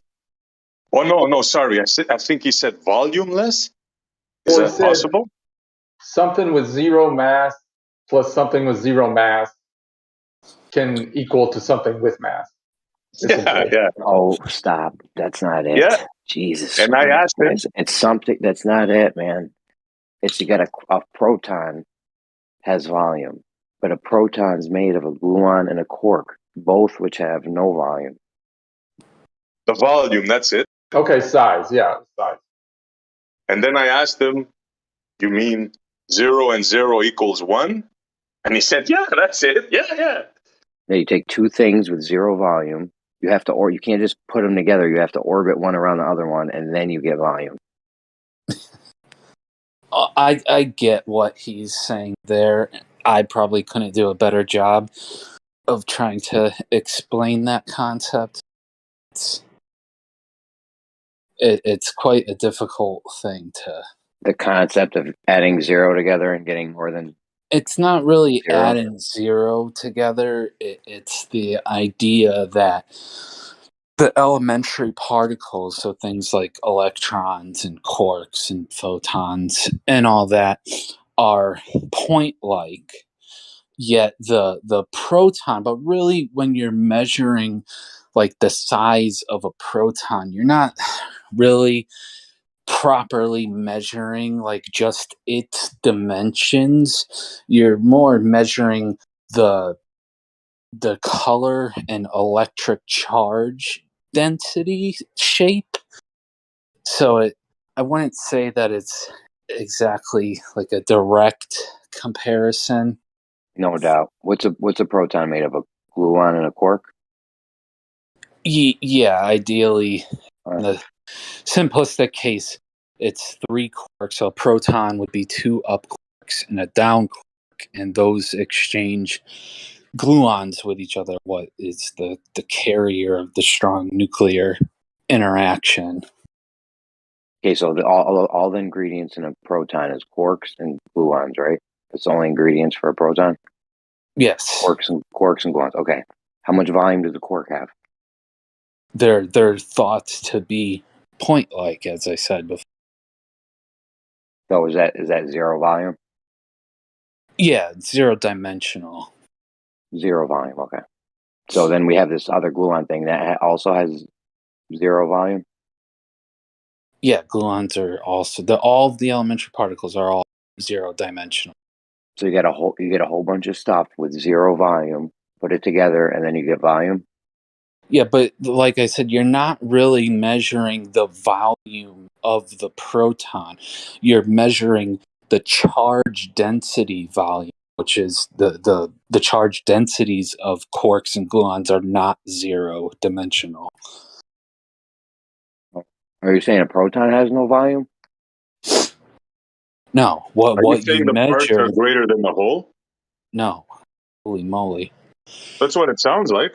So the particles themselves, the quarks and the gluons, are thought to be point-like. So they're thought to be zero dimensional. But they still have a charge density. You can put a volume to the region around them that their charge distributes to. So like a distance at which you can send another color charge or another electrically charged particle at the original particle, and it would scatter away from at a specific distance. And when you're measuring the size or the volume of a proton, you're really measuring that charge volume, which isn't zero for quarks and gluons. So it's not that it's these zero dimensional things. It's because you're not really talking about its specific volume. What's measured in an experiment is the charge density, the volume that the charge has. That's insane, bro. It's like you're saying I'm measuring a radius of a charge and I'm calling it this, but it's actually nothing at the center. If you have a charged particle, you send another charged particle of the opposite. If they're electrically charged particles, if it's an oppositely charged particle and you send it at the original one, you can go in a 360 circle and plot out at what point the charge gets scattered from, how close to the other charge it can come. And that's really what's being measured. Yeah, then how does a thing like LIGO work then, for example? If you're saying you can measure a proton. right? How do they measure to Because those fine scales? I mean, they're it doesn't make sense what you're talking saying. about the charge density is what they're talking about. It's the width of that charge density. You're saying that they can't measure a proton, right? They measure the field of charge that it creates. Did I The understand you correctly? the value that they give for the size of a proton is obtained by measuring the charge density, the region of space around the proton at which another particle of opposite electric charge will scatter away from it. It's not like an actual measurement of the real size. We don't have a ruler that's small enough to measure that small. I'm feeling. I get you, bro. I hear you. So how then do they claim that they can measure like 1/10,000 of the width of a proton? What technique do they use? If they can't measure a proton itself, right? You're saying it's a charge, whatever. How can they measure 1/10,000 the width of a Because proton? they have a value for that charge density, basically the spherical shape around the proton. And with LIGO, that's not what they're doing. They're using an interferometer to measure a distance. It's a different way of measuring distances. They're not like scattering charges off each other. They're taking how the They're using mirrors laser. move. That's what they're doing. Yeah, they're taking how the mirrors move and how that changes the fringe pattern in the interferometer. There's a relationship between the distance that the path of the light has changed. Yeah, that's my whole point. I know it's an interferometer. I'm almost aware of how it works because it's very complicated. I have rudimentary knowledge. But what I'm asking you is, how can they measure 1/10,000th the width of a proton? Because SC, they measure the width of a proton in a different way than they're measuring the distances that these mirrors are moving and stuff. The fringe pattern in the interferometer, and just comparing the values in it, and the one value that they get from the interferometer is 1/8 of a proton, or whatever you said, of that value. 1/10,000th of a proton. 1/10,000th of a proton. So you're gonna tell me that the laser, the fringe pattern that it creates when it gets disturbed, right? You're gonna tell me that that can read 1/10,000th the width of a proton? Yeah, interferometers are quite precise. Okay, all right. If you're saying we can't then like measure the width of a proton, and then you're telling me, well, 1/10,000, no sweat, we can do that. He just explained they do it in two different methods. Why is that so complicated to understand? Okay, explain it to us, Extremistus, please. I just did. It's two different methods. Why is that complicated? They use one method for the width of a proton. They use another method, the interferometer, for this 1/10,000th of the width. So why is it so difficult to understand? There's two different methods. You can just say it like that, right? The thing is I'm trying to explain that, and obviously you don't get it. If you can't measure the width of a proton, right? Obviously, if they could, they'd use the other method. He's saying they can't. They measure the field around it, the radius. So then I asked him, well, then how do they measure 1/10,000 of that? And he says, well, That's the value they're comparing it to, SC. They're just handing what we can say that you said, the field around the proton, the size of that they're saying that's the they're just shorthanding that's the size of a proton. And then they're comparing the measurement they get with the interferometer and saying that measurement is 1/8 or 1/10,000th of that width that they measure for the proton.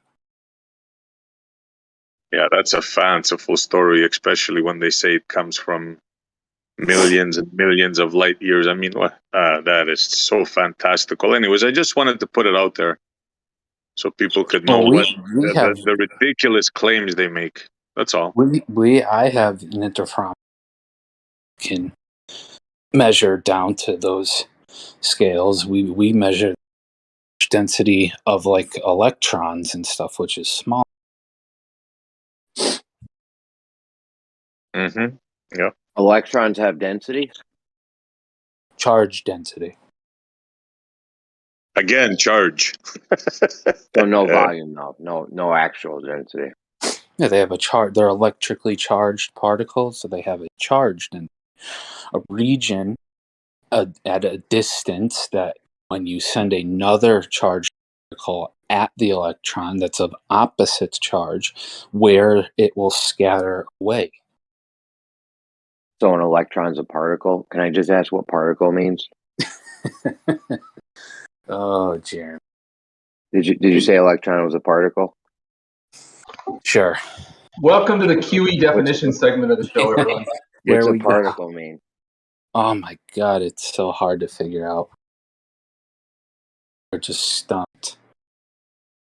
I'm just asking, do you know? I don't know, you have weird definitions for words. Well, Charlie was actually the right track. He was talking about that they're a particle is really just a localized wave. If you don't like our definition of particle, how about you provide one and then we see if we agree, or we can meet in the middle somewhere. No, we're living in your fantasy world. We got to use your fantasy definitions. It's all good. Oh, okay. That's fair. Yes.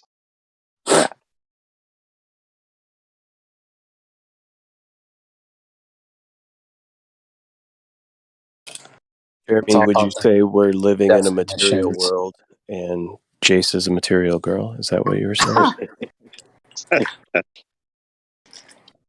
We're living in the fantasy world of some subatomic particles where you can give them all kinds of fancy names. Smash things in bubble chambers, observe swirls, and give them names, and we'll win Nobel Prizes. Whee! Yeah, unfortunately, that's not how that works. But you're free to think. It's more like Plato's cave. Why don't you tell them what you do?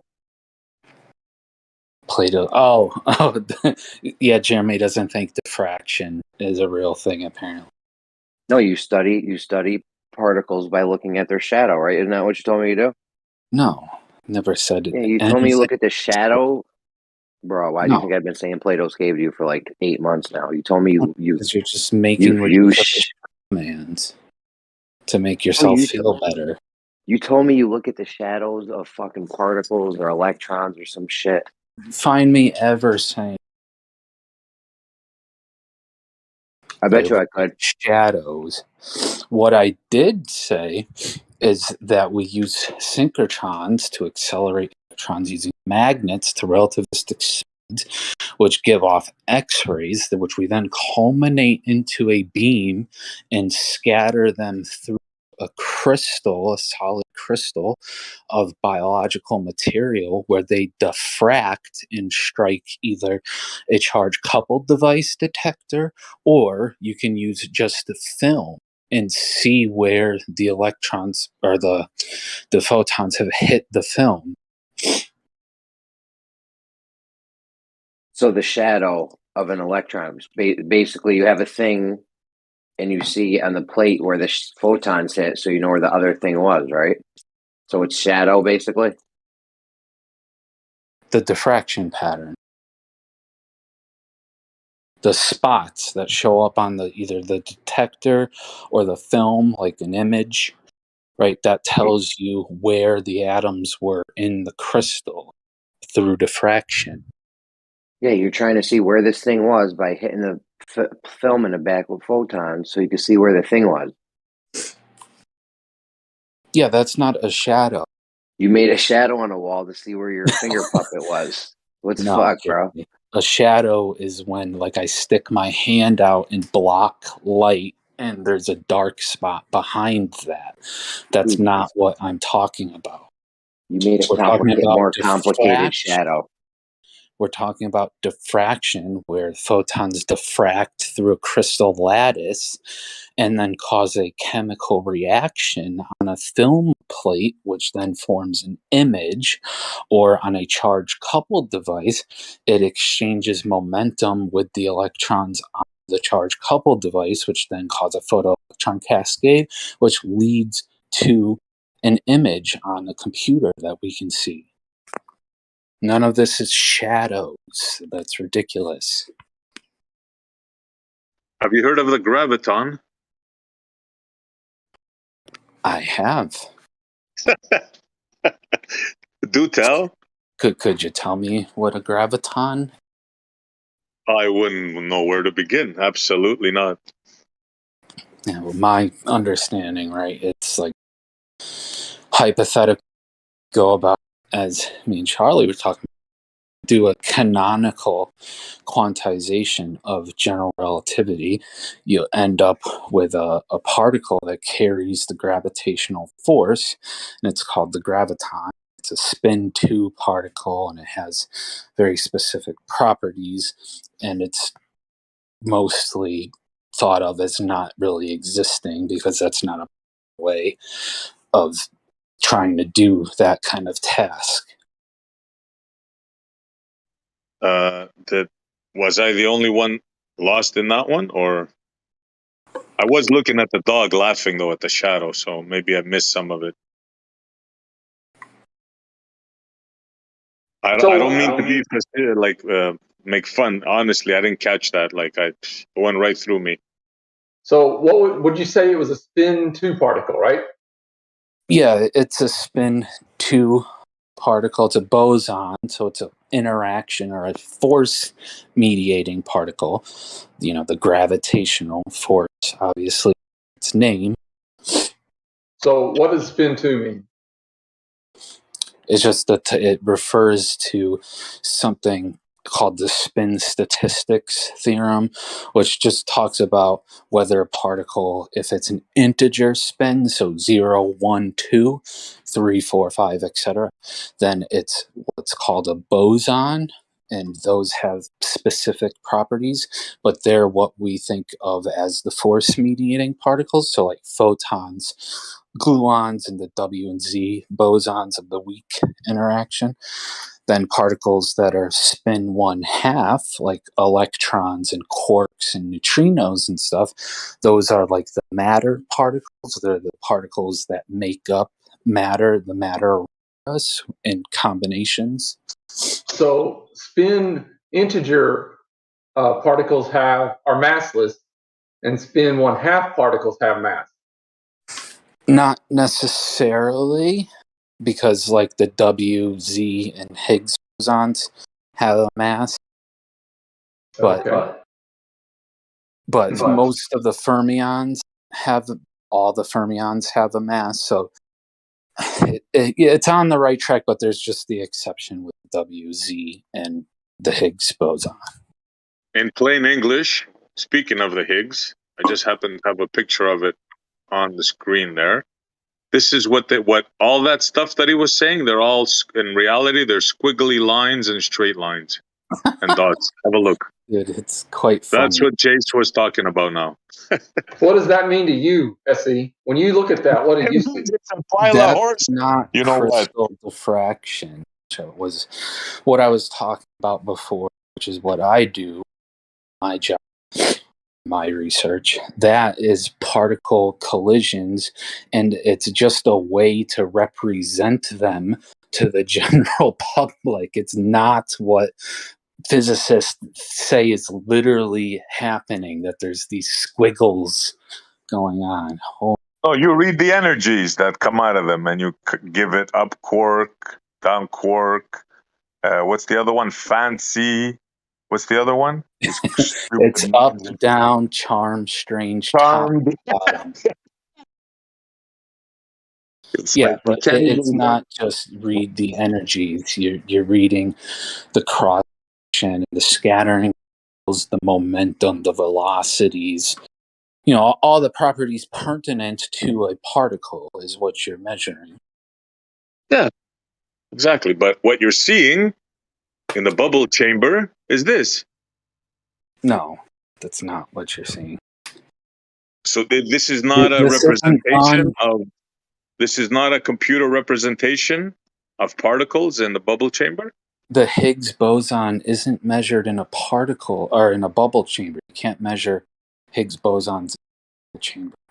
They're measured in particle accelerators, like the Large Hadron Collider. In bubble Okay, and and what's the cloud chamber where they measure it? What's it called? The place it's where a the detector. a detector. Okay, and isn't this the stuff that it registers? Squiggles and lines. No.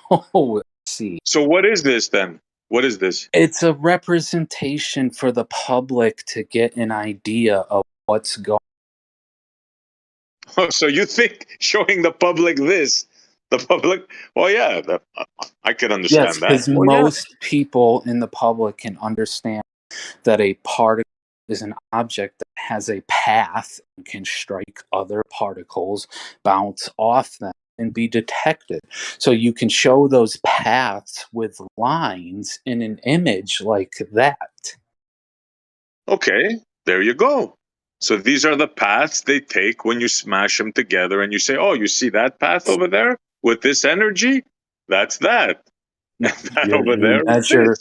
the cross section, the scattering angle, the energy, the velocity, So- magnetic properties, how it's deflected in the magnetic part of the chamber, all of that. The path is really not important, but it's a way to get across to the public because the public understands that objects take paths through things. Wow, ingenious. So it's like taking two quartz watches, two Rolexes, smashing them together and say, oh, look at that spring. Oh, that's the God particle. Oh, look at that one. Oh, that's a cute squiggle. Oh, that must be the boson. Yeah, but that's not how the conclusions are reached. So it's just silly. So You have you're no obviously proof kind of of any of this, man. This is all theoretical mumbo jumbo, man. Yeah, if you have to tell yourself that, that's fine. I mean, you're obviously skeptical of this SE. So what is behind your skepticism? Is it just like we can't do this? Like you don't believe we have the technology, we don't have the accuracy to make the measurements, we don't have the resources. I mean, is it just pure disbelief? We can't believe it because I think it's impossible. I'm trying to determine what's the source of your skepticism. Sure, I'll tell you. We have people telling us that they don't know 96% of what's out there. They have a theory of it. Everything they say about gravity and how everything works out there, they got it wrong. So now I'm supposed to believe this mumbo jumbo? Up quartz, down quartz, charmed, left, right. Are you kidding me? You want to believe this, bro? You go right ahead. I'm just voicing my opinion. That's all I'm doing. So, I believe I'm right about this, but gravity is actually not within the standard model, and Yeah, so none of this has anything to do. What SEs has nothing to do with gravity. So, like saying, oh, some other group of people don't know about gravity, which isn't even true. It's just ridiculously not true. When Einstein originally derived the theory, dark energy and all that was actually a part of the theory. He arbitrarily decided to take it out, but that's a different point. And those people aren't the ones who are doing these measurements because all of that other stuff has nothing to do with these measurements. So trying to say because this other group of people doesn't know about this one thing, which really they do, that this new group of people, they must not know anything about what they're doing either, is just not how the real world works. You might What are as you well. talking about? This is all theoretical, first of all. All this is, it's all like calculations, theories. That's all it is. It's They measurement. predict they're going to find the God particle. What do you know? They find the God particle, the Higgs boson. If they're looking, if it's in theory, if it is a theory, and they do a calculation, and they say, we expect to get this particular particle at this energy level. And there's several different options. I mean, there's a bunch of different theories. So some of these theories will say we get it at 110, and some of them will say we get it at 50, and some will say we get it 250. And they do the measurements, and they get it at 110. Then that kind of narrows down. It doesn't prove it's right, but that proves that that is a viable theory, and that is evidence for that theory. Well, that whole premise, like they came up with this idea or this theory, and they built something and detected it, and we're like, oh, we found it. That's not even close to how it went down. Peter Higgs came up with the hypothesis of the whole symmetry breaking Higgs mechanism, the Higgs boson, in like the 50s or 60s, and like multiple different particle accelerators in America and in other countries were built prior, like Fermilab tried to find the Higgs boson for a few decades, and they couldn't find it. Right, so it's not like he came up with this idea and just instantly, boom, we found this thing, because that's not how it works. And it's So also basically you're just smashing things together, right? And it's seeing not what happens. theoretical when you're taking measurements. Like, I don't understand how you could say these measurements of the cross section, the scattering angle, the energy, momentum, velocity, the kinetic, all of these different measurements, how it deflects in magnetic fields, its magnetic vector potential, its electric vector potential, all these measurements they take of these things. How are these all theoretical? I'm not saying that they're theoretical. They smash two Rolexes together, they get certain energies, and then they assign names to these things. That's all it is. There's no way. This is all There's no way to theoretical. prove any of this stuff. You literally said this is all theoretical. You said like twice. I'll say it again. Well, let me rephrase it. This is all mumbo jumbo. Smashing Rolexes together, getting the energies of the different gears, whatever they make, and assigning things to them. So again, your skepticism is rooted None of this in stuff can be proven. Your skepticism is just rooted in disbelief. I mean, there's no foundation for it. I don't think they can do it. There's no, well, they're doing it wrong. There's alternatives. I don't think they can do it. So therefore, they can't do it. That's so what why you're does going it with. bother you so much that I don't buy this bull crap? Why does it bother you so much? I just gave an opinion. You could have left it at that. Why are you so possessed in convincing me of this? And first of all, I bet you don't even understand any of it, Extremistus. You're just agreeing with Jay. Most of it. But it's a completely different perspective in reasoning. Just reasoning. To me, I have no reason to doubt it. It's not like they say they can do it, but I have alternatives. I have a reason to do it. Just I don't think they can do it is not a good enough reason for me to doubt it. I doubt they can do it, therefore they can't do it. That seems illogical to me. I have to have a reason other than just sheer belief that they cannot do it. Even if it's kind of a hunch, some sort of logical hunch, like, well, maybe this one little part of it just doesn't work the way they say or whatever.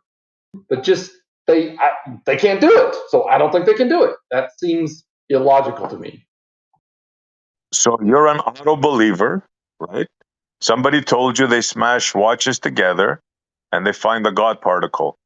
Me, I laugh at it. I call it nonsense because it doesn't make any sense. There's no proof. What do they show me? Squiggles and dots, and they tell me, look, the God particle. Now you can believe that if you want. Where do you draw the line then? We say there's proof. You obviously don't believe it. Show me proof. Yeah. Show me. I bet you have no clue what you're saying. What proof of what? Proof of what? Let me rephrase that. There is articles that they did the whole presentation. There's the people Of what? Again, again, it's people saying it's true. Okay, that's fine. I'm You don't even believing know other what we're people. talking about, bro. I am believing other people. That's fine. But again, you're saying there is no proof. And I'm saying, the people that know what they're talking about have the proof and they understand it. So when you say there's no proof that convinces you. And I guess that is what it comes down to. There's no proof that convinces you, but there's proof that convinces the people that do this stuff. There's obviously proof that, I believe them. So that, I guess, is the distinction. Okay, I answered my own question. Go to Church of Particle Physics if you want. You can believe this. I choose not to. What is the problem? It's something I do all the time. So there's no belief required. And it doesn't matter if you want to believe it or not. It's an aspect of reality that I'm quite familiar with as I go to synchrotrons and cyclotrons all the time and do these kind of things. So the next question is, what do we get out of this stuff? What is a practical application for understanding this stuff? I mean, you can say they can't do it, and then that's fine. What is actually learned, demonstrated, used in our everyday world for this stuff? Almost all of our understanding of biochemistry and a lot of biology, modern nanostructures and nanochemistry and stuff all comes from the use of particle accelerators to determine chemical structures of things like proteins and nucleic acids and carbohydrates and lipids and stuff, and where binding sites and enzymes are, so we can determine where and what kind of substrates. Yeah, that's real stuff you're talking about. That's real stuff. Yeah, and it uses these Chemicals, particle enzymes. accelerators and the principles of the particles, SE, to determine those real things. Sure. Yep. The God particle determines chemistry. Yeah. I believe that, man.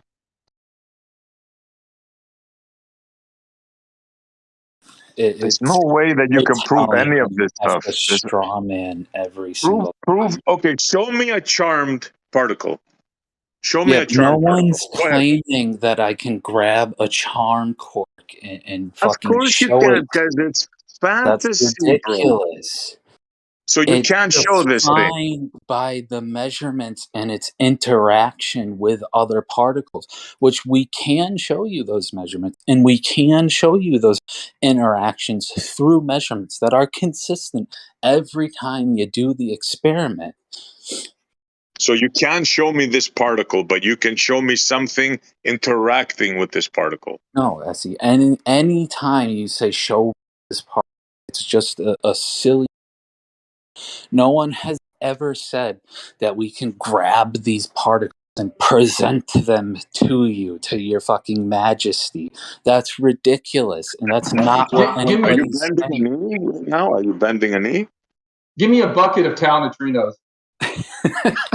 It's so ridiculous. Ridiculous. You sound. Look, you're in chemistry. You do your chemistry fine. I have no quirks with that. Very important. But this stuff is like, to me, it's supernatural. It's like a God particle. And we use electrons and positrons, protons and neutrons and quarks and gluons and photons to do the chemistry. And we use these particle accelerators to do the chemistry, man. How about PET scans, positron emission tomography? How about a PET scan or those other kind of scans they do? I mean, does that not work off of this idea? Spin is fake, but like what's an MRI machine doing then? Good luck. Trying to figure that out. Say that nuclei or atoms are fake and don't exist, and that the quantum concept of spin isn't real. It's like, then where do you even start explaining an MRI machine or nuclear magnetic resonance. And that is something I don't even have to travel to do that. I have an NMR in my lab that I use every day. Good on you, bro. Good on you. You have a machine that works. Yeah, that And you I've think you put know what the God together. particle is. That I've Duly put noted. together, and I've engineered how it functions, and I set Does it use a all the magnet? Does it use a parameters. physical magnet? This Yeah, it machine, does it uses use? a superconductive magnet. Cool. I've been in one of those. Do they gotta inject you with something? No, that's an MRI machine. It's the same principle, but yes, MRIs. MRIs, you don't have to get injected by anything. Yeah, you don't have to get an injection for MRIs. Well, they Some of gave them me do. one. Yeah, like there's I posted it there. The PET scan that uses radioisotopes or tracers or whatever. Yeah, this is cool technology. There's no doubt about it. This is something you can show substance, you know? That's kind of the whole point. What we were just discussing. You don't believe this, but this is the substance that comes from that. No, this is an actual machine that works, that does, like I said, you guys want to link this to the God particle. By all means, man, believe in it, pray to it. You're never going to convince me of this. So just quit trying, man. I don't need you to teach me anything. I don't care what you believe. You can believe in these particles, right? I don't. It's as simple as that, man. Nothing you say will convince me of a God particle ever. So just cut it out, man. The point that I was originally making is it doesn't matter in it or not. It doesn't matter, SC. These are things that if you had the ambition, you could do yourself. Doesn't matter if you believe in it or not. No, I have no doubt if I go to this big machine that you have there and I take two, what do they smash? Hydrogen atoms? Well, what are they smashing? Do you know? In the large hadron. Gold is pretty It's typical. hydrogen. No? Not usually hydrogen, usually Whatever, gold. whatever. If you want to believe that they take two atoms and they smash them together at tremendous speeds, and whatever their energies that they get out of it, right? And if you want to believe that they call these things the God particle, you can do that, man. It's your belief, right? I believe in actual machines that work, right? Technology, research and development. That's how they find things. So where do These they get guys the are research and development from? theoretical mumbo jumberers to me, and that's all there is to it. I mean, the whole idea of research and development starts off with theory, typically, yes. Slight theory here. So the whole idea between the Higgs boson, you keep calling it the God particle. That's whatever. I didn't call it that. I didn't call it that. You keep referring to it. Nobody in the science referred it as that. That was always the media, by the way, but whatever. Anyway, so that's the whole idea between the Higgs boson is that it's sort of the foundation for mass. It's what gives rise to mass. So if that's what gives rise to mass, according to us, do you have a different alternative that would fit your belief or whatever? I mean, have you ever thought about it? I mean, if that's what gives rise to mass for eyesight, what do you think gives rise to mass if that's not what you believe? I have no clue. I don't play God. What you're talking about is God territory. So you just don't care. You first of all, let me finish explaining it. You extremists have no clue anything about this. Jace has an idea. You, on the other hand, are just piggybacking, just saying, oh, you don't believe, why you don't believe. You haven't said anything about in the conversation. Name me one thing about the Higgs boson. Tell me the history. Tell me something that we're talking about. Well, I mean, from what I know, as he mentioned, it was predicted in the 1950s by Peter Higgs It was not discovered until 2012, maybe 10 years ago. Has it been that long? The main reason being that we just have the technology. The particle colliders we had weren't powerful enough until we built the Large Hadron Collider. They had some other efforts, but none of them could reach the energy levels required. Basically, they did it as it has a particular predicted energy level. And, when you look at the graph of the energy levels, there's a deviation where they predicted that energy level would be. And that that deviation fits the, there's a confidence level that they have to say that, we are 99 point whatever percent, 9% confident that this is what it is. And so when they got to that confidence level, they said, well, we think this is what it is. We're this confident. And then they made the announcement. That's, again, I don't know a lot of the technical details, but that's a broad overview of the history. There you go. Yeah, so you just repeated basically what Jay said. Okay, fair enough. So let me tell you what happened here. They took two particles, brought them near the speed of light, smashed them together. Now, from that, they saw energy levels. One of those energy levels they predicted they were going to see. That's why they wanted more funding for more and more energy. Finally, they reached an energy and they got this energy level. Now, they have the gall, the hubris, the cojones to say this thing that came out of this smashing of two particles, right? They call this what gives mass to everything. In other words, this is what brings reality, what brings matter into the world. Now you, Shema says, you believe this? I mean, it's obviously right. The alternative is we don't know. We don't know. And I mean, I don't know if you care or not, but the alternative, we don't know what it is. So we're just going to ignore it or maybe look further. I don't know. Maybe nobody's looking into it. Or the alternative, until a different, better option is presented, I will accept this as true.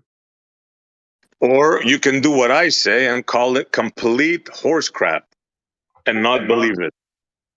Somehow this bothers you guys, right? I have to believe this, right? I don't mind you not believing it. An MRI machine. I don't have a problem with you I don't have a problem with you not believing it. My problem is that you base that on, I just don't believe it because I don't think it's possible or something along. You don't, to me, you don't have a logical reason to believe it other than I choose not to believe it. That's kind of where I think you're at. You choose not to believe it. But even if it was, what concern is that of yours? Well, that's what I was about to say is I do choose to believe it. And so that's where our difference lie. Okay, but I'm not trying to convince you that it's not true. I'm just telling you my belief. But you and Jay somehow feel the need to make me believe this. Right. And make me feel somehow that I'm not believing. You don't believe this? Part of it is not just on, they've told us, people in charge have told us this is how it works. This is what it is. We should believe it. But that's why I asked him, what are the practical applications? Because that's always, I mean, you can, as you mentioned, you can have theories, great. You can even prove the theory's correct. But the problem lies in, what do you do once that part is done? Because now you got to engineer something that uses those ideas. And that's what I was asking Jace about. What are the practical applications for these discoveries? I don't need to know any of that. I don't need to answer any of that. What I have is a bullshit detector, right? When it rings, ding, ding, ding, ding, it's bullshit. So now the God particle, to me, that detector is ringing. Now, you don't like it, that's on you. That's your problem, bro. It's as simple as that. Okay. I mean, you're free to believe in it, and I'm free not to believe in it. It's like, you want to believe in dark matter? You go right ahead. I'm going to call it out all day long. You want to believe in dark energy? It's your prerogative. I'm not going to try to convince you either way, but I'm just going to maybe show the folly in it, the ridiculousness in it. And people that are listening, I know I'm not going to convince you or Jace of anything, but the only hope is people out there listening are going to say, is that really what they mean? Is that really true? Is that what entanglement means? Are they really serious? That's all I'm trying to do.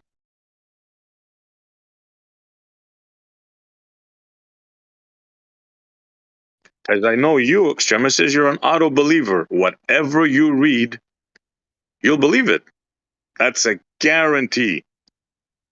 That's a guarantee. Whatever comes out, if you pick up Scientific American and it says they found the goddess particle, the moon particle, if they name a moon particle tomorrow, you're going to believe in it.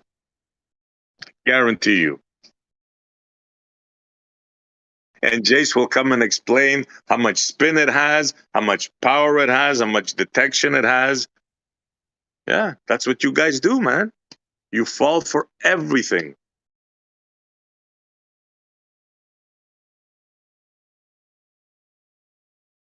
Let me ask you something, Extremis. If tomorrow they come out and say, you know what? We got the distance to the sun. Well, it wasn't wrong, but now we have a better detector. We're using pulse radar or whatever. And they say, you know what? We got it all wrong, man. It's actually 150 million miles away. I bet anything I own, everything I put on it, that you would believe that. And you would accept the new number, distance to the sun, 150 million miles. I would question the source, and I would look into it. Because it's one thing for one person or one result to show something different. This one probe, this one radar measurement, this one, mathematical calculation. It's one thing for one thing to be inconsistent.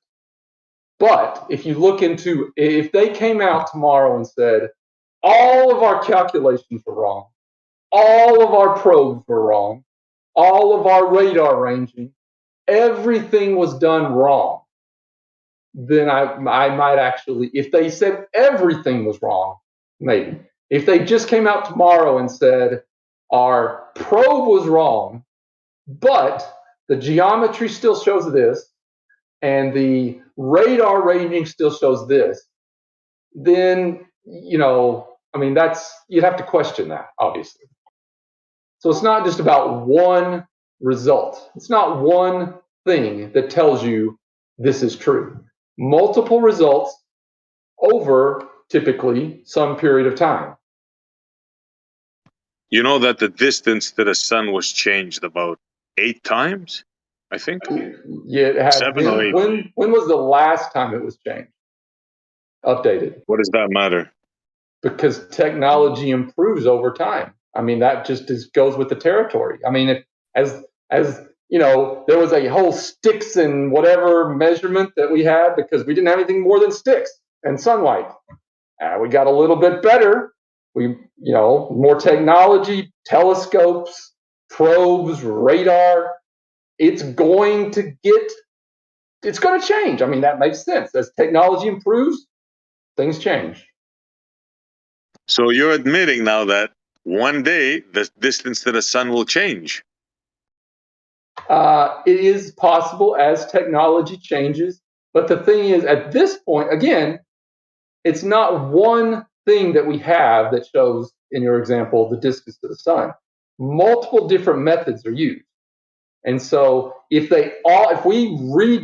everything all of a sudden comes up with some sort of different number, I would accept that. If it's one thing that comes up with a different number, then, obviously you have to question whatever that result is, some sort of measurement error, calculation, instrument, whatever. That's the first thing I would jump to. If these other methods show this distance, but all of a sudden now this one method shows something else, that something else has to be questioned.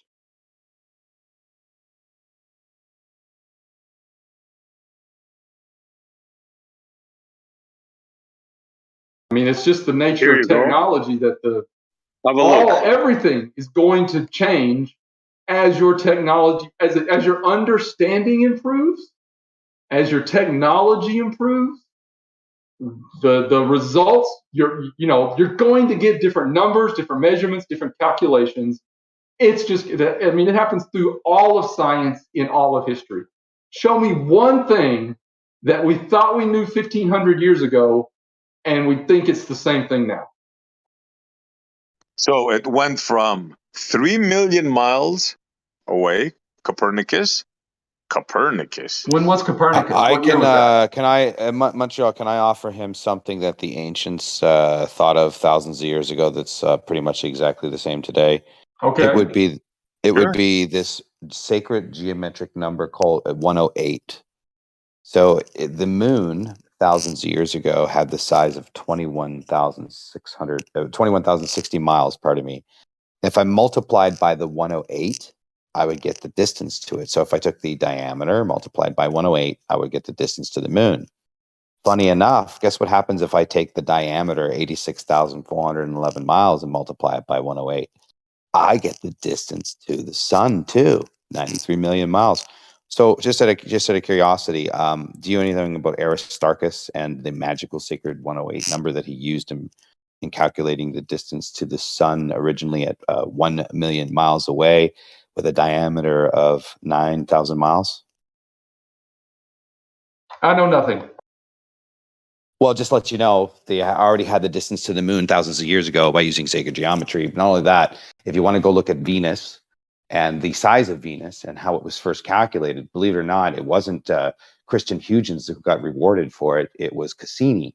Christian Huygens used sacred geometry to apparently just calculate the size of Venus with ratios and basically a pentagram and triangles.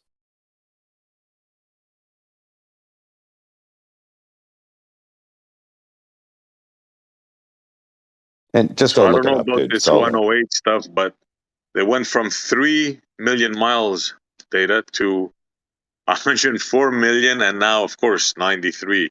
It's like it went these from guys. There's it actually nothing went up wrong with to it in their mind. It's it actually went perfectly up to true. well, it actually went up to 112. Like I have 1 million, 12 million. I think I have 112 million. They had a whole bunch of numbers back in the day they calculated, and there was a whole bunch of calculations. They ended up landing on 93, and ironically, guess what 93 means in the occult under Aleister Crowley's religion? Go on. Devil or something? Thelema or something like that. It's a sacred number anyway. 93 again is another sacred number in their religion. Yeah, you see, I'm not going into the supernatural aspect of it, which I'm sure it's interesting, but the purely scientific fact, like, look at these numbers, man. You know, it's an example of they just make stuff They're up just at the ratios, time. right? At the end of the day, they're working at ratios, Yeah. and size has to have a gravitational field to have a friction or whatever space friction is, whatever momentum, force, direction, perpetual motion, whatever you want to call it. There has to be a relatable equational functionality between the size, the distance, and the time, right? Yeah, look at Newton, the guy they prayed to, still a demigod, right? Right after Einstein. 28 million miles. He got it wrong by how much? By 60% wrong. Well, they're just using Euclidean geometry, right? And they have the guts to tell us now about a God particle and have the gall to question somebody that says, this is nonsense. What are you talking about, charmed particle? What the hell is a charmed particle? Hey, that's just me. I'll pass the mic to somebody else. I talked enough.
They show him this. They call it a black hole. And they say, yeah. Oh, yeah, I believe it.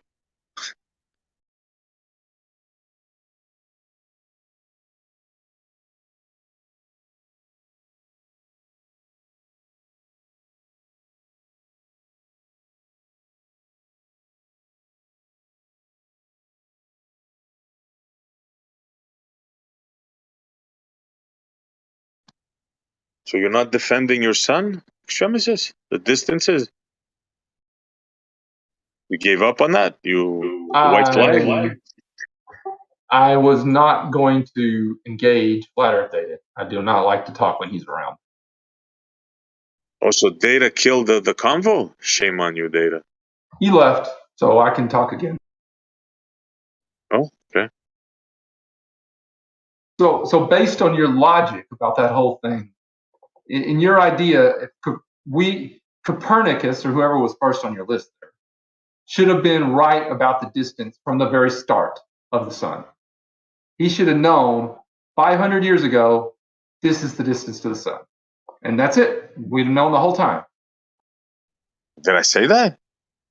I picked on Newton, actually. Newton, the main man. So you're saying 400 years ago, we should have known the distance to the sun. I'm not saying anything. I'm saying look at the discrepancy. The guy that came up with gravity and all these laws and stuff. I mean, you guys put a lot of emphasis on him, right?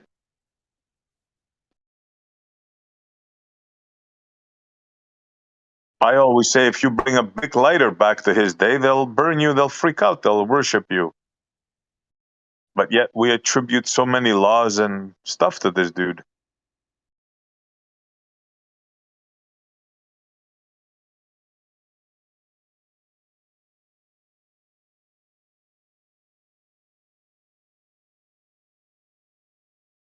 Man, it should at least give you some pause, like some, especially you that you're like an auto believer, you know, Extremis. We are more accurate with our measurements, and we have a greater understanding now than we did 400 years ago, 500 years ago. I don't see a problem there. Okay, fair enough. Do you have an argument against that logic? You just should have known? What are you going to go with? 400 years ago, should have just known. No, I must say I'll agree with you on that, but I'm just showing you the discrepancy here. We went from, okay, and these are big names now, right? We attribute a lot of our stuff, orbital mechanics. We got Copernicus, Tycho Brahe, Kepler. We're not talking about lightweights here. Newton. These are top guys. Like it's not like we're talking about Joe Blow down the road, right? These are the shadow giants that are held up.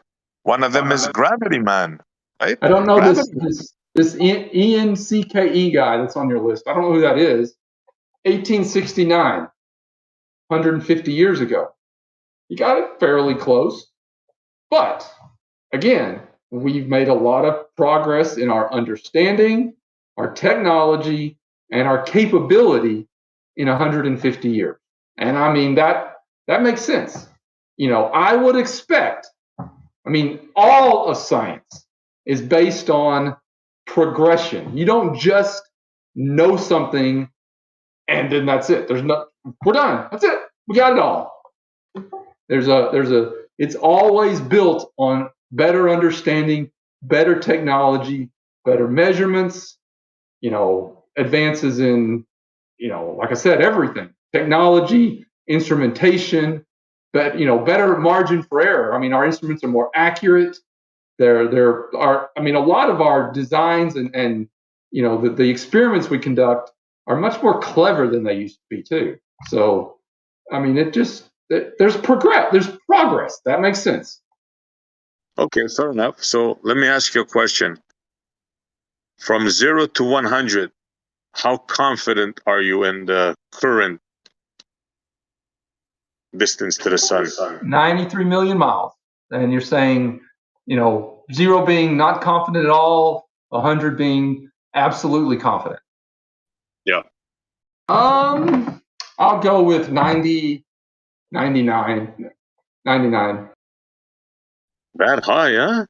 I mean, there's always, like I said, if something happens and everything that we know changes all of a sudden, I'll leave that out in the possibility. But I will also say that's unlikely to happen.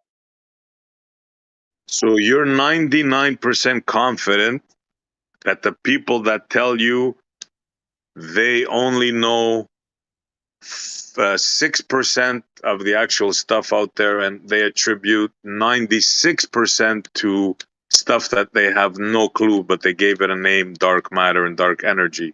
These That's a same straw people, man. you're 99% confident that they know the distance to that sun there. So all we're talking about, just the distance to the sun. That's all we're talking about. I'm not talking about anything else. I'm not talking about particle physics, dark matter, dark energy, galaxies, whatever. Only the distance to the sun. Nothing else. 99.9%. I'll even add a 0.9% in there, just for the heck of it. Yes, I will stand by that. Okay, fair enough. Fair enough. I mean, again, you don't believe the whole thing, but obviously the whole dark matter thing, we can't send probes out there. We don't know what it's made of. We don't even know if the current understanding is correct. Could be some sort of particle, could be some sort of change to gravity is needed, whatever. There's a lot of different variables there. As far as the distance to the sun, we've actually personally, humanity that is, sent a probe to the sun. Again, whether you believe that or not, as humans, we have been there. So yes, I will accept that as accurate. We've been to the sun? Yes. We've been to the sun. What does it take to get your belief? A probe, not a human being. A probe has been to the sun. What does it take to get your belief? Like what does it take?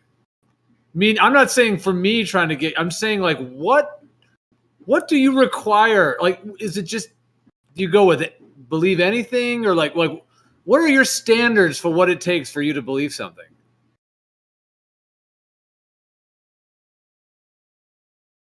That's a good question. What I will say, that's more of a philosophical question than that's a difficult question to answer.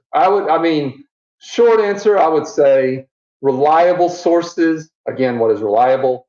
That's the whole thing. Multiple sources, things can be replicated.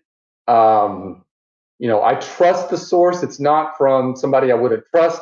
Somebody doesn't have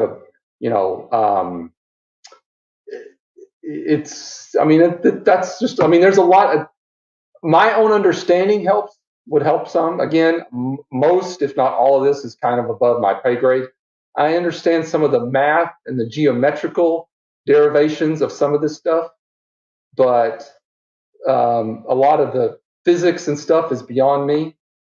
So like I said, if I don't know something, if there's somebody that I trust that is a quote expert, I will defer to them, especially if multiple experts would agree. There would be a consistency. Now, if there's 10 experts out there and there's 9 that agree and 1 that disagree, okay, then you got to maybe do something. But if most, air quotes, most people agree of the experts, I will accept that as true generally.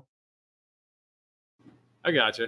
Well, it might have sounded like I was coming in hot. I wasn't trying to come in hot. No, I guess just when you were like, "Well, we've been to the sun, we probed the sun," I was just thinking to myself, like, "Wow!" Like you just go with that. It's just surprising. We've sent a probe to the sun. Again, I kind of said that a little facetiously because obviously you guys don't accept that, and I do. But again, that's just more evidence for the distance to be correct.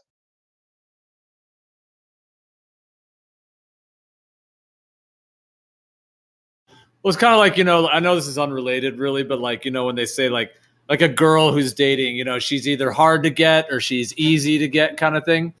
Not that it's the same thing, but I just like when it comes to what you'll believe in, do you feel like you're hard to get or easy to get? When it comes to getting you to believe it.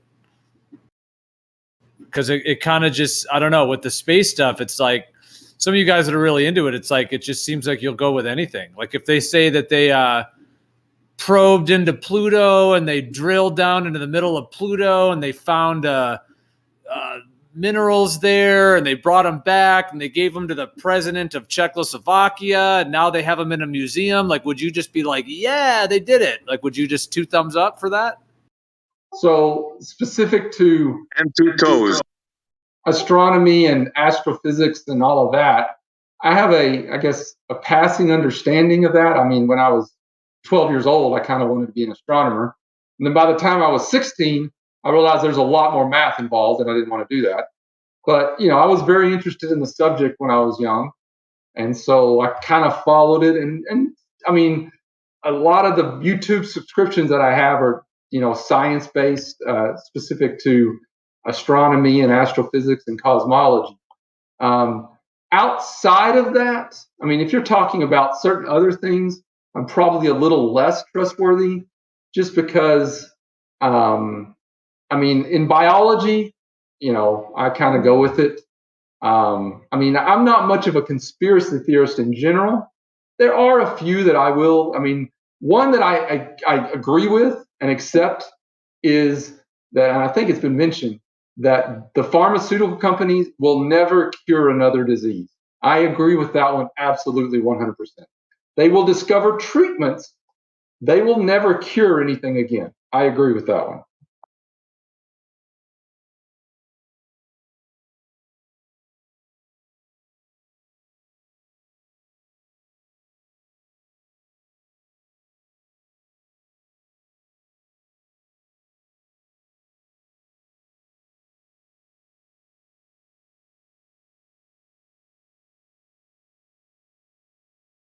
I just had a thought talking about probing the sun. What about the dark side of the sun?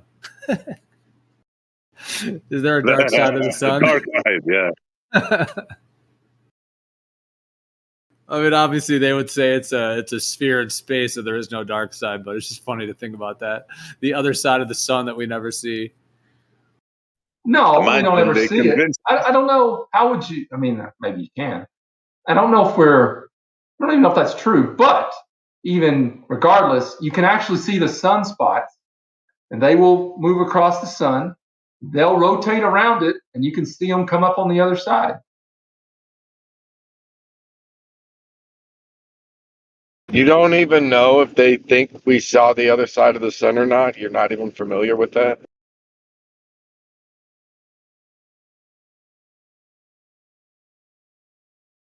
What would your guess be? My guess is we're not tidally locked to the sun. So I would say that, but how would you know? I mean, there's not like there's features on the sun that would look different. I mean, there's sunspots, but those move around anyway. But there's a model. Either the sun and the earth are doing the orbit and spin thing at exactly the same, like you said, tidal, or the sun is stationary and the earth's going around it, or the sun's spinning and the earth's going around it. So we would be seeing all of it, right? Actually, I know now that I think about it, we actually do see all sides of the sun because the spin rate of the sun is different from the spin rate of Earth and rotation and all that. So the tiniest differential. That's all you need. There you go. We see all sides of the sun. There you go. That's my answer.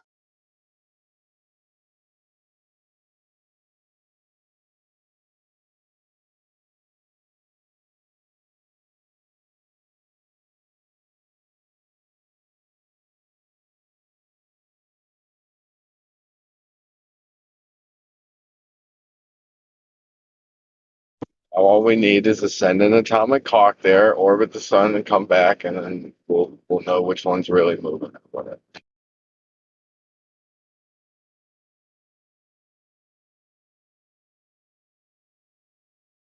So then, extremists, even though you're saying you believe in a lot of this stuff, there must be a part of you that doubts it. Hence, your interest in being in communities with people that are talking about it not being real.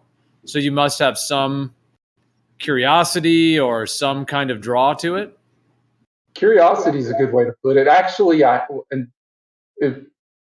number one, there is always the possibility of learning something. So there's that. And I have learned quite a bit in here. Number two, there's always the chance, even if there's no conversion of, if a flat earther decides, oh yeah, I'm back to the globe side,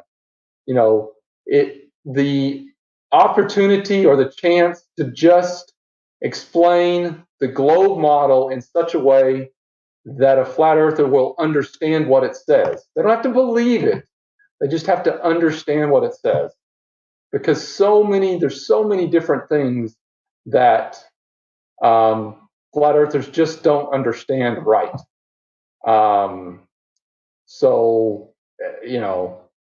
Just the opportunity to get through on explaining different things so that a flat earther might look into it more and say, oh, this is what the globe model says. I don't necessarily believe it, but at least this is what you're saying, and this is the argument for and against it. Yeah, real skeptics don't even have to deal with those arguments. And they'd be stronger opponents to your model. You don't want to deal with them. You want to just deal with the people that need educating. That's nice. Okay. Yes. That's nice. I don't know what that meant, but yes. I mean, it's nice. Okay. Thank you. So then you feel like you're like, would you say you feel like you want to be like an ambassador for the globe the globe information? That's not really my goal, but I just, there's other people that do a better job of teaching it. I mean, and explaining things, and other people have personal experience in terms of like the industry, whatever. That's not really there for me, but I mean, I'm sort of a supplement, I would consider myself. But as an example, I actually have an example here. I was talking to Northern Exposure last week, and I've mentioned this a few times, and we were discussing Coriolis. And Northern Rebellion? Northern Rebellion. Sorry, I said Northern. Yeah, Northern Rebellion. And we were discussing Coriolis, and he was talking to somebody else actually, and they were talking about what does Coriolis require. And I was saying, I don't even think you and most flat earthers understand Coriolis. And I kind of got into the middle of it. And he's saying, well, I understand one thing. It requires 2 reference frames. And so some of the others were, the response was typically from the globe side. It requires 1 reference frame to calculate, but it requires 2 to actually sort of see or perceive kind of the difference. So, is there 2 required? That's maybe a semantical difference. But that was sort of his, that's his understanding. He's like, you don't think I understand it? I know it requires 2 reference frames. And I questioned him on, number one, where is Coriolis the greatest? The equator or toward the poles? And number 2, the second question I had, what unit is it measured in? How do you measure Coriolis? Because I hear a lot of flat earthers say, it's a deviation. Well, a deviation to me would indicate some sort of distance, perhaps an angle. That is, if Coriolis is a deviation, that is some sort of distance. You appear to move this much from what your straight line path was. So that's kind of a distance. But that's not what Coriolis is. It's not a distance. Anyway, by the way, this is going to be a little bit of a story, so I apologize. So I was explaining specific to the where it's greatest at. I told him that it's greatest at the poles and least at the equator. Now, that is, and at the equator specifically, it's 0 if you're maintaining a level flight, a level altitude. Then it's 0. It's actually 0 at the equator. And he didn't understand that. And I told him, if you actually go and look at a Coriolis calculator, find one, there's dozens of them, and you put in the equator, and it, you put in, I think you put in your speed, hemisphere, what latitude, maybe one or two other little factors. But if you put in 0 degrees for the latitude, it will tell you the Coriolis is 0. So 0 Coriolis at the equator. That's what the globe model says. But most flat earthers equate Earth rotating underneath something as Coriolis. And so a lot, not all, generalizing here, stereotype fallacy, I'll throw that out there. A lot of flat earthers will say, if a helicopter hovers over the equator for an hour, the Earth is moving 1,080 miles an hour, the Earth should spin 1,000 miles underneath that helicopter. That is their understanding of Coriolis. That is not what the globe model says. So I kind of explained that to him, and his response was, I will look into it. I did not know that. I will look into the globe model more. Wasn't I accept your answer? Wasn't I agree with you? And that alone is that I liked. I mean, that is one thing that makes it worth being around this, is somebody is going to look into it more. Whether they change their mind, whether they accept it. My hope is, if he looks into it, he will understand it more. But at least that's what he said. So there you go. Sure. Now, I'm going to add, since nobody else was going to talk, I'll add a little bit more to it. So the other thing that this conversation, so I asked him about this. I asked him, this is what the globe model says on the Earth for Coriolis. But now, let's, understanding that, let's switch, because, there's some people that say Coriolis exists, most of them, flat earthers, I think. Coriolis exists on a merry-go-round, but not on the Earth. So it's a real thing. It just doesn't happen on the Earth.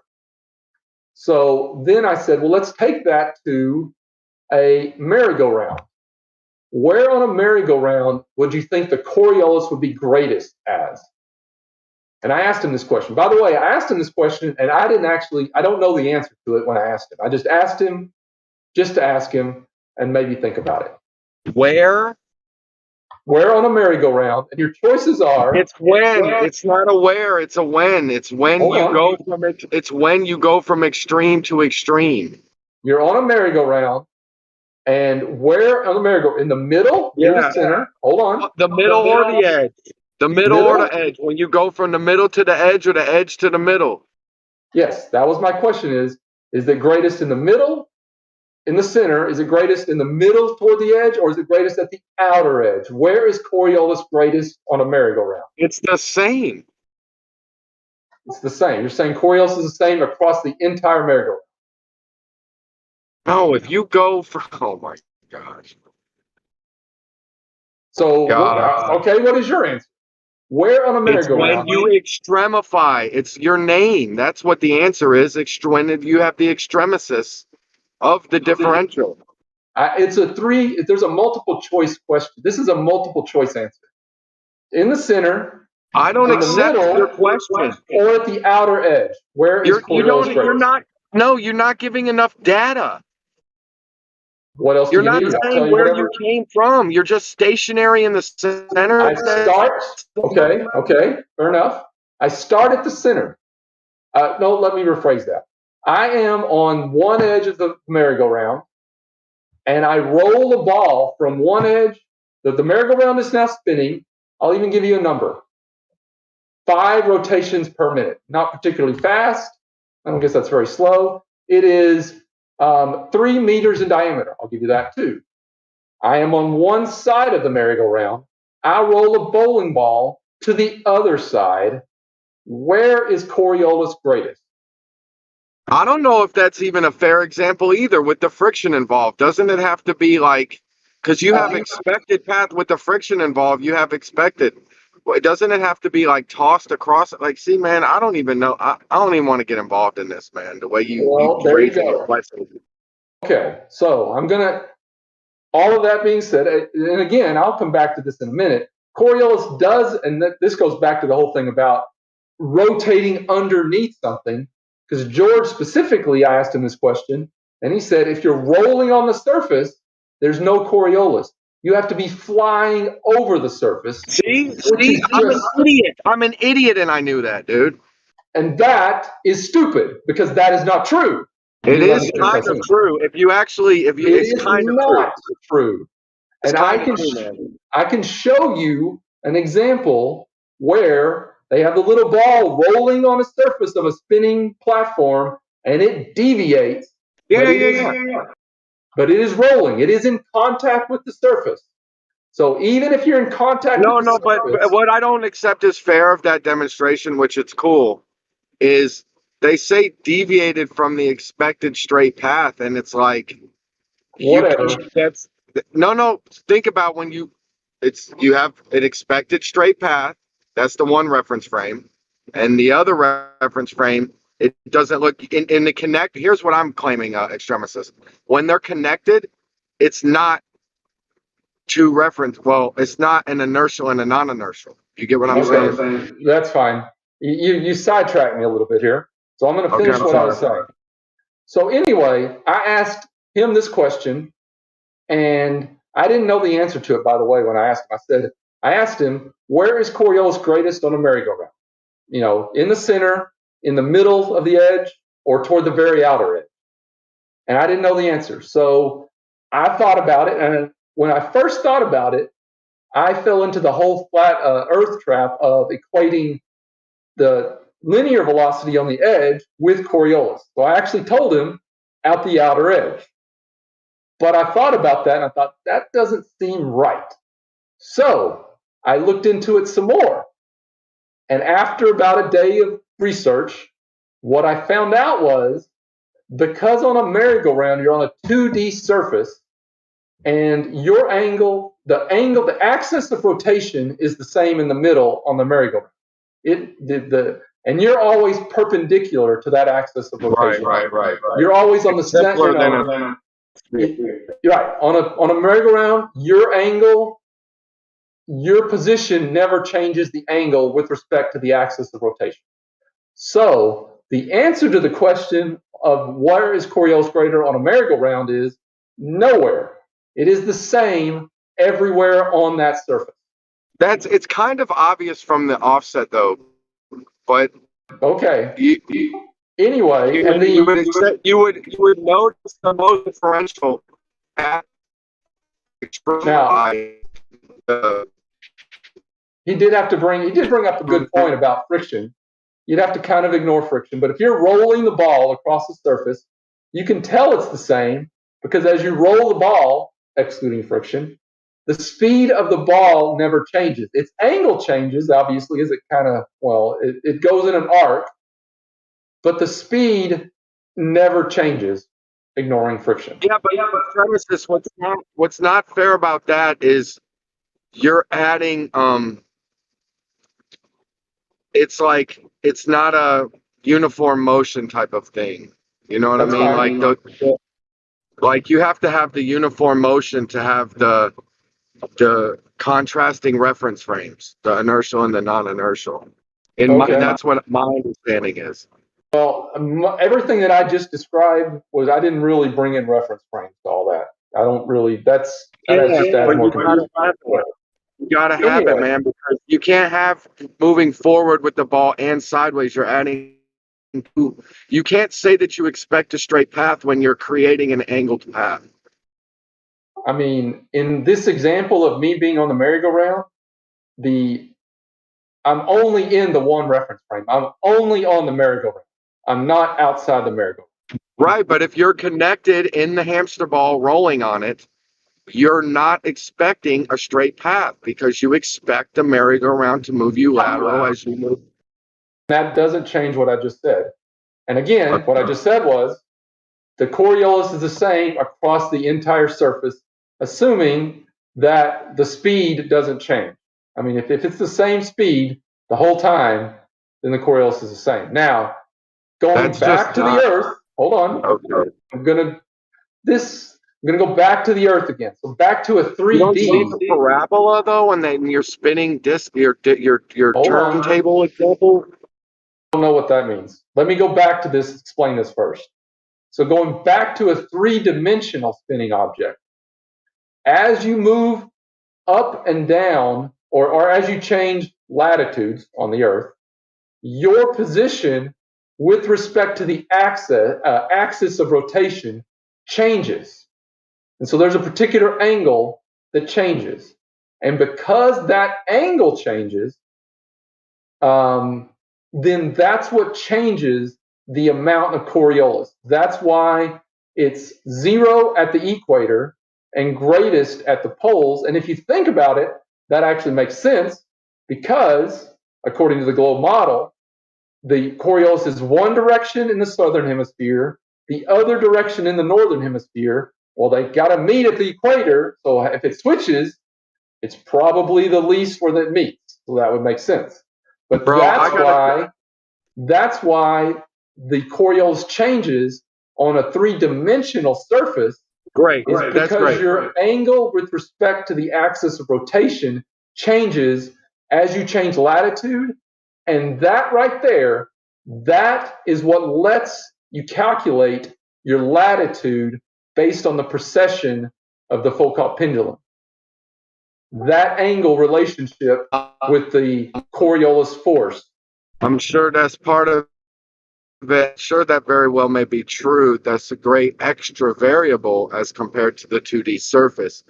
But my man, I gotta challenge your logic just off the gate. Like, I get that it seems like you're inventing and creating this quantification of the Coriolis here. But can we just talk about it in like practicality? Like, if you're going from the edge of the merry-go-round and you go slightly inward, you're going to have like a whatever percent differential, right? Like, let's start off with a 1% differential. So isn't that curve going to be X right there? And then as you move in, you're going to have a bigger differential. So wouldn't the elution type curve be sorry. Hold on. Focus on your left turn, bro. Nah, man, it's police. It's police. All right, I thought they had the road closed. Anyway, yeah, my man, wouldn't the graduating differential, wouldn't you expect to see like the different apparent curve phenomenon there? And then as you got closer to the middle, it would be a different rate extremis. Like, what am I missing here for you to say it's all the same on the merry-go-round? Because again, you're always perpendicular. Your position on a 2D surface. Yeah. But what about what I walked through? Address what I just put on the table. I don't understand what you said. It was a bunch of weird words. Okay, so you have the linear velocity at the edge, right? You have the same rotational rate, but that doesn't matter. You're still going to create this Coriolis because you have a differential of,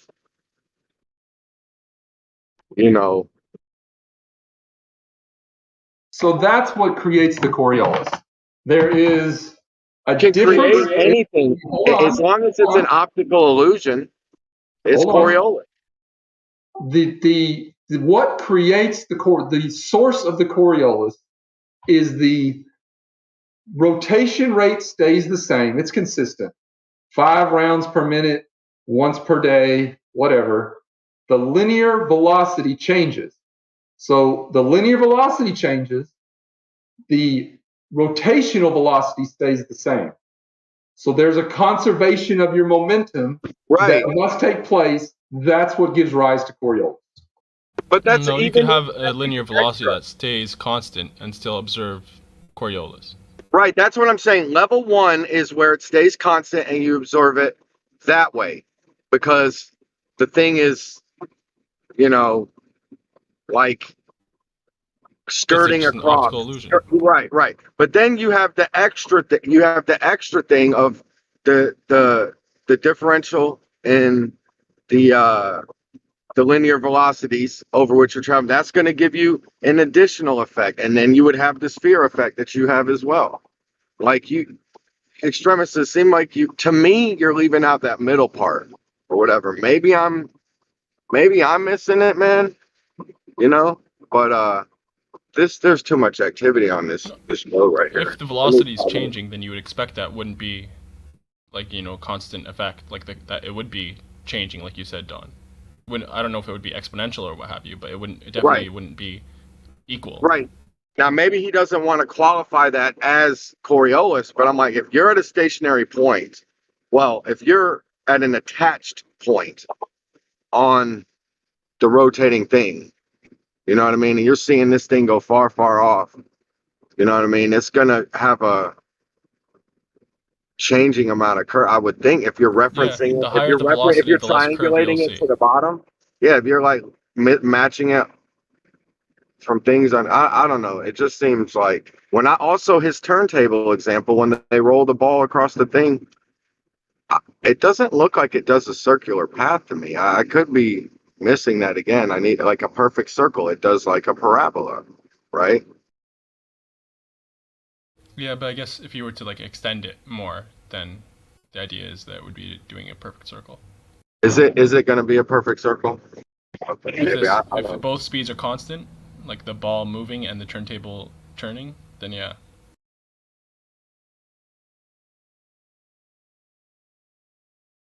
Yeah, my assumption is it should Actually, make wait, no, it would it, not. Scratch what I just said, because the thing will keep on going. It depends on how fast it's turning, I think. Right, like if you match some speed, maybe that's the relevant stuff. There's too much. I can't focus on these concepts while I'm driving. Like there's too much activity. I thought I was gonna have a nice little drive, talk to you guys, but I was turning right percentage. But yeah.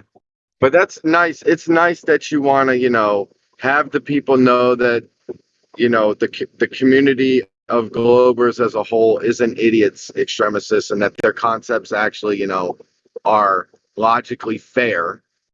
You know what I mean? It's them running around going, the globe makes no sense, and that's good energy to share, I think, you know. By the way, I put a animation in the chat where it actually shows in two different reference frames a little puck or whatever going across the surface. And it actually shows in one reference frame, it appears to go in a circle.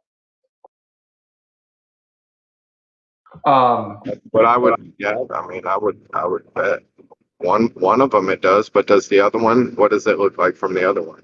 It actually shows.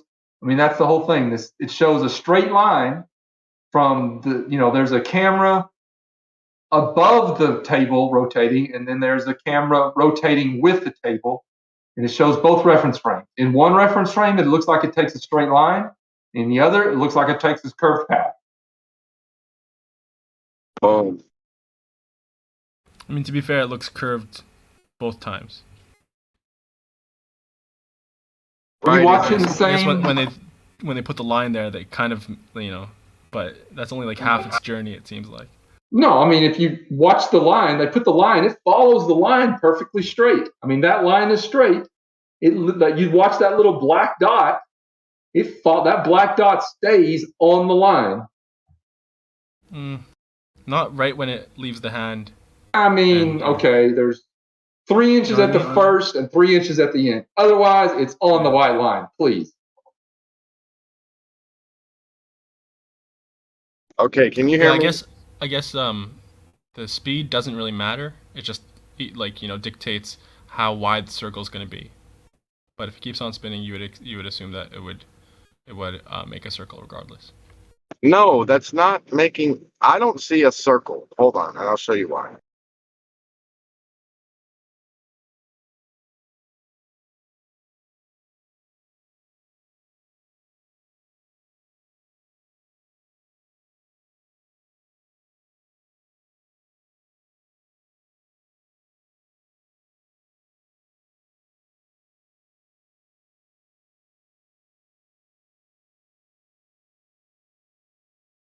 I just cannot see the circle.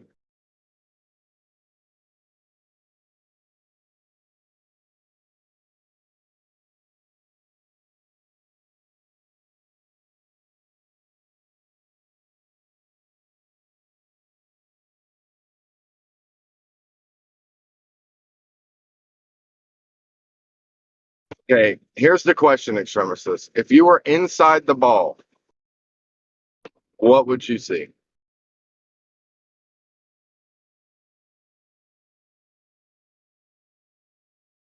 Would you still have choreo? Would you get to say you have Coriolis force on you if you were in the ball?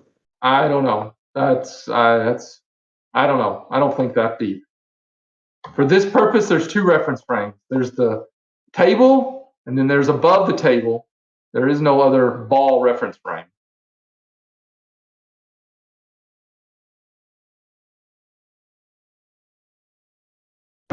When the ball's actually moving, that's the camera on the table.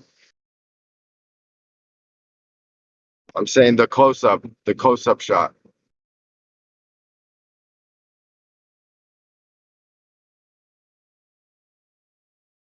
I mean, yes. That one where it's the stationary table. What do you call that shot? I mean, the one where look, the table doesn't look like it's moving. That one's the one where the camera is on the table, basically, because you can't tell the table is moving. So the camera is on the table. Because from that camera, the table doesn't look like it's moving. But there's one that's basically on the ceiling, I guess, above the table. And that one's from the stationary reference frame. But the one where it shows the little ball and it goes in a circle, comes right back to his hand, that's the camera that's on the table in the rotating reference frame. And that's a stationary camera above that table. There's a stationary camera on the rotating table, and then there's a stationary camera above the rotating table.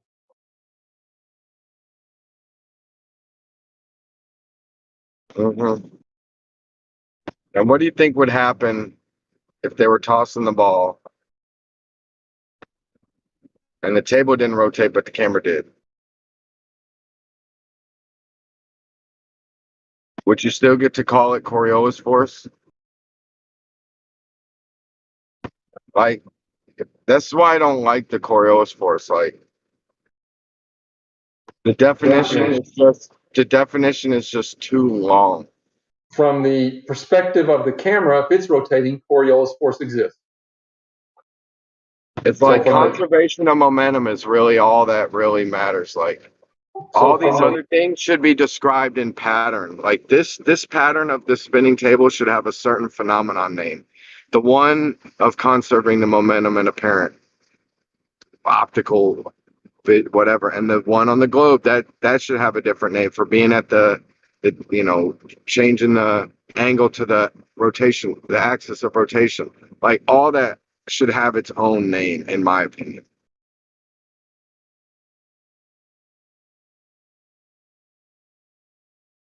Well, anyway, I got to go. So enjoy the conversation. All right, my bad. I didn't mean to challenge you.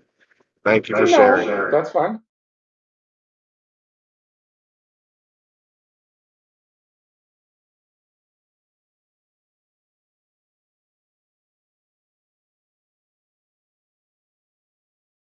All Glovers to put down their bets.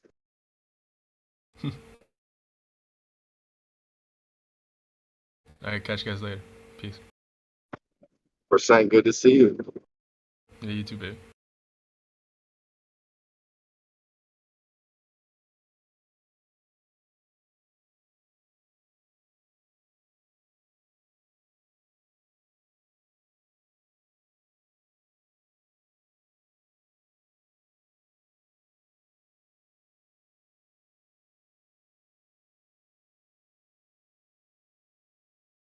Yeah, what do you say the Coriolis was measured in? Nothing. You didn't say newtons. The distance. I use time and distance, whatever. How much the deviation is? Yeah, it's like if he's making it up, that just lets you know right there that, you know what I'm saying? It's just some too much of fake fucking territory, bro. Like the definition's way too high. Have you ever looked up the definition of that shit? Well, I know you have. That shit is crazy.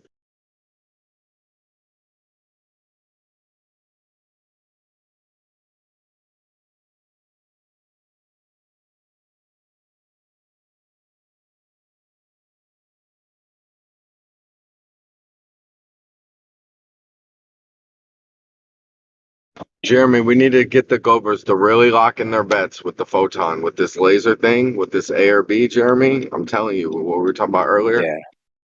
I'm telling you, Real you're going to quick see. though. Okay, Hold real on, real quick. quick.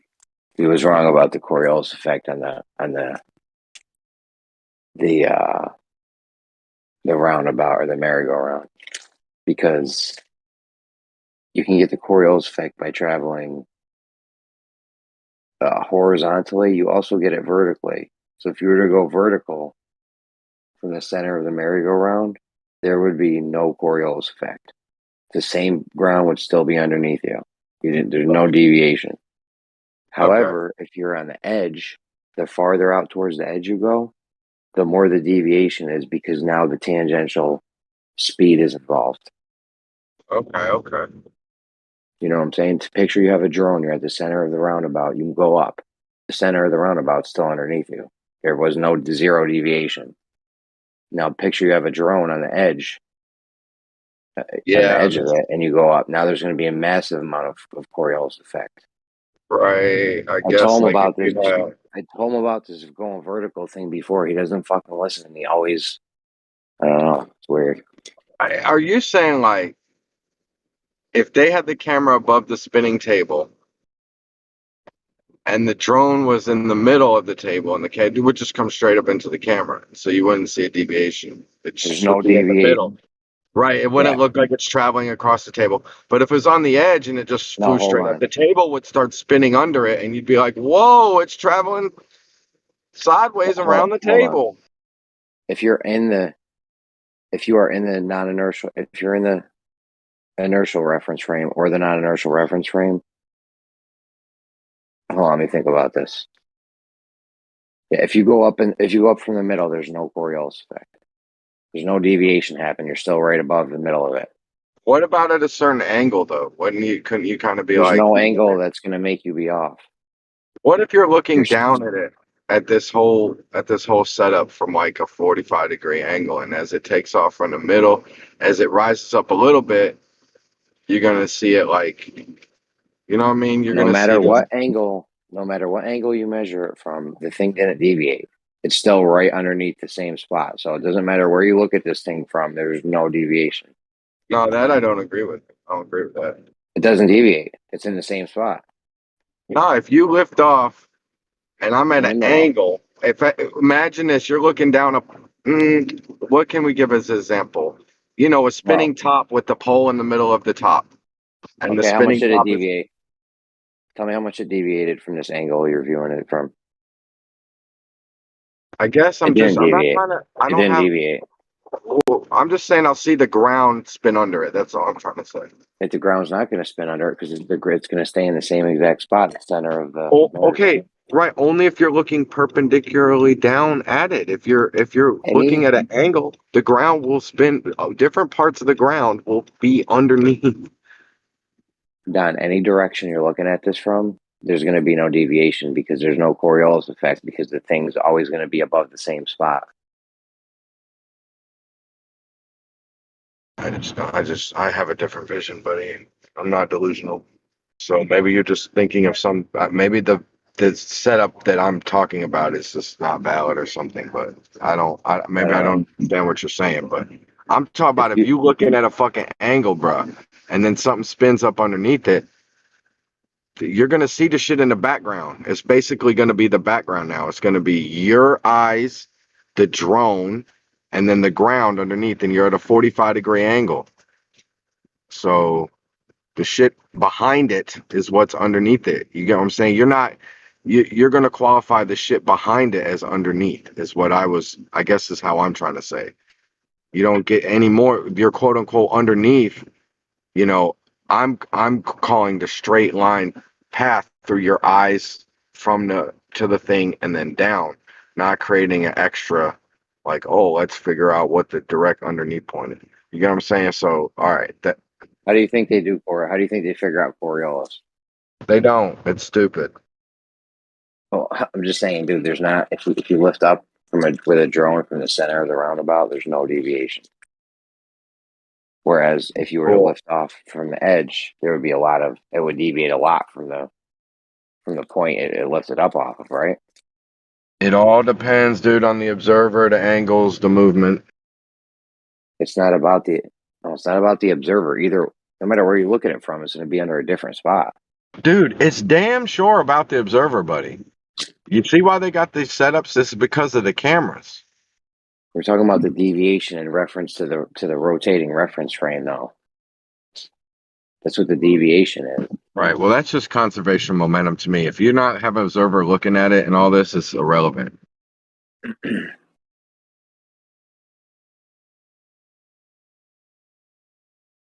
I could be in the inertial reference frame and see where the thing is, the drone is above the thing, or I can be in the non-inertial reference frame.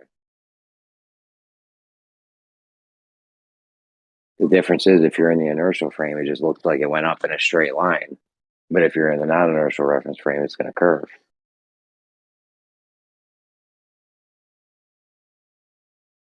Now, merry-go-round is weird because it's 2D. When you start getting into the intricacies of it. Oh, shit, I burnt my finger.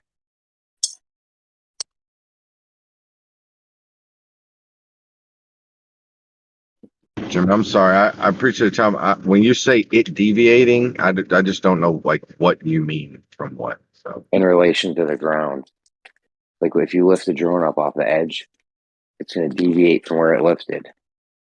Whereas if you lift it up from the middle, there's going to be it's not going to deviate from where it lifted. It's always going to be right. You're saying relevant to it from its observer position, from inside of it. Okay, cool. I got you. From any position. Yeah, but I'm saying relative to what? And I thought there was a third party observer that we were talking about. And that's why I was. All right, go ahead. My bad. What were you going to say? That's why you were on? That's the extra variable I was adding in was because I was assuming there was this extra third party observer. Who are you guys talking about? I mean, I guess I'm saying you're back down on the earth, but it's like if we go to the example of the table and the ball, it's like you have a over top observer. You see what I'm saying? So I was, kind of thinking like that. That's what's weird about the examples like this is there's a whole third perspective. Are you guys talking about Coriolis? Kosho, you need to vote A or B right now before we go any further. I'm not having this. I'm not having it. I know you wishy-washy, and no more wishy-washing from now on. You can't have your cake and eat it too. Okay? A or B?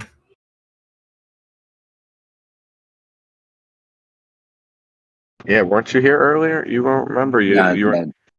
Don said, what's it going to be, A or B? You can cruise the world with pearls, gator boots for girls. A-B gang. A or B? Boots, gator boots or girls? Okay, Kosho, look at the graphic in that Don Monroe posted at 35 after hour in the voice live stream text chat. Sorry, the text chat. Don Monroe, just say you. I made that GIF too, the one Extremistus has. You made it. Awesome. You're the GIF, yeah. Kosho, what's the Coriolis effect measured in? Oh my god. What's the Coriolis effect measured in? Yeah. The fuck? And the meters per second squared. Amongst other things. Meters per second squared. Amongst other things. Who told you that? It's just the truth, but that's a way to measure it. Yeah, that's how they want to do it. That's a way, bro. You can measure it in a bunch of different ways. A graph is a better way. Okay, that's another way to measure it, I guess. Graph. Okay. Units on the graph, Jeremy. That's the better way to quantify it.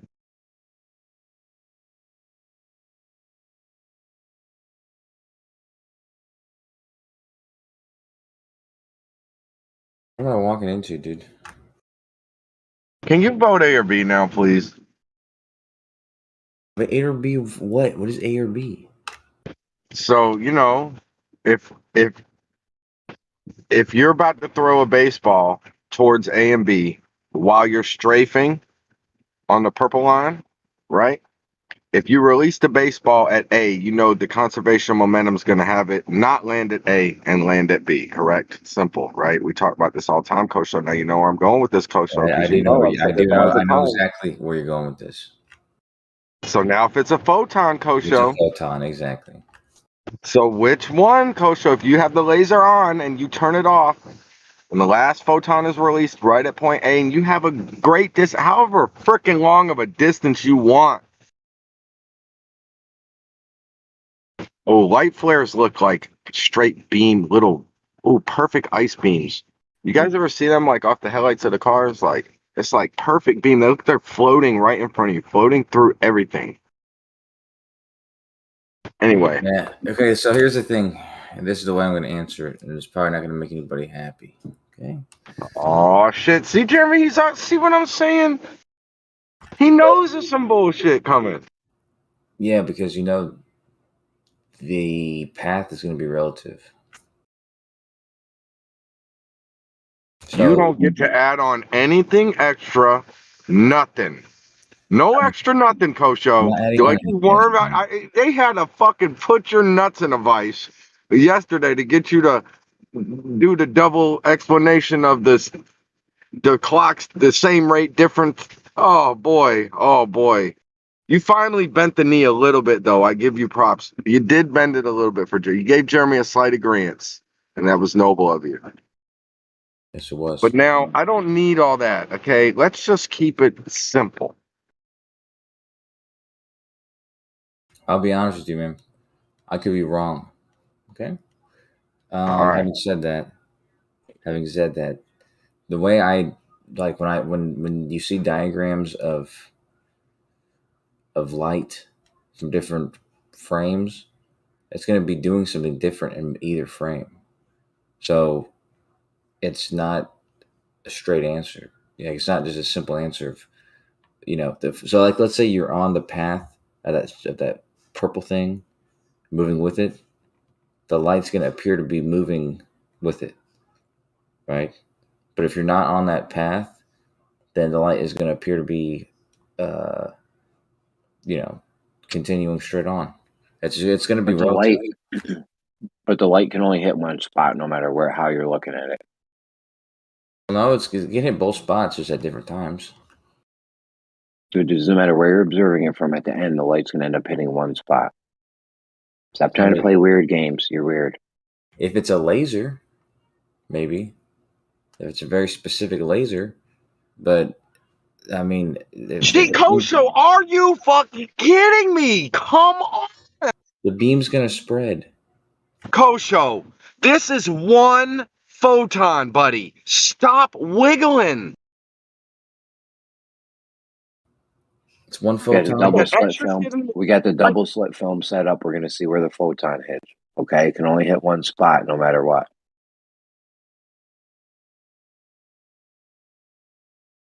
Y'all act like I'm out here playing all the fucking time, dude. This is why. You are, dude. You are. Dude, get real, dude. I'll be out here on some real shit, dude. Y'all be out here not caring about the dude. Why, when you get a question that the Glober can't answer, you don't think that's a real thing, and you just where is my army of people at on shit like this? Where are y'all at? Well, you're doing all right with this so far. We'll see how it turns out. Oh, please. They ain't never answered this, man. It's been years and years and years, and everyone sees them never answer and doesn't give a fuck. That's why I worry about all y'all. I'll be like, I'm gonna learn. I'm gonna be fucking nosy and figure y'all shit out too. Same way. Fuck around and find out. Right. Okay. No, what's it gonna be? Why is it only gonna hit one thing? Are you kidding me right now? We're not in magical fairyland, man. It's a simple thought experiment. Simple. We can get into your extra explanations of what may or doesn't or does happen later, man. Let's just keep it level one. Okay. Even So if you want to say what frame it, like hold on.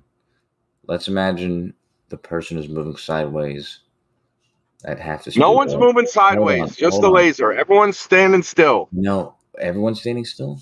No one's moving with the laser. No. Okay, It's on a robot arm. It's on a robot arm moving. Yeah. Well, from their perspective, no, it's not going to travel with the laser. When the beam is emitted from the laser, it's going to appear to hit the wall from the path that it was where it was emitted from the laser. So you got scientists standing at A, scientists standing at B, C, D, all the way down to motherfucking Z. They all gonna see that thing hit. That you're saying, what's gonna happen? They're gonna see. They're not gonna.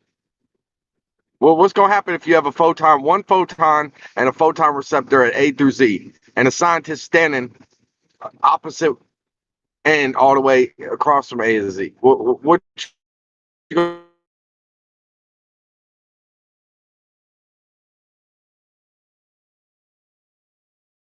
I love it. I just love that he just has. You can't Google this. That's why we got him. I already answered the question. Okay, well, what? Wait. I didn't really hear an answer. I'm sorry, because Jeremy He said kind it of. doesn't. He just said it doesn't conserve momentum. So everybody's gonna see it hit at A. If they're not moving with it. Okay, so Kosho's locked in at A. So light Dude, doesn't no conserve matter if momentum. they're moving. Hold on, Don. No matter if they're moving, standing still, jerking off, it doesn't matter. Everyone, the photon's going to hit one spot. It doesn't matter where you're observing this from. It's only going to hit the film at one spot. Right, but now light behaves though. We have galactic movement, and we shoot a laser up to the moon. Somehow, that laser moves sideways with the galaxy and still hits the moon. Oh wow! Go ahead and eat your cake because we know you want to have it and eat it too. It'll still be there after you eat it.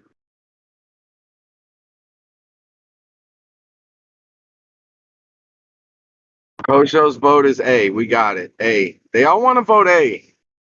Then they can't explain A. They go, oh, Google says A. But now can you apply A? Oh, you can't apply it. Okay. Show me your wavelength. Show me the light refracting out of the crack in your cell phone. Change the colors as you move the angle. Show me.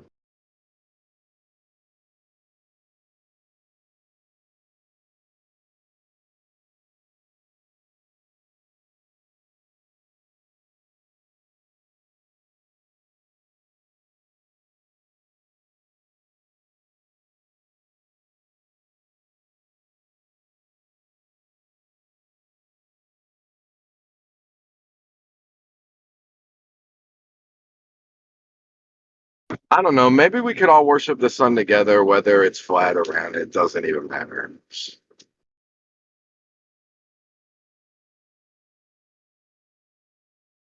You got to give me a minute. Hold on. I got to go downstairs. I'll be honest. Tell us what you're Googling. I'm trying to fix my clippers. So hold on. We're back.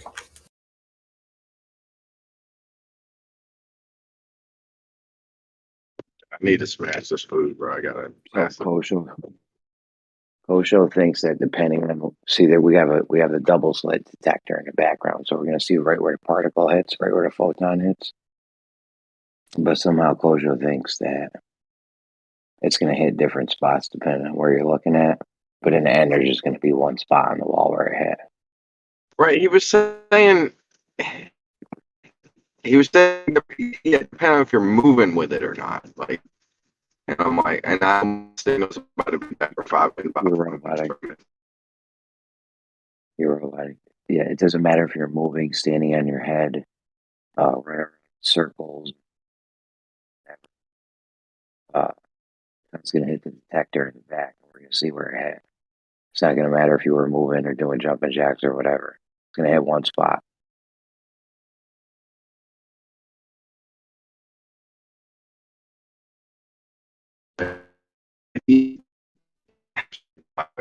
Don, are your very your internet connection literally sucks, dude. You're roboting right now, big time.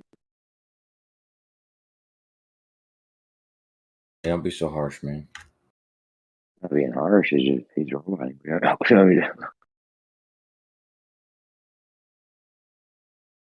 Kosho fans in the hacked me, stream. bro. He went and hacked me. That's what he was doing. Don, you've asked this question for 3 years. And you're still wiggling. I'll be honest with you, man. I'm not 100% sure. So, well, why do you think I'm still asking the question then? Because you're not 100% He's not. You know why he's not sure? Because he can't Google it. No, He's I'm getting the answer. definitely sure. I don't I'm need to sure about Google. this. Okay? This I'm sure about. Well, you're talking about light in a way that light doesn't behave, right?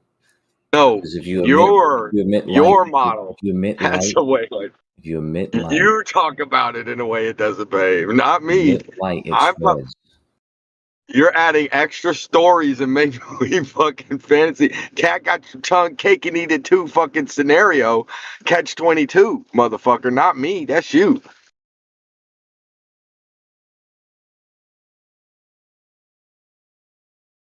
I told you I don't know the answer, man.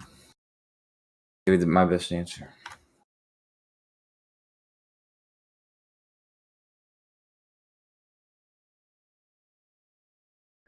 Well, I appreciate your guess. So, but your guess is A.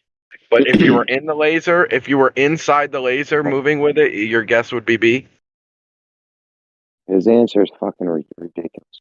He thinks it's going to hit different spots depending on where, if you're moving with a laser, moving or standing still.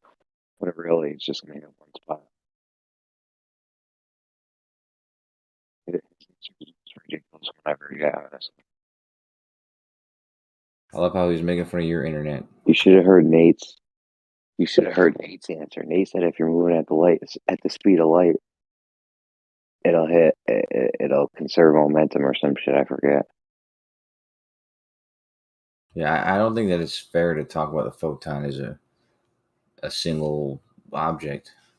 Like I said, light spreads out. That's the way I understand it to behave. So, the only thing that I can say is that from the perspective of moving with the light, like I can answer like which one it will hit first, but you need to ask which one it's going to hit. Like it's not going to hit the other one. Doesn't really make sense. I don't think.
I gotta finish making that bot for my girlfriend's job.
Is my mic better? Yeah, it is, but I got a little bit now. I ain't never ran from her, and I damn sure ain't about to pick the day to start running. Get money.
Jeremy.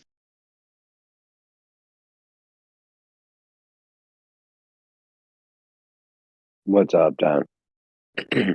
Yeah, I've been doing a lot of traveling a lot again, and it reminds me of the thoughts I be having about the size of the globe. Do you do a lot of traveling ever? Not really. It's like I just keep going back to this like 24,000 mile circumference or whatever. It just does not feel that big. To me it feels small.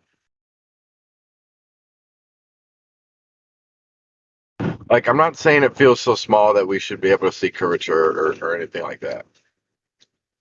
I'm just saying it just doesn't feel that big.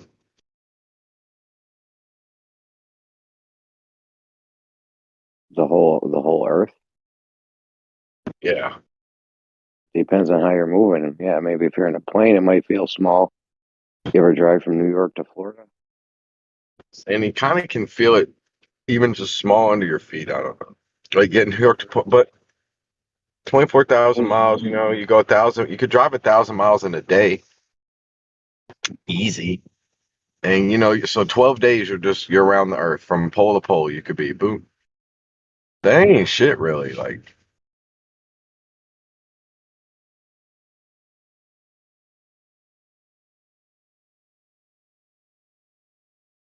Like, you know what I mean? Like, I guess. No, I don't know what you mean. Okay, like for instance, if you drive 1,000 miles, and you'd be like, okay, that ain't shit. You know, that's from there to there. That's 1,000 miles. And then you'd be like, all right, if I was to just do that 4 times, I would be perpendicular to where I started. You'd be at the top, and then you'd go all the way down the equator, 90 degrees. You'd be pointing down, just in 4 times of that little 1,000-mile journey. It just doesn't. It just feels small to me, man. And it, to the point where they'd be like, they want to hide land or they want to make you feel trapped. Like, I'm not saying that they do or whatever, but it does not feel big. It would definitely feel bigger the other way, or a lot bigger. And you know, it's like it's kind of big. Like it scales compared to us a little bit, but not even that much.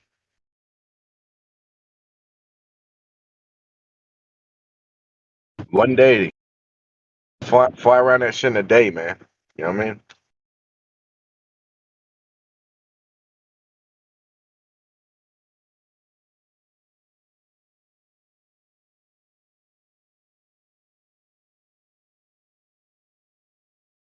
The ISS fly around 90 minutes, supposedly, or something like that.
So anyway, highway around the world. Let's go. Let's just all orbit around the world in our cars, and then the debate will be over. Let's force the line with a highway.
Hey, Jeremy. I got something more better for us. And Coach will bring your ass back too. Look at no way.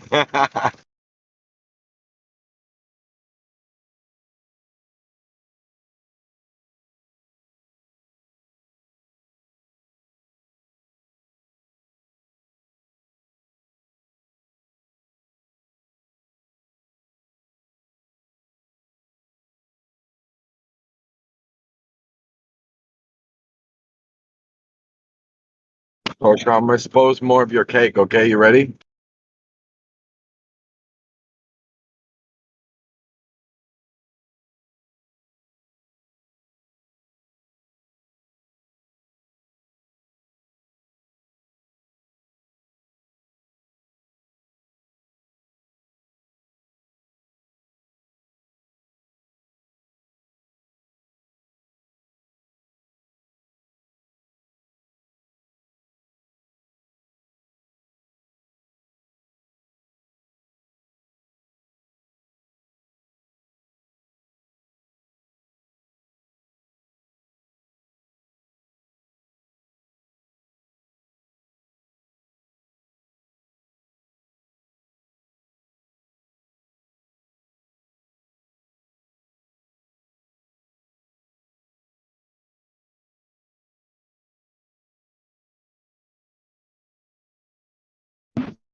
Color residue.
Normies come out and play.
Jeremy, I'm sorry I made you.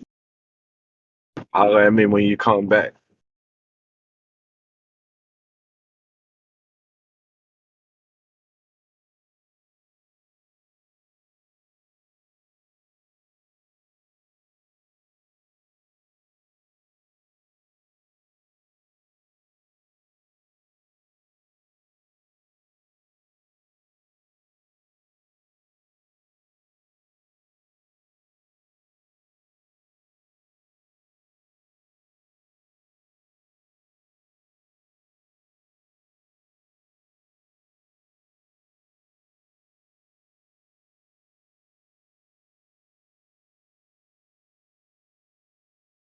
Bro, so I still can't believe you're DMing Zanuck about this still, bro. Come on. Y'all get this shit together.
All right, coach. So bye.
What's up, Zanuck?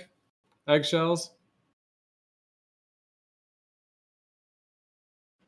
Kosho? Elbow? What's up, Gio? Gio? Skylane? Hello, Hey, hello. what's up? How you doing, Zanuck? All good in the hood.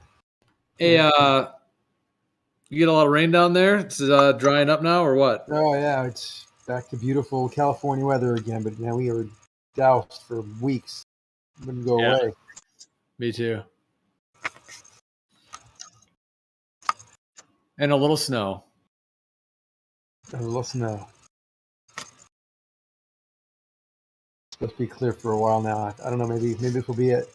We have 200% of our normal rain, and if it doesn't rain again, we'll be normal.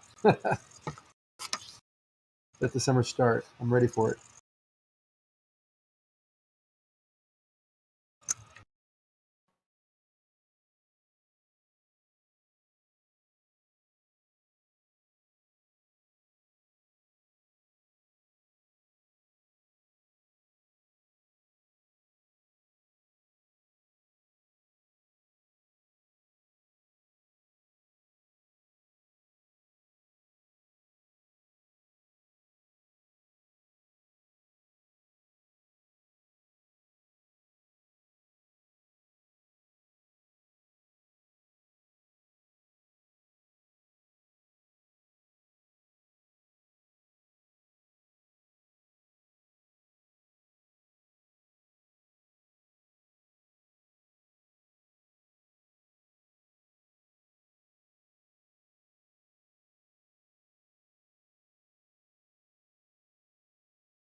than the frozen.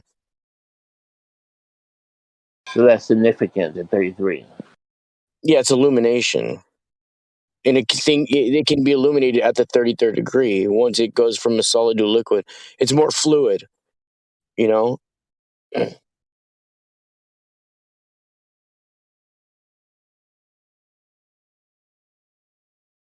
Well, that's just water, though, right? Another liquid, like maybe I don't know, lava, is going to turn to liquid at a different temperature. Yeah, so water. I think water would receive light the best. Light can go through water probably better than other liquids. And what does it have to do with Freemasons? So that's the 33rd degree. At 33 degrees, light is able to penetrate easier through a liquid than through a frozen. And it only happens at the 33rd degree. Huh? Is there degrees higher than that? Higher than 33rd? Yeah. Not to my knowledge, but I mean, I don't know everything. It could be. What other knowledge? But I think the 33rd is the highest degree.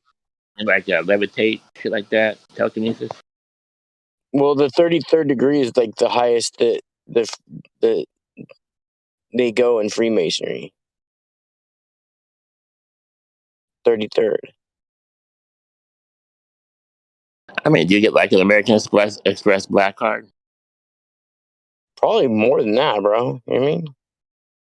Probably a lot more than that. You just write a check and like, here. Good. I don't know. They probably get all kinds of benefits, bro.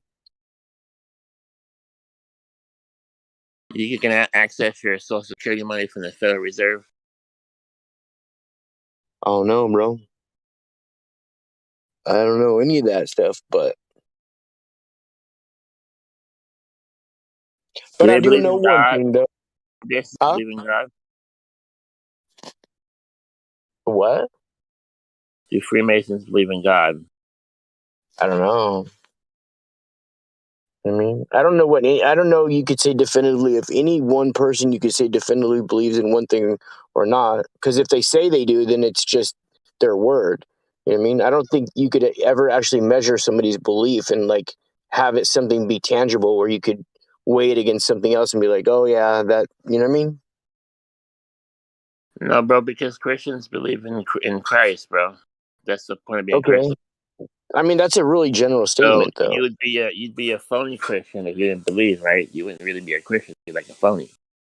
Well, I mean, what if the Christians believe in Jesus and everything, but at the same time they also believe they live on a cartoon ball? Well, that's not. You can be a Christian and be on the ball. The requirement for a Christian is not where you live; it's who you follow. All right.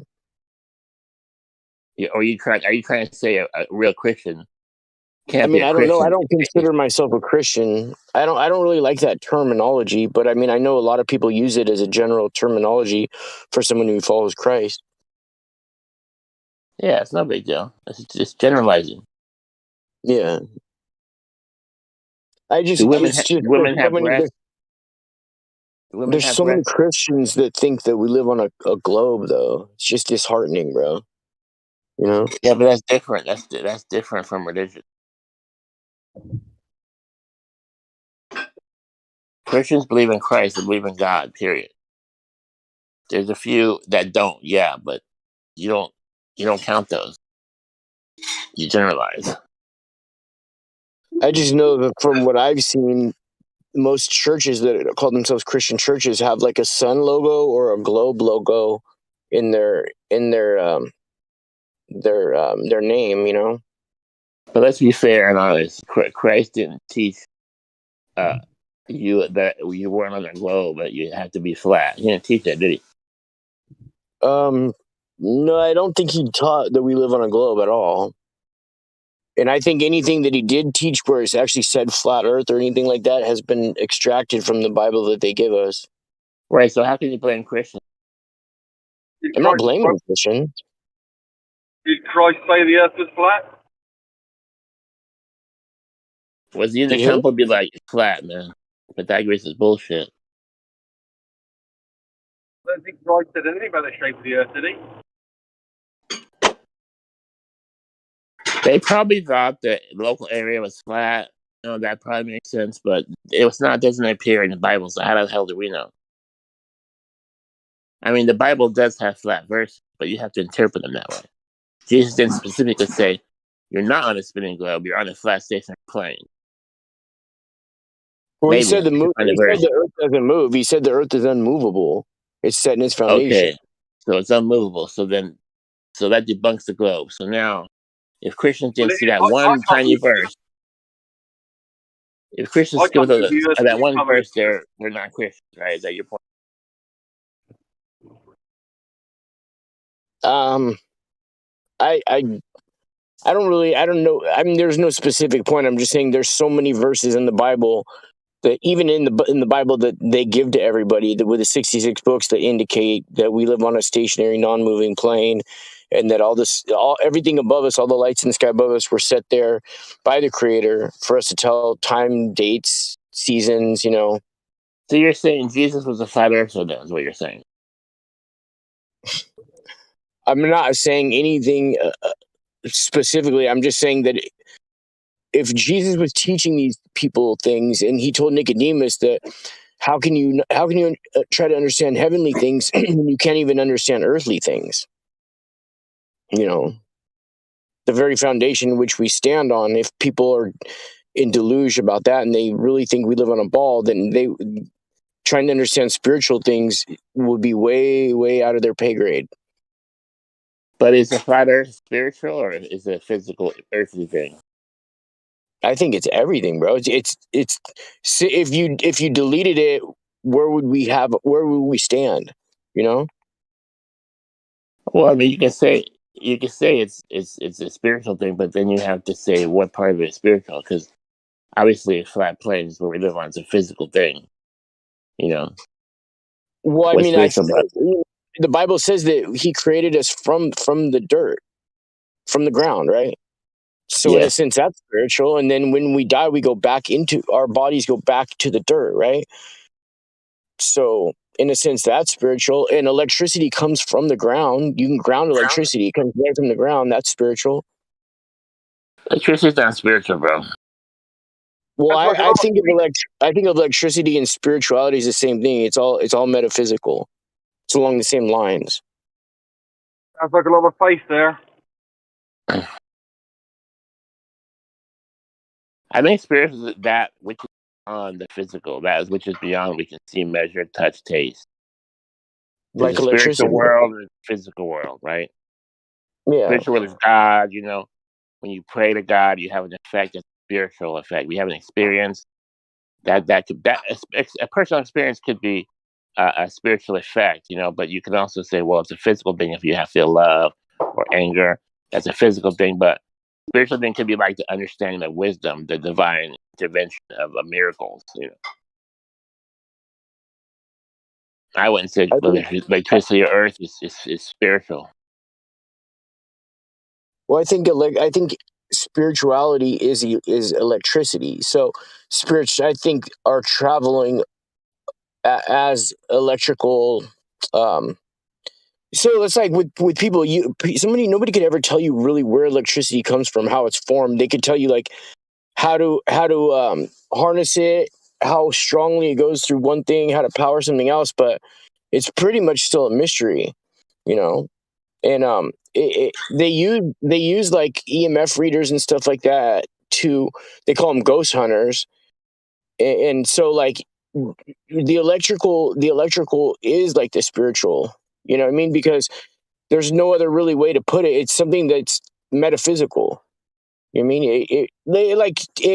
It's in our world, but it's not of our world, really. Our physical world. You know what I mean? I mean, you can say that all life is spiritual because when did it really happen for the first time?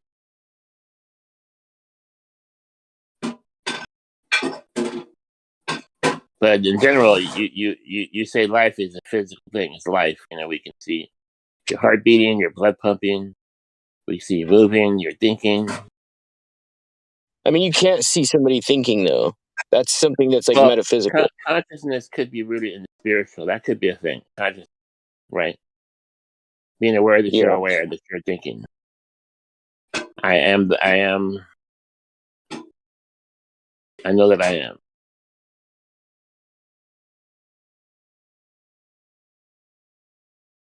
Because the science can't prove that the brain can produce consciousness by itself. So that could be a spiritual thing, like consciousness. Could be rooted in something beyond the word science comes from the tree of scientia, bro. And I'm So sure you what? can tell us what that is. So that's the tree that Eve ate the fruit from, which later came to be known as the tree of knowledge of good and evil. And But good and evil is not science; it's moral. So Moral is not it science. later came to be known as the tree of knowledge of good and evil. they just use Not the the word. tree. Huh? It's just a word. There's no Yeah, correlation between exactly. what science does and the Garden of Eden. None at all. Wait, say that And good again? and evil are not science, are they? At least not in the current understanding of what science is. It has nothing to do with morals. None at all. Righteousness, sin, evil, good, not science. No, science isn't interested in any of that. It's not its remit, is it? Science to do with that.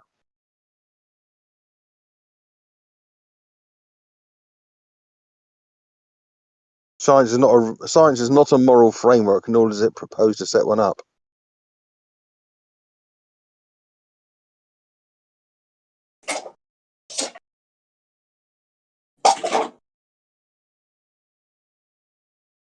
Doesn't matter where the word came from, really.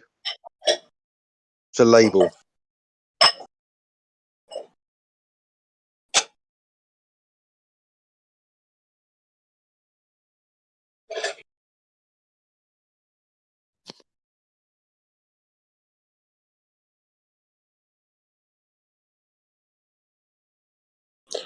But what if you're in a restaurant, right, and you're walking down the aisle, and an old lady came down the aisle and she was all stumbling, she falls right at your feet.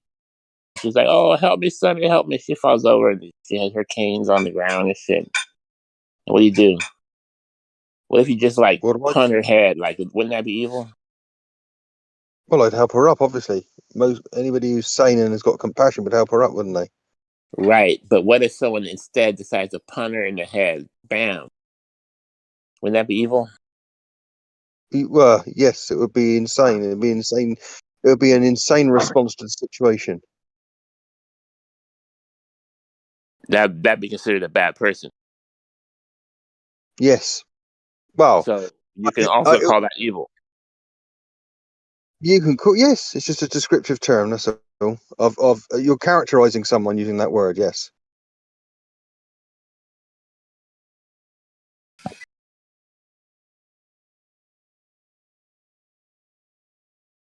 Anyways, where's the conversation?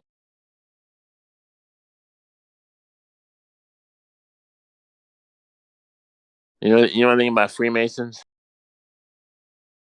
I'm aware that there are Freemasons. Yeah. What kind of stuff do they do in the secret section of the Freemasons? Why do you think they call them Freemasons, though? Why don't you tell us? Do you think it's because maybe all the infrastructure that they inherited, they didn't have to pay or do anything to get it? They just took it over. It was already built, so it's free. Freemasonry. Who is it built by? I don't know, bro. Not by them, though. Not by the Freemasons. Aren't we free to live on this earth and till the land, and live out the land, drink the water? You're as free as you believe yourself to be. You know what I mean? Until you have to pay taxes. I mean, you don't have to do anything. And You you're can do no whatever you longer want. free. Well, I don't pay taxes, bro. But I do hear pay them when I buy stuff at the store, though. I was gonna say I do hear what you're saying about that idea of like they got the architecture and all the masonry for free. I hear you on that, but I also think it came from Like basically the builders, like the masons, the masonry guys, they were able to freely travel between like country lines and state lines in various countries freely, meaning that they didn't have to be like taxed or stopped for customs, those kinds of things. They were able to be like travel freely between the lands because they were the builders. So like they needed the builders, like, hey, we need you to build a house over here, hey, etc. Now, I think what it's turned into now is like what you guys are talking about. It's like the whole secret society part of it. That's a whole nother deal. And there's a whole religious and occult kind of practice to it now. That's a whole different thing. But I'm just talking about the term itself. Like originally, they were the builders that were able to freely travel between the lands. So I think that's where that term Freemason comes from. Do you think they traveled on like horse and carriage? Well, that's a whole question too. I'm just kind of talking about the roots of the term, but I mean, who like what they are now is really so far detached from that, So yeah. Because now it's like you have your little local chapter in your local town. There's a whole like philanthropist thing, but also like that weird kind of occult little rituals that they do. They dress up in little things and they in the dark and they do little skits and stuff. And then there's like the idea parts around it. And then there's the whole like fraternity part of it where they're, involved in corporations and stuff, and hooking each other up with jobs and relaying things like that. And then I think there's a whole secret society type part of it, which is that's a whole part of it, which then it seems to be rooted into this whole kind of control matrix that we're in through those guys and the Jesuits and other groups as well. The Rotary Club.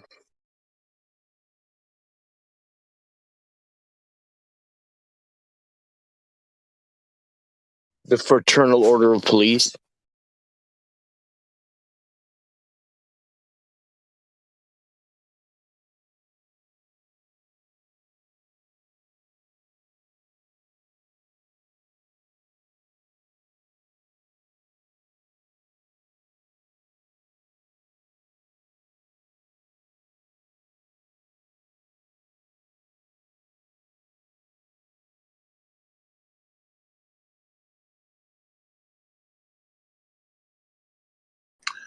Fraternal order. What do the women do in the Freemason?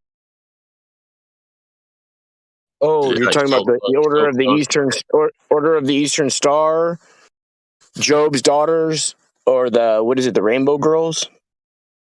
Yeah, what do they do? What do you mean? What do they do? What do they do in Freemasonry? Bro, I mean, I can tell you what they don't do. They don't go out and preach flat Earth to people. Well, women are not allowed to be Masons. Freemasons are only men. Yeah, they're the Order of the Eastern Star or Job's Daughters or whatever.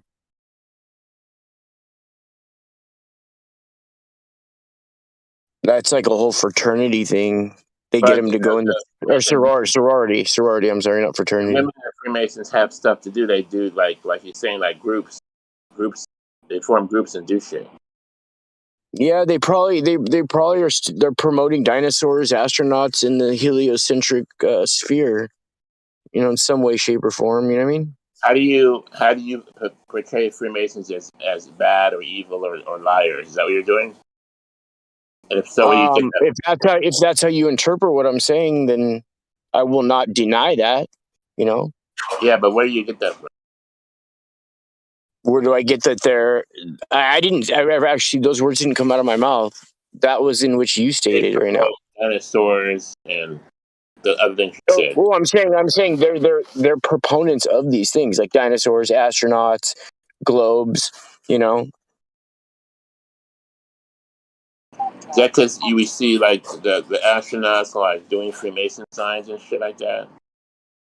I mean but not necessarily. It's like, okay, so in all of the daycares that I've ever seen, that not even Freemason ones, just regular ones for kids, but more definitely the Freemason ones, they have pictures of like cartoon pictures of astronauts, dinosaurs, and globe balls. You know what I mean? Basically, these things are all synonymous with each other, and that's like one of the main themes that they have at these like daycares or when they're teaching the kids.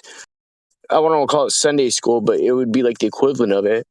And most of the women who are like Eastern Star or Job's Daughters do a lot with like, I guess you could call it philanthropic, but as far as like, uh, they have like a lot of daycare programs and like youth programs where the youth have like a counselor leader or whatever, and you know what I mean. So yeah, they teach them lies. Maybe they don't even know that it's a lie that they're speaking. Doesn't make it more or less true. But.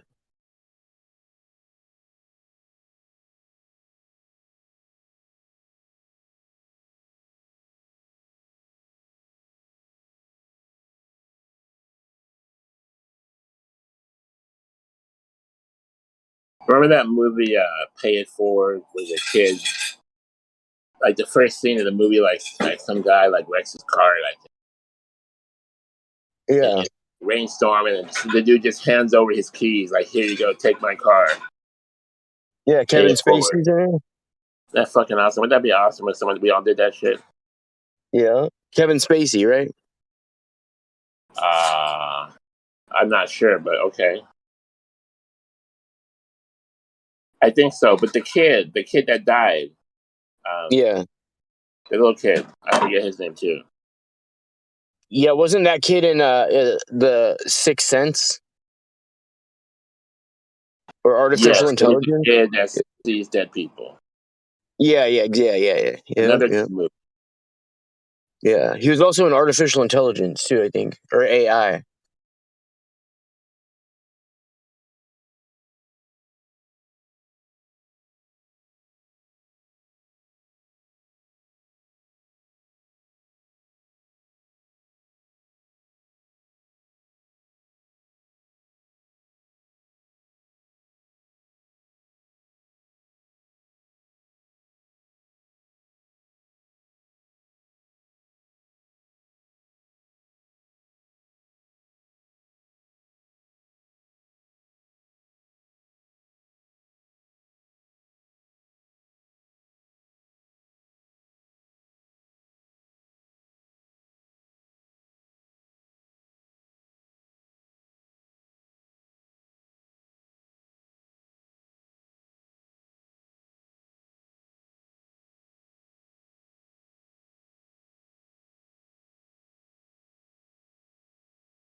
I'm a Freemason too, so he just gives you the loan like that.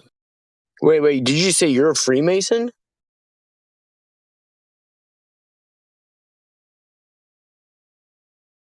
Justin, huh? You think they pat each other on the back? That? Wait, you're a Freemason, Godric? No, I'm asking you. Oh, I thought you just said I'm a Freemason. Like you said that about yourself. Like No, what? like if a Freemason goes to get a loan at a bank, and the loan officer is also a Freemason, we just give him the loan. Would I? I mean, I don't know what I would do in that situation. I'd assume that they might have a better shot at getting it.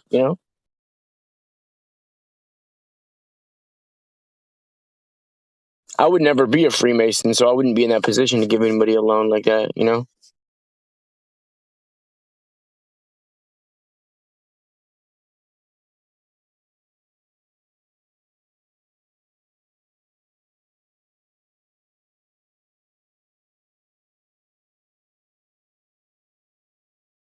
I do love that order out of chaos, though. Build it up, break it down, build it up, break it down. But the breakdown is my favorite part. It's interesting.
Yo,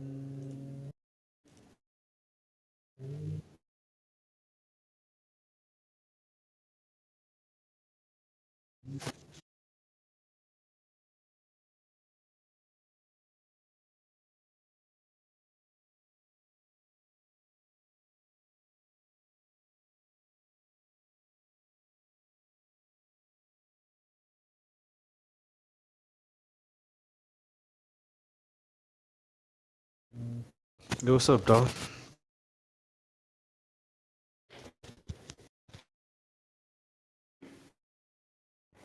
Hi, I just got up. So as soon as you wake up, first thing you do is head to Discord, or what? Yeah, it's pretty unhealthy, isn't it? Hella unhealthy, dog.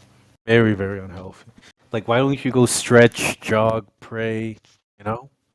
Before you get on Discord. I never pray in the morning. I might try that one day. I think it's quite hard because I don't feel altogether or even human yet. When do you pray? Before bed at night. Before you go to bed? Who do you pray to? What to God? I just say, do this tomorrow. So mote it be. What? So mote it be. What do you say at the end of your prayer? You say what? Say mote it be, or what? So mote it be. What does that mean? Wiccans and Freemasons say it. But what does it mean? It's like saying Amen or what? I think it means do what I want, please, God. Okay. Interesting. I don't even know what mote it means. I think it just means like I'm a magician and I'm telling you to do this now. Oh, it's just like these Hellenistic stuff. More of Magic. a command, I guess. Okay. You guys command your God to do things for you. You don't do that. No, we never command our God ever. Like that would be crazy. Who are we to command our Creator? Would you say really like to have a nice day out of the park tomorrow? No, I'd really like to have a nice day out of the park, and then you end it by saying, "Please do it tomorrow for me." No. Huh? No. Do you guys do that? Well, I'm trying to say we get a bit specific and say we want this now, please. In our own way. I wonder if any people that do prayers do that. I think Christians do that. I have heard Christians they ask their God for things. We don't though. How do you sign out then? How do you say till next time? Amen. We just say Amen. Amen.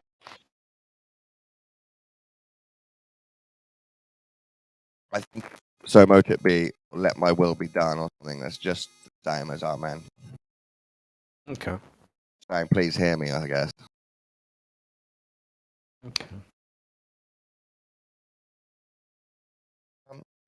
Interesting. I think I come on Discord to have a chat with people. I don't know why. No, I just find it unhealthy that the moment you wake up, straight on Discord. You know, there should be certain rituals you do to prepare yourself for the day before you get on Discord. You know. Well, I've got a coffee. I'm now making a cigarette. Come Itching again? my eyes. Say it again, Don. I'm itching my eyes. I've had a coffee and I'm now having a cigarette.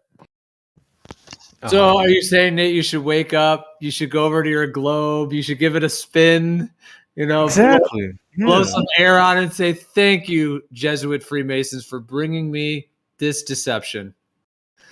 And you pray, Yeah, that's one of the rituals you You could just do if walk you want. through the living room with a dressing gown on and you spin your globe on your table. Say, another great day on the globe. That's a possible ritual, you know. If that's what you and your God believe in doing, you know, go for it. It's just, I think there are things you should do before jumping onto Discord, you know. It's totally unhealthy. I agree. I was hoping some other unhealthy people might be still arguing from last night. And I could just listen. Oh no, it's pretty quiet. But Gio, do you know who Little G is?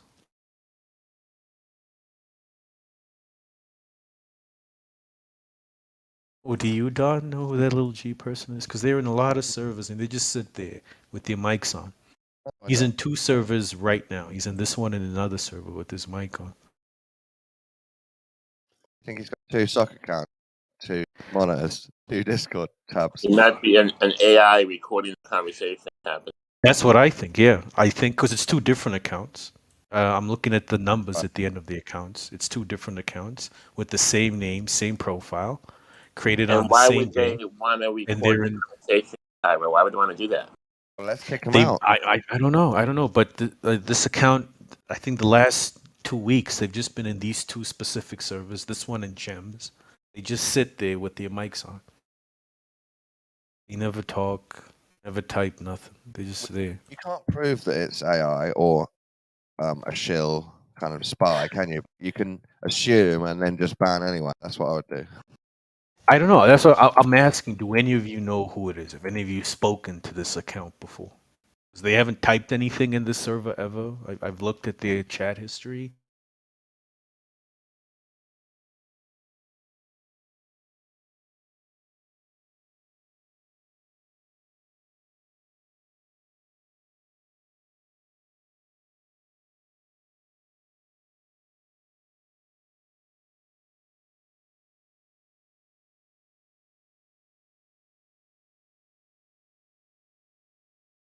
Got to leave. No, I Did you see just that? I disconnected. Oh, Yeah, I thought since you guys said that, yeah, we'll see if they come back. yeah. Let's see. Let's see. I guess if you're It's just human, you have the weird. They're choice to always come just back and sitting say, there. hang on, I don't want to be kicked. I'm And the not a fact spy. their mic is open, it must mean they're recording or something. I don't know. Well, it's on YouTube, so that's the difference. Yeah, Although true, true. we muted it earlier though. Why? What happened? No, we just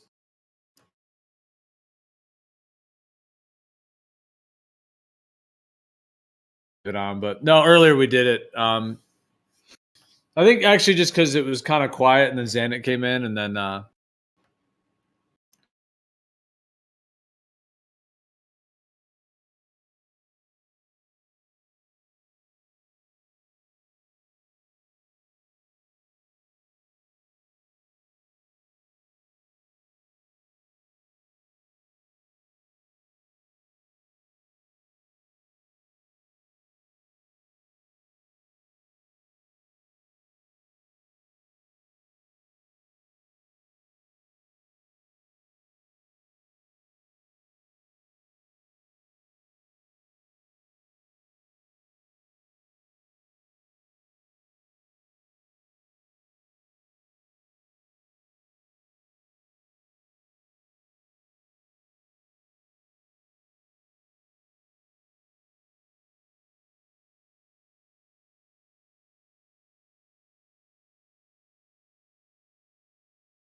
I have provided trees, and on the trees there is fruit, and the fruit is for you. And that was it. Citation. Wow. No, dude, your mic is it's out of order. Who's Mike? I think Chucky is Chucky. It sounds like you're behind 400 pillows. Oh shit, he's actually talking?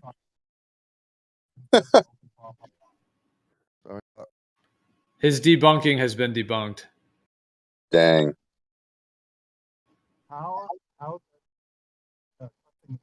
You know, those satellites got their shit together, maybe. Just maybe. Oh, he's probably defending Fight the Flat Earth, right? No, I'm not. Yep. Your voice is so low, Chucky. Are you in your car?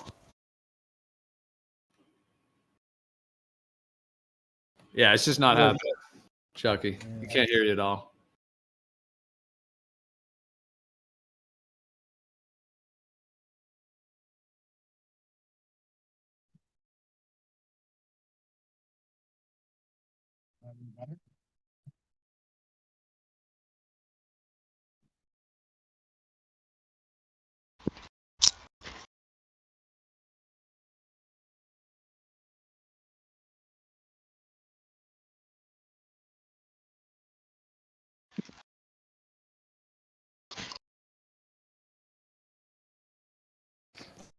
So what are we going to fight about today, guys?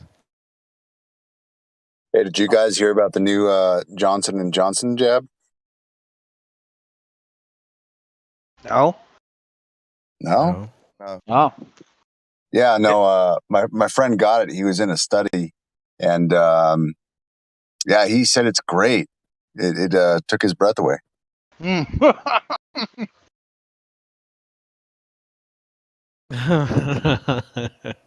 Yeah.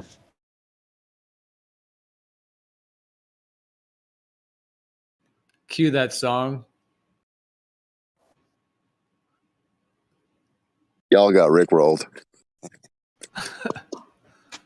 Dude, it's like the biggest fucking, I told you so in fucking history. Oh wait, remember the live stream's back on. My bad. Yeah. Anyhow, yeah. Speaking of that, you heard about the new climate lockdowns and the new 6 districts being for Britain. Now you're gonna have to need a permission slip to go to another district within that area. I volunteer as tribute. I won't be. Yeah, in I Colombia, won't you be can following that. Though. visit each district not more than 100 times. After that, you pay a $70 fine. Yep. That's because it controls global warming. But the richer people can go wherever they want.